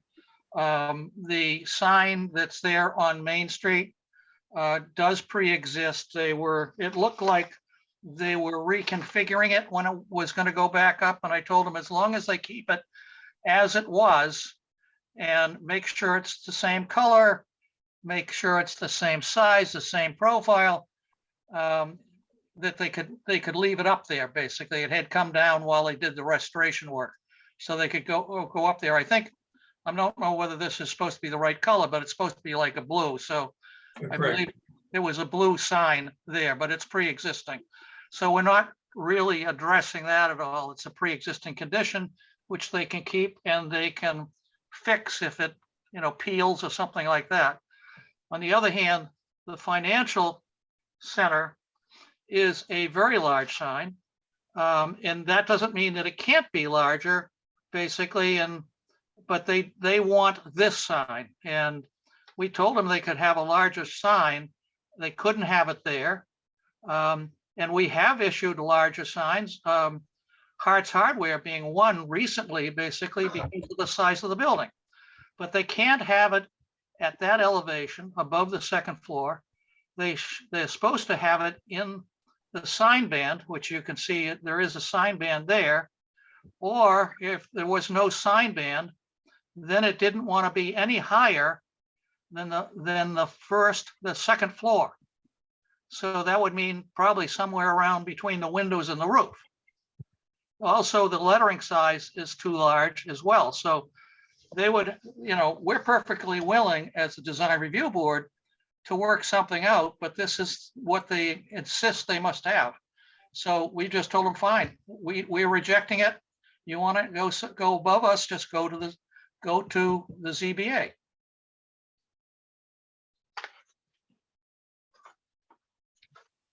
And thus they're here. Thus they're here. And it would be my inclination that we send them back to you to work out something that everybody can be happy with, because this is horrible. And just because there's other bad signs in town doesn't mean that they get allowed to have a bad one too.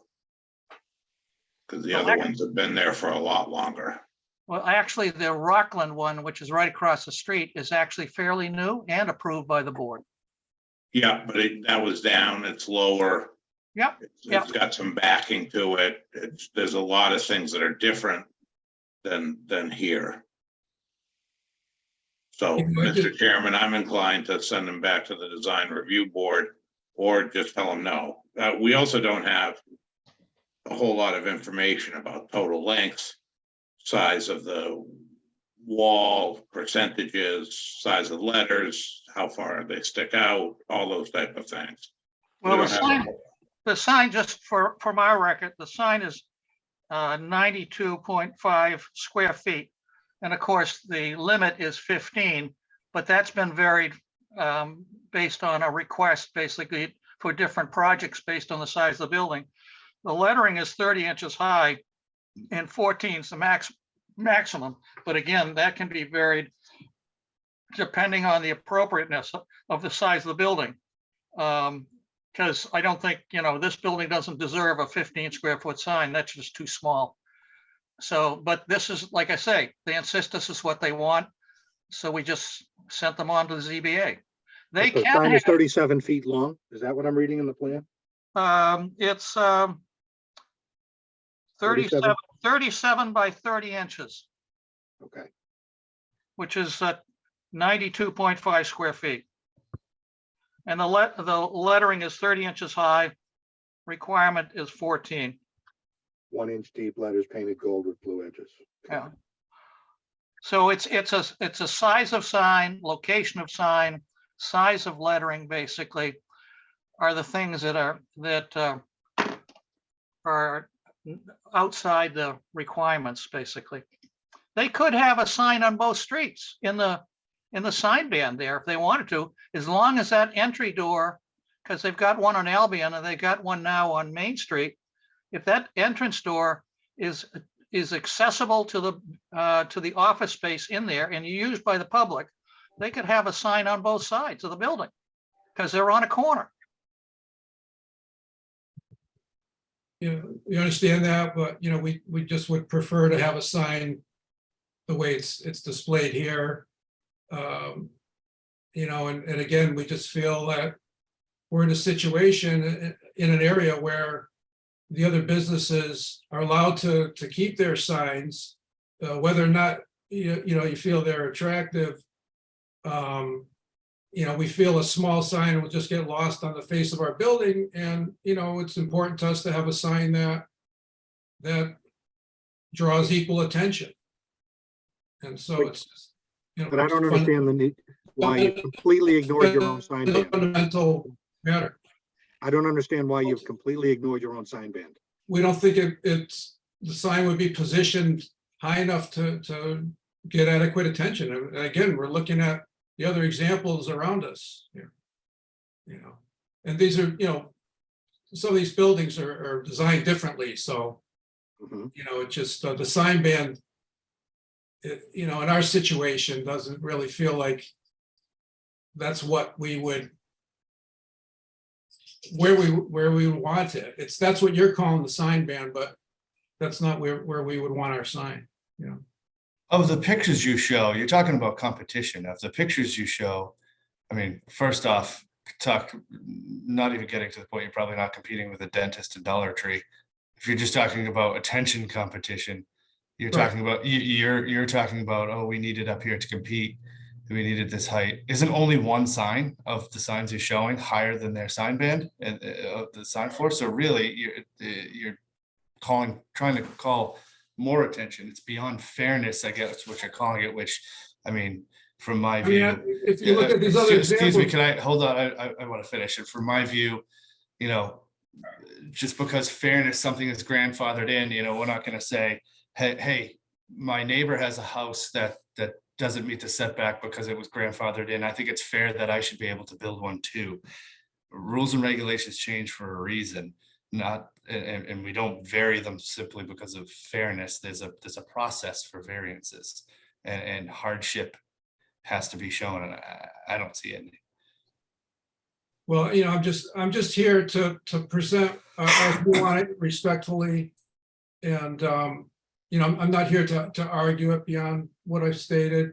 Again, I'm sure Dana would like to chime in, but originally this session I think was scheduled for the end of January, and he had a prior travel commitment, and so I'm just here to state how we view the matter currently, and appreciate your feedback, and I'll take it back to Dana, and he'll make a decision on how he wants to proceed. Okay. We're happy to continue and give you the opportunity to do that. I mean, that seems appropriate. You've heard the feedback from the board here. And, with him not being able to attend and hear this discourse, it's, I think, only fair, to use that word, for you to go back and give him, tell him what came up tonight. This meeting is recorded. He could watch the hearing, right? It'll be posted on the town's website. so he could review the recording himself. But then figure out how he wants to proceed, and either come back with a different plan or take it back to the DRB with a different plan, and maybe come to some consensus there, and then, you know, ultimately come back here with something that perhaps the DRB supports. So, Great. but that's fine. Is 2 weeks sufficient, do you think, to our next January 25th meeting? Yes. Okay. And again, if there isn't enough time or you're still working on something, you can just submit a letter that asks to continue it to the February 8th meeting. And we would, you know, take that up early and just continue the discussion to that future meeting. But at least you're on the agenda, potentially on the agenda for 25th. Okay. Great. All right. Thank you. Board members? I actually should open it to the public in case there's anybody here. I apologize. If any member of the public is here and wishes to add a comment or question, please raise your hand at this time in the Zoom meeting.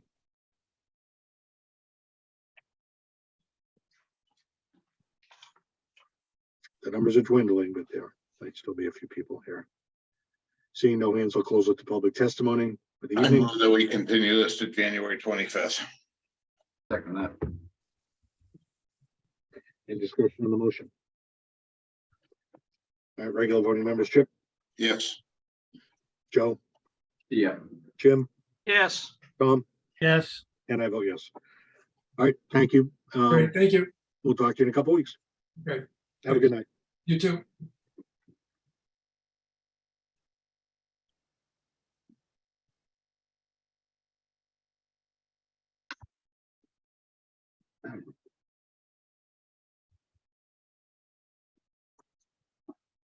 Okay, our final new hearing for the evening, 23-52, Nilu at 0 Greenwood Street, AKA 0 Cherry Lane.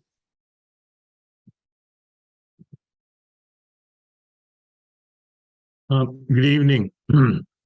My name is Chris Drukas. I'm a lawyer with an office in Salem at 81 Washington Street.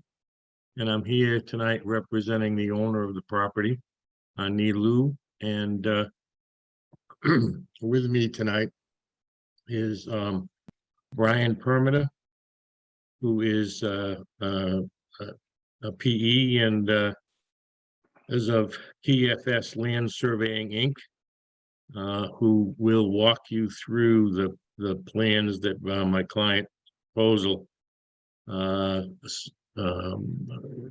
was filed with a petition, and he'll talk to you about the characteristics and topography of the property, which form the basis for our request for relief by your board by the granting of a variance for my client to construct a small home on the site in question, which is located in a single residential zoning district.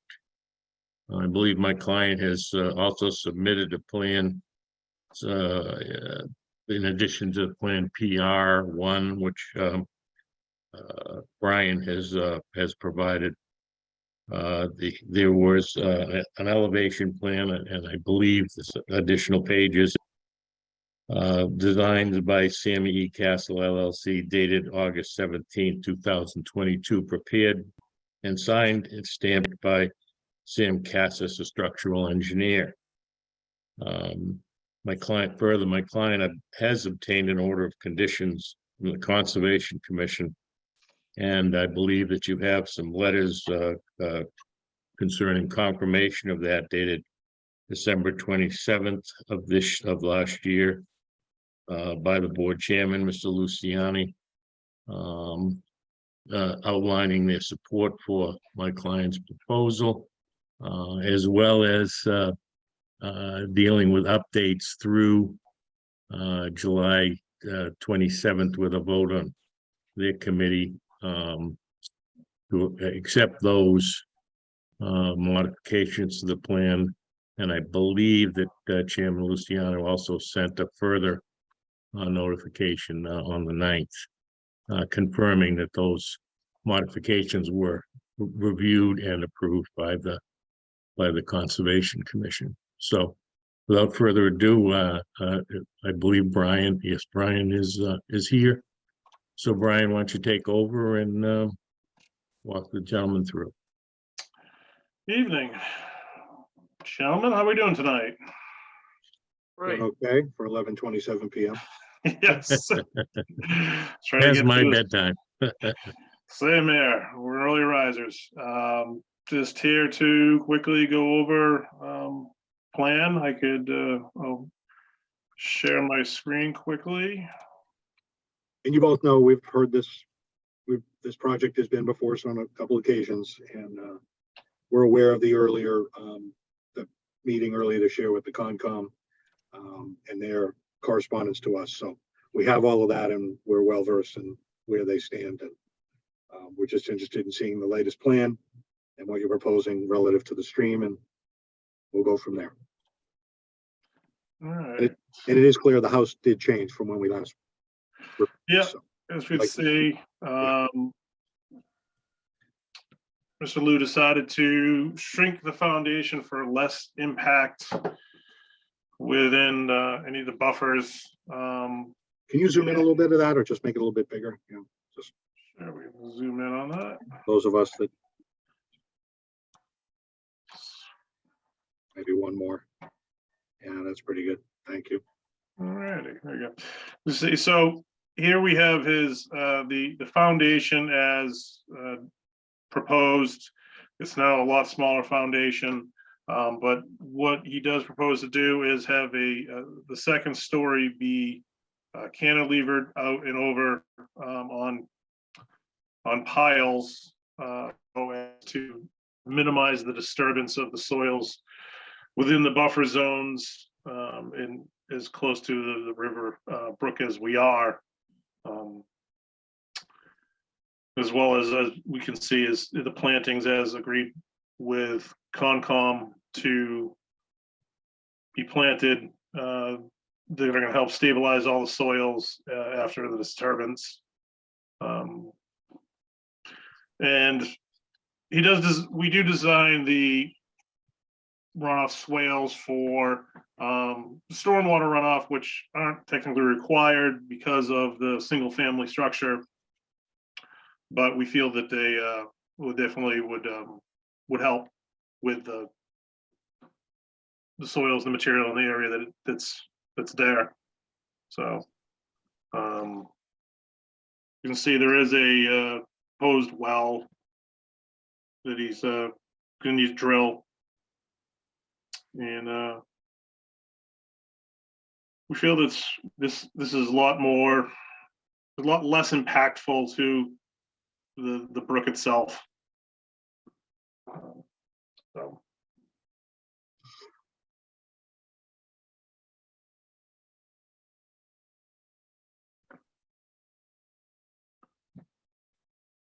And how far?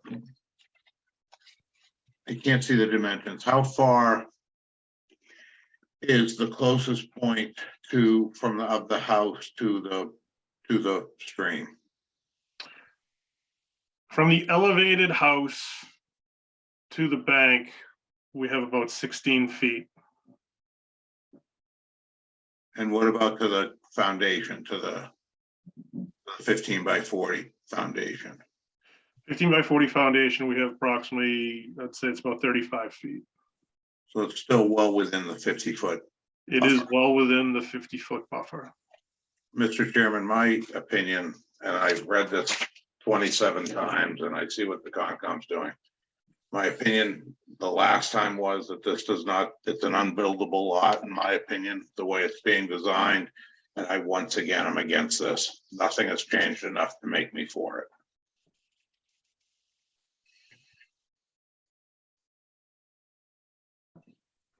Okay. Yeah, I think it's pretty simple. I mean, it's well within the fit. It's way too close to the stream. And he's putting helico piers, which God knows how deep they have to go next to, within 16 feet of the embankment. I mean, those helico piers have to go till they hit something solid. Mm-hmm.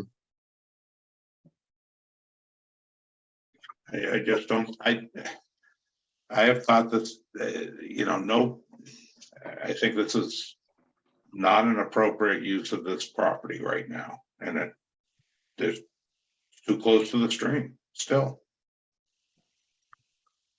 In my If I, humble opinion. if I might,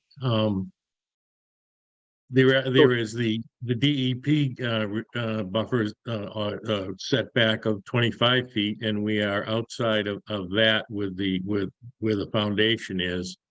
You're not with the helicopiers.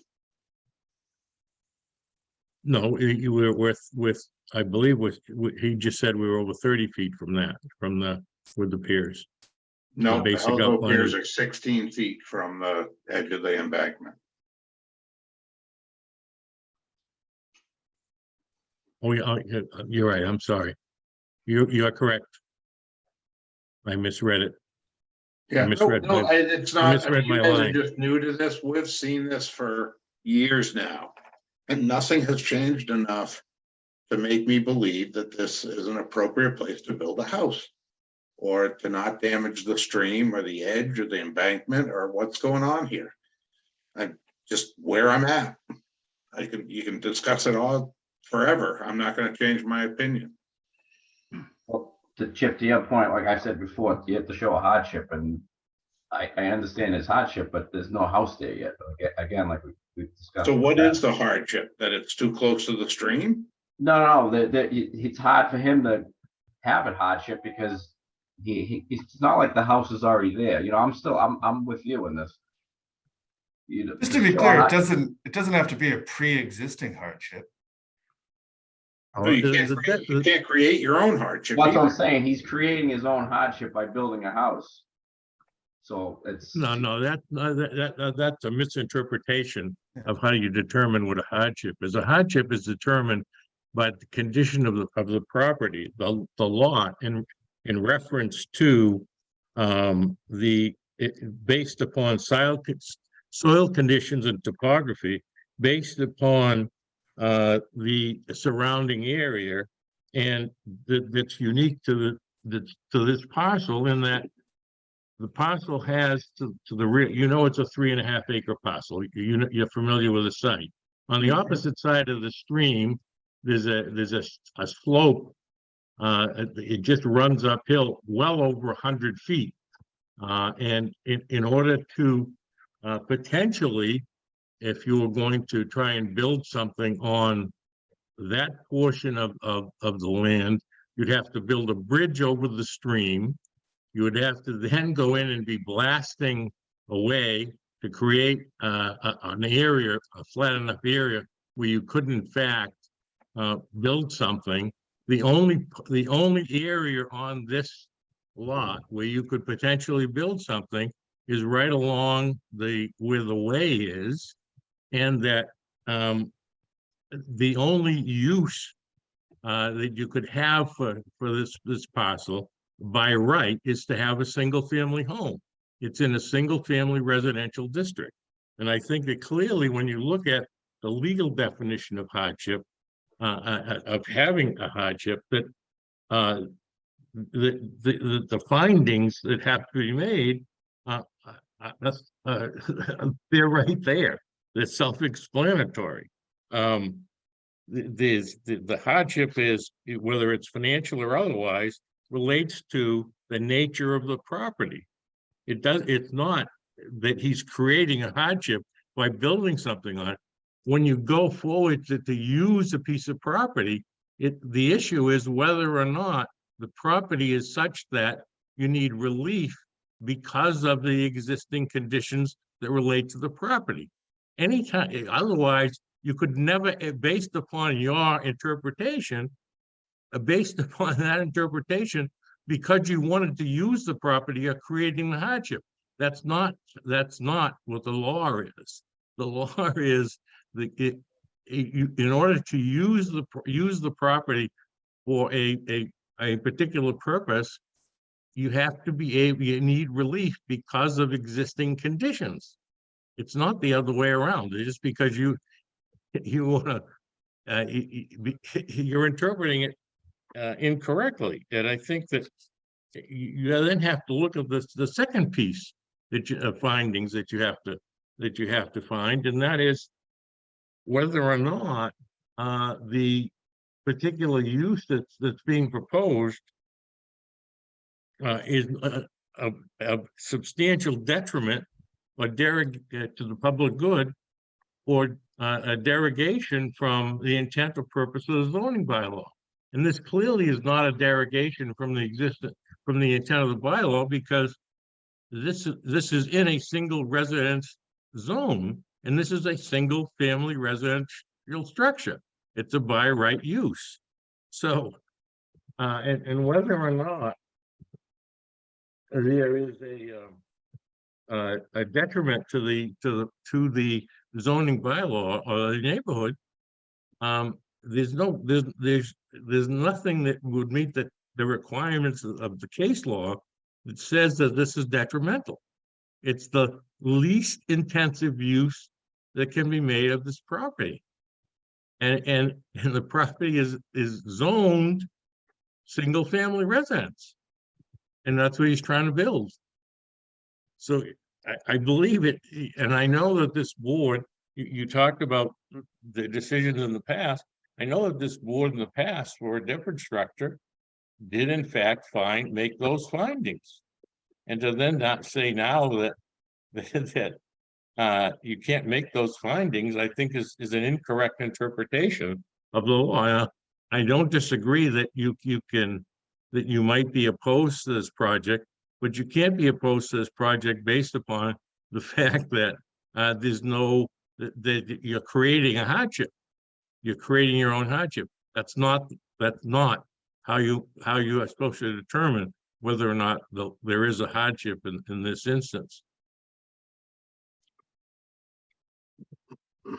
Yeah, and I mean, I would, not talking about the merits, Chip or Joe, but I agree with Mr. Drukas. I mean, if it was the other way around, I guess, Joe, the way you proposed it, there would be no variances.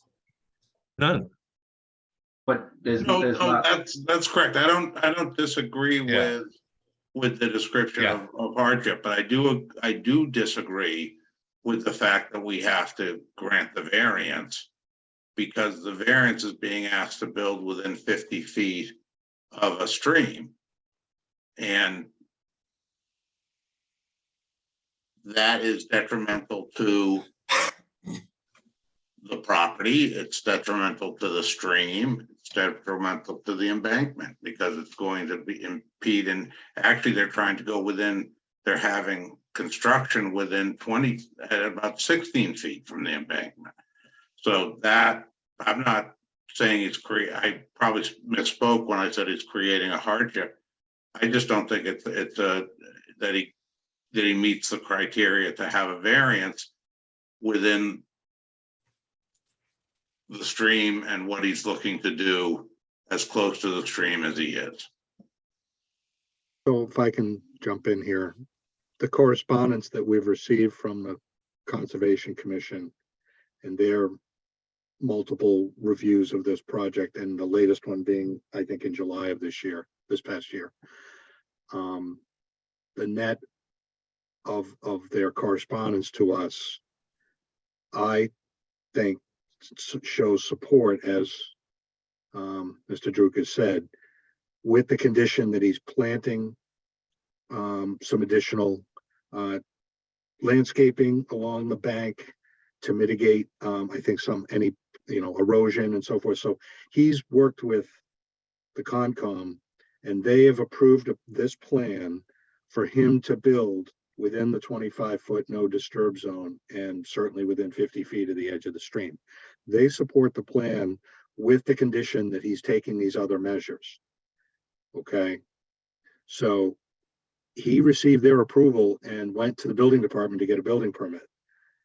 And it was Ben that sent him here because he felt he also needed a variance from us because of our sort of overlapping zoning requirement about 50 feet from the stream. So that's why he's here.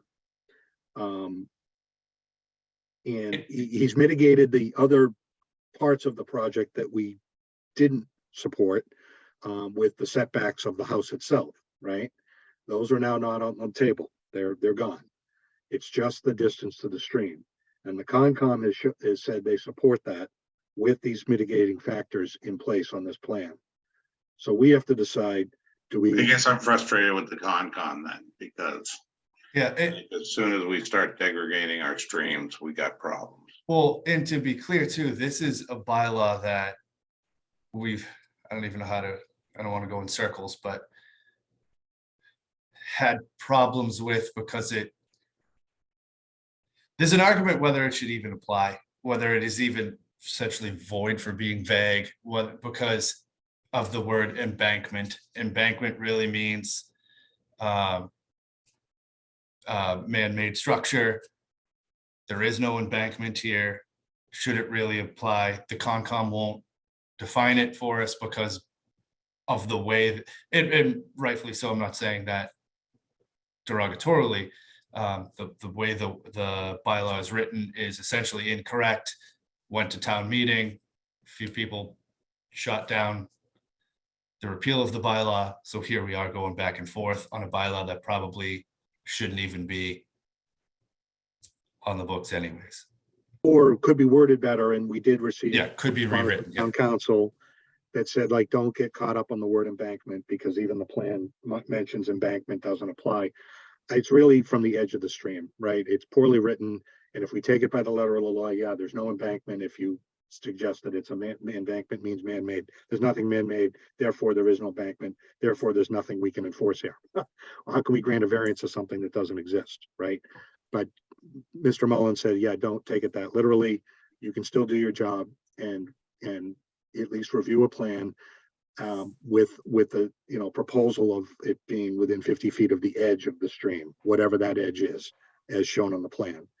And it would be defensible, right? If it got appealed or whatever, it would hold up and not get. Well, I guess, we always, I guess, Mr. Chairman, where I'm the one being so negative about this, that, we always say we look to our others, be it the Concom, be it traffic advisory, for advice and counsel, and kind of go with their rulings or thoughts or perception. So in this case, given that even though I might personally believe that Concom is incorrect in their assessment, I would fold my hand to their recommendation that we allow this. And we weren't at the meeting, so I don't know what that was deliberated, what. But they might have had a tough time with it as well. We don't know. I wasn't there. I didn't read their minutes. But they say they are not opposed to it. They support this plan with. They support this plan. So that's clear enough to me that whether it was after long deliberation or not, they support this plan, and it's their job to protect our streams, not ours. So given that, Don't fold too quick, Chip. I'm with you. I'm just struggling with it. I would also offer, I think tonight is the first time in, I was going to say 3 years, but it's probably longer. It's probably more like 5 years that this has been before us, that we've actually heard an articulated hardship, which I agree with. I mean, I'm the opposite of Chip. If Concom was with this, whether I disagree or not, I don't disagree, but Concom is, I'm okay with it. We heard a hardship. Concom is fine. I'm okay with it. Well, in addition to that, I think if you look, and if you look at what Concom has done, the additional plantings, Mr. Liu has gone above and beyond creating compensating area. And I think if you look at all of the additional plantings that my client is putting in effect on both sides of the stream, it's for compensation for the small, much more than the small area that he's potentially disturbing. That I think that he's gone as far as anyone can go in this situation, making the house smaller. It's a two-story house, and with an open area, only a half basement, if you will. I don't know how much further you could go with putting something on there that would be something that anyone would want to live in, particularly when we've had some expressions of support from two of the neighbors that are there. I believe the neighbor that lives at 6. I have an email from her saying that as long as the street that a condition which we're agreeable with, that any disruption to the street, that the board would require that it be restored to the existing condition after doing the necessary hookups, that as long as that was done, that would be their only condition, and they to supporting this project. And then Derek Pollard, I believe, sent an email to the board also in support of the project. And I don't know if there's any other neighbors that have taken the time to either respond or here tonight and are willing to speak to this. But I'm not aware of, I believe that I saw also from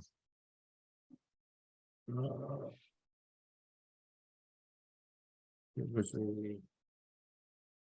from one of the departments that you had from the prior time when there was a submittal, the DPW, I believe, representatives from the town were also approved of the way that my client was hooking up to the utilities. That adequate design had been made for doing those things. So I don't know how much more anyone could do to address all of the issues, and particularly where there is some concern about building within 50 feet of a stream. And I also believe that there is precedent in town where the board has granted others variances to, in fact, build within 50 feet of a, and we'll use the word bank, to a stream. So I don't think that you're creating a new precedent. It's already been established. And I believe that Mr. Liu has worked very, very hard to make this as compliant as is humanly possible to the wishes of the various town departments, and particularly the Concom, which I believe is the primary committee that has jurisdiction over the relative issues here. And I would ask that you provide support. We have And the grant correspondence, grant Mr. the Pollard, variance. but not the other ones, Mr. Drucas. Hmm. Were those sent to the board, to your aware? I don't see them in our file. We'd like to something have from them for us? the record if you could make sure they get sent. I to can do Gail. that. Certainly I can do that. We have the email from Mr. Pollard Mhm. from January 8th, expressing his support or no issues with the house he's planning to build. He doesn't reference a specific plan or anything, but I guess we're left to assume that he saw the latest plan. And he's nearby at 117 Greenwood Street, but he said he has no issues. But it would be good for the record to have the other ones in our file. I'll get it to you. Okay, but we do have the Concom, we do have their various correspondence. The fire chief continues to be concerned about the address, so that's something to be worked out, because even in the application, it's 0 Greenwood Street, AKA 0 Cherry Lane. We just, if this gets approved and moves forwards and something's built, they'll have to work with the town to figure out what's the proper address for this. I guess the chief has some specific concerns about response time and where this thing actually lives. I don't, so, yeah, but it's not for us. I'm just pointing it out that the chief still has, he wrote a new letter and said he continues to be concerned about that. For the safety of the occupants, right? And response time and where it's Well, located. I would guess it would have to be an odd number where 6 is across the street. Right, but at any rate, I'm just pointing out the correspondence we got for the record, and that's just would be an open item to address. if this moves forward. So, yeah, so board members, just to restate, when I saw the application, I did go back through my notes. I looked at what we had already done. I did reach out to Concom specifically to make sure we understood exactly where they stood with respect to the latest plan, the stream, the no disturb zone, and what they had recently approved, and to town council. Again, just again, wording to Greg's point, like the way the bylaw is written, and are we in a good place to make this decision? You know, I'm encouraged by the fact that he is at least taken to heart the previous feedback we've given him, and trying to build something that meets at least the setback requirements. What we're left with is something more modest, that really is just, again, it's the stream setback at this point. And if the Concom says they're okay with it and they support it, then I'm inclined to support it as well, and allow him to move forward at this point, and build a house.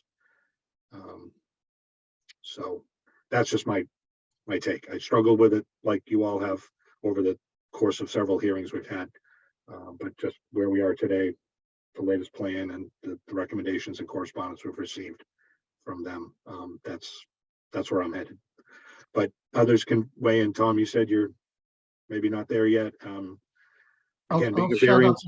I'll Yeah. shut up and step aside. It's late.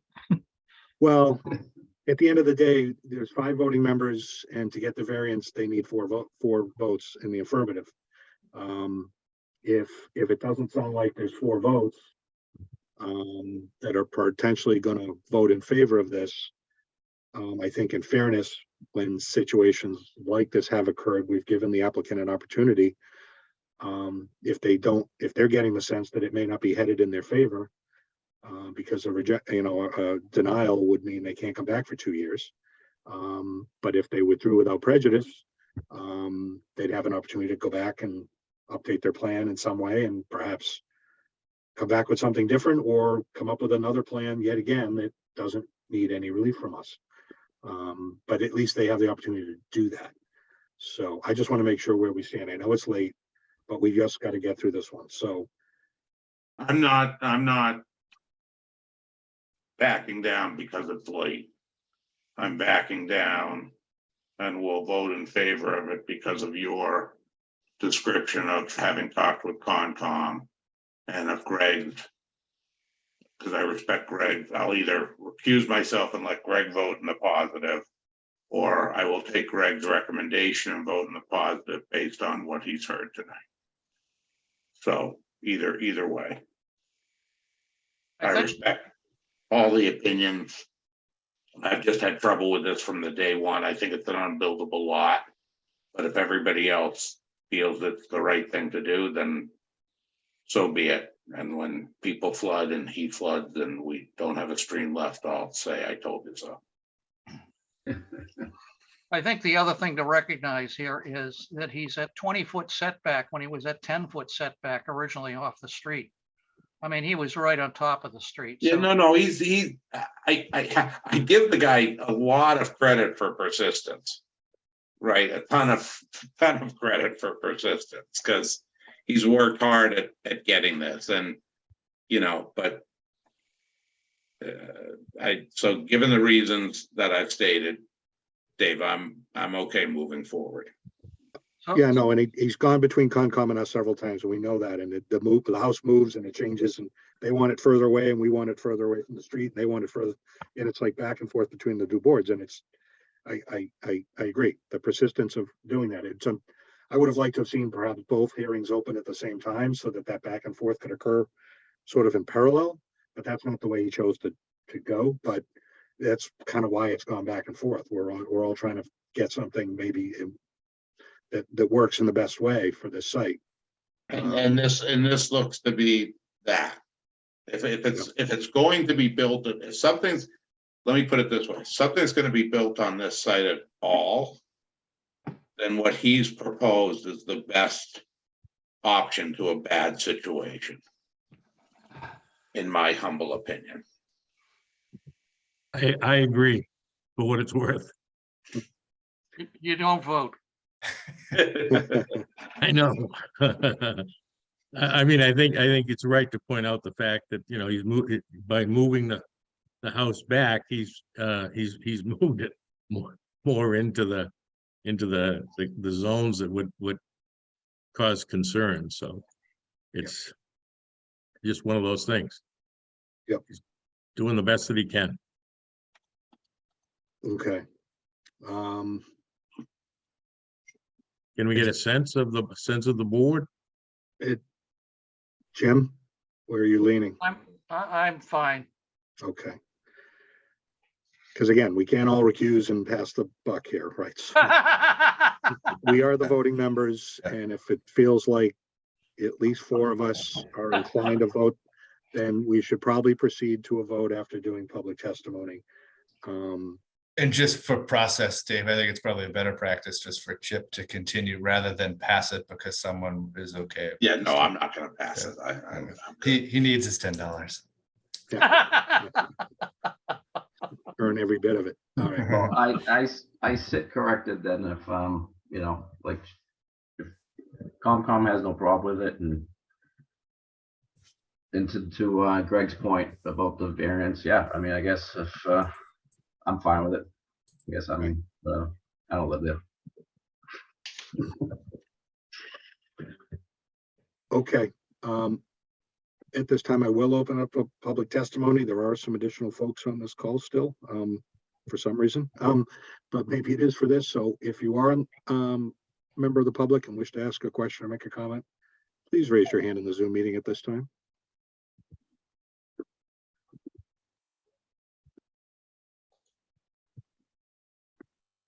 All right, seeing no hands, we'll close it to public testimony. Crickets. Yeah. Well, why John Ogren's still here, I don't know. He loves us, I guess. I don't know. Can't get enough. All right. So we need the variances for It's under 190-31H. I can make the motion. all right, thank you, Chip. Whenever you're ready. I'm just getting my thoughts pulled together because, you know. It's almost Cinderella time. Yeah, I know. I'm past 4 hours past that for me. So I move that we grant the variance as presented to us this evening based upon the plans.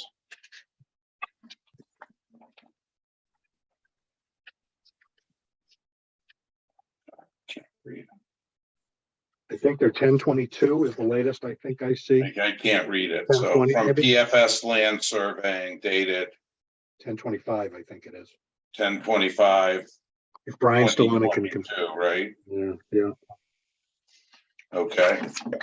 And the testimony presented to us this evening that we grant a variance under Article 190, Section 31H, allowing the house to be built as presented to us by those plans this evening.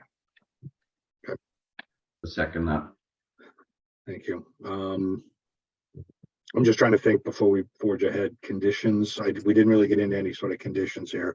Well, the one condition that a neighbor did say, and I think I should, but it's a requirement, but I think we should put in that the road be put back to the condition that after construction that the Cherry Lane be put back to be paved, basically, from any Current condition. Yeah. to its current condition.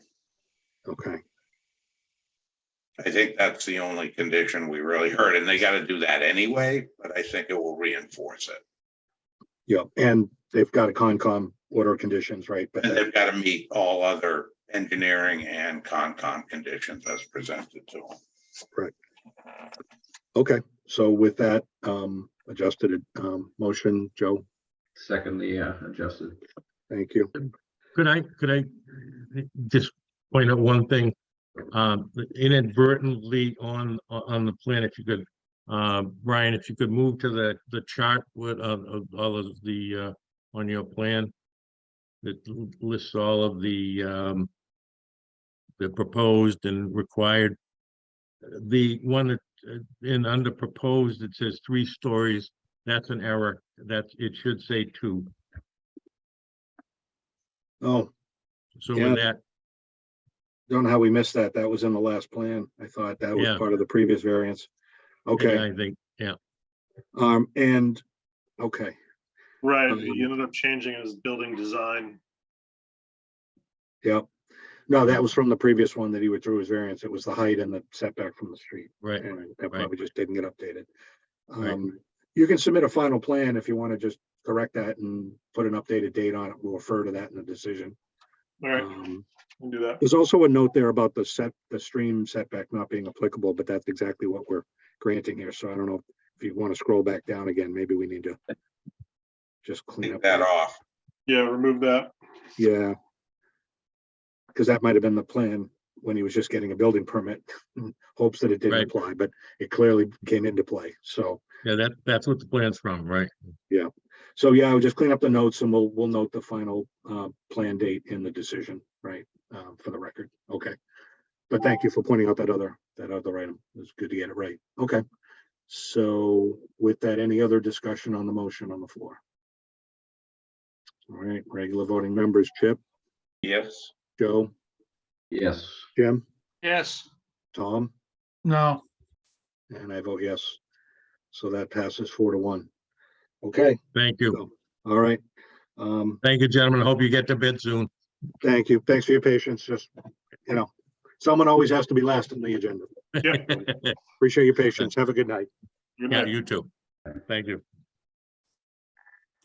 Okay, board members, hopefully the rest, any clerk or board comments, any updates for tonight? no, Okay, Joe has Um, just 15 things he'd like to review. no. Joe See you next- forgot he's the clerk. What's that? Yeah. Are we gonna talk about? Joe, when they say clerk reports, you say, no, I've got nothing, Dave. That's all you say every time. No, no, clerk no, reports he's tired. We gotta talk about the new applicant, or do you wanna hold off on that, or I think this is the last meeting. Oh, yeah, it is. No, thank you for reminding me. That's why he's the clerk. Yes, see, I mean, my only suggestion on that is that, there was one applicant that she actually applied the last time, so I don't know if that means anything. from that the she last applied. time, did she? Yeah, she applied. Is she that the one applied- that's the interior designer? Yeah, the lady there. She applied when Tom applied, and obviously Tom got in because he's been here. He moved up. And that was when there was just one application. And then now she reapplied because now there's an alternate obviously missing. So I don't know if that means anything. That was my thought, that maybe, I don't know. And the other one, I think one was, Persistence is worth something. I Yeah. mean, I thought she was the only one that had any sort of close to relevant experience. yeah, I mean, there was a We don't lawyer. need I think. another lawyer. Yeah, I Agreed. saw that. We have Greg. We don't need another one. We had Greg and Mickey. Yeah, Yeah. exactly. I mean, so the only other one, she was the only one that had semi-relevant experience, and I have Yeah. to say, it's good to have a woman on the board too. I mean, That, and Jim might be leaving pretty soon, so we might need an architect. Or well, engineer. well, my name is McBain. I actually have a plaid and I have a skirt. Now, Tom, keep it on the help him rails. with some Harvard PC stuff, will you? Right, so it's Isumi Humphreys. That's Yeah. the I mean, design. I guess what I'm struggling with today, why did we only do one round of interviews ever, and now they've gone away? Right? I mean, they set up these standards. I jump in when you're away. We have to interview people we know. And now we got 3 people we got no clue of, and you don't get a chance to interview them? It's like, what are they doing? Yeah, they Sorry, established. that's my, No, I'm with you. They established this policy and then they don't follow it. yeah. So Tom, you never, In you this never had an case, interview? interviews would be great. Because Yeah. we don't know these 3 people from anything. Is there a possibility to recommend that then? Recommend they don't? I mean, it's an alternate position. We have 2 alternates still. It's not like this is, what do we, the regular cadence here. If we want to go that route, But do we want to, you know, do we really want to set them back up so that when Jim replies, Jim has to get interviewed? Right. Really? Yes. Hey, wait a minute. Yes. Yes, had I to would do like it. to see his resume, actually. With everything that happened in New York this past election, I'd like to see Jim's resume. Maybe we let the sleeping dog lie there. I think we let the sleeping dog lie, but I amongst us at midnight, It's not amongst us. it baffles me. This is recorded, so it's not amongst us. Well, it's above us at midnight, that's for sure. Gail's like, will you guys shut up? I want to go to bed. No, there may be one other person applying. Somebody today came in and asked. Because it's not, Isn't there a deadline? yeah, it's gonna have to go on their agenda on the 23rd, and their agenda isn't published yet. Oh, I thought they set a deadline for I this. thought there was a date to apply by. Oh. Yeah, there was. There always is. There always is. Okay, I don't I'll know. look. Came in, Gail. Yeah, I don't really know him, but he was gonna apply today or tomorrow. That's all I can really say. Joe's up in the corner of my screen with a smirk on it. What do you got going I on? don't know anybody. Yeah, it wasn't me. I don't know them. I So thought the deadline was 2 weeks ago, but yeah, so the town of Wakefield seeking Concom ZBA by Friday, the December 23rd. Applicants will be made. Yeah. Appointments will be made January 23rd. All right, because we did call upstairs and ask if they can still apply. So I don't know then. Okay, I just remember that there was a date. No, Sounds they're- like, they're sounds 3 like weeks behind. pre-existing conditions for signage. Yeah. That guy's- Right, so for us to make a recommendation, that we would have already had to have known about it. I mean, to have somebody just show up, days before, it's not really the right process either. And that's what they're trying to follow with notifications and publishing and all that. So, I mean, if you're asking for my opinion on the ones that we saw the resumes of, I think the woman is probably the right way to go. I don't remember her name, so I apologize for not. Kasumi, I think you mentioned it. Yeah, that's what I thought. That's what I thought also. And if she applied before, that's even a better reason too. and she's been in town the longest, 11 years versus the other ones are Yeah, 4 and 1.5. So it again, without the opportunity to meet them personally and know them personally, it's hard to know, but perhaps could be a good fit just for longevity in the town, maybe her professional career. And the reality is, as an alternate, as Tom and Mickey and Greg know, you sit in that seat for a while before you get, well, for at least 2 or 3 more months before. 5 years so far. It may not be long, but Greg says, damn, I thought Jim was going to be gone by now.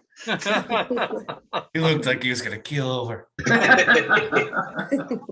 all right, so the recommendation, I'm Yeah, hearing, she and did work for Elkus Manfredi. That's a big firm. They've done work for us. Yeah. So as we've done with previous appointments, I will pen a memo like we've done before and recommend her and to be appointed, and then we'll see how it goes that night. And again, there'll be probably another round of this in April because Gail, who's up? There's me and who You. else?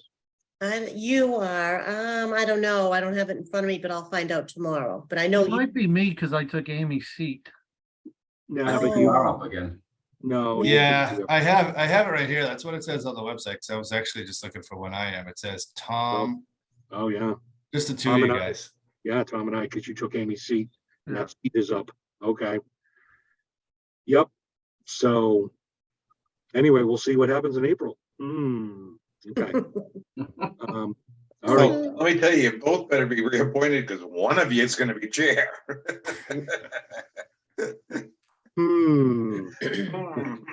Okay.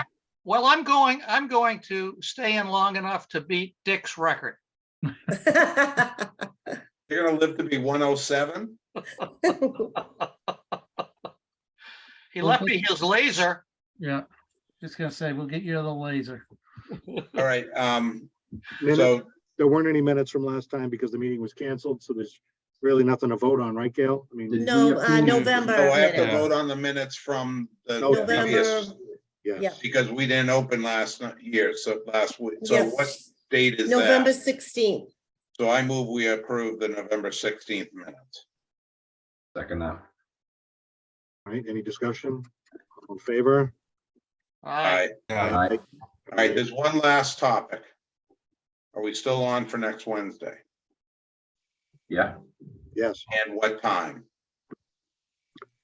usual is 7, okay? Give everyone a chance to get home from work and Yeah. And get kids fed, Greg, Yeah, I might be a little late, but that's fine. but 7's better than 6. Oh, yeah. 6 Night- isn't happening, right? Night and day. Yeah, Okay. it's like, see you, Katie. Come on here. Yeah, so let's do 7. Dave, can you check? You've got the best connection down at, are we going to Public Kitchen? you want to do something else? I don't know. So, No, let's do Public Kitchen and see if we can get the back room and that long table. all right, You don't want to sit outside? not next, no, probably not next week. All right, let you know. I'll let you know. If anyone has any strong feelings one way or another, just ping. And we'll see what other options we could have, but I'll reach out. All right, Yeah. sounds Okay. good. And at Motion this to point, adjourn. motion to adjourn is always in order. I move we click leave. Good night. Second. Let's go. Good night.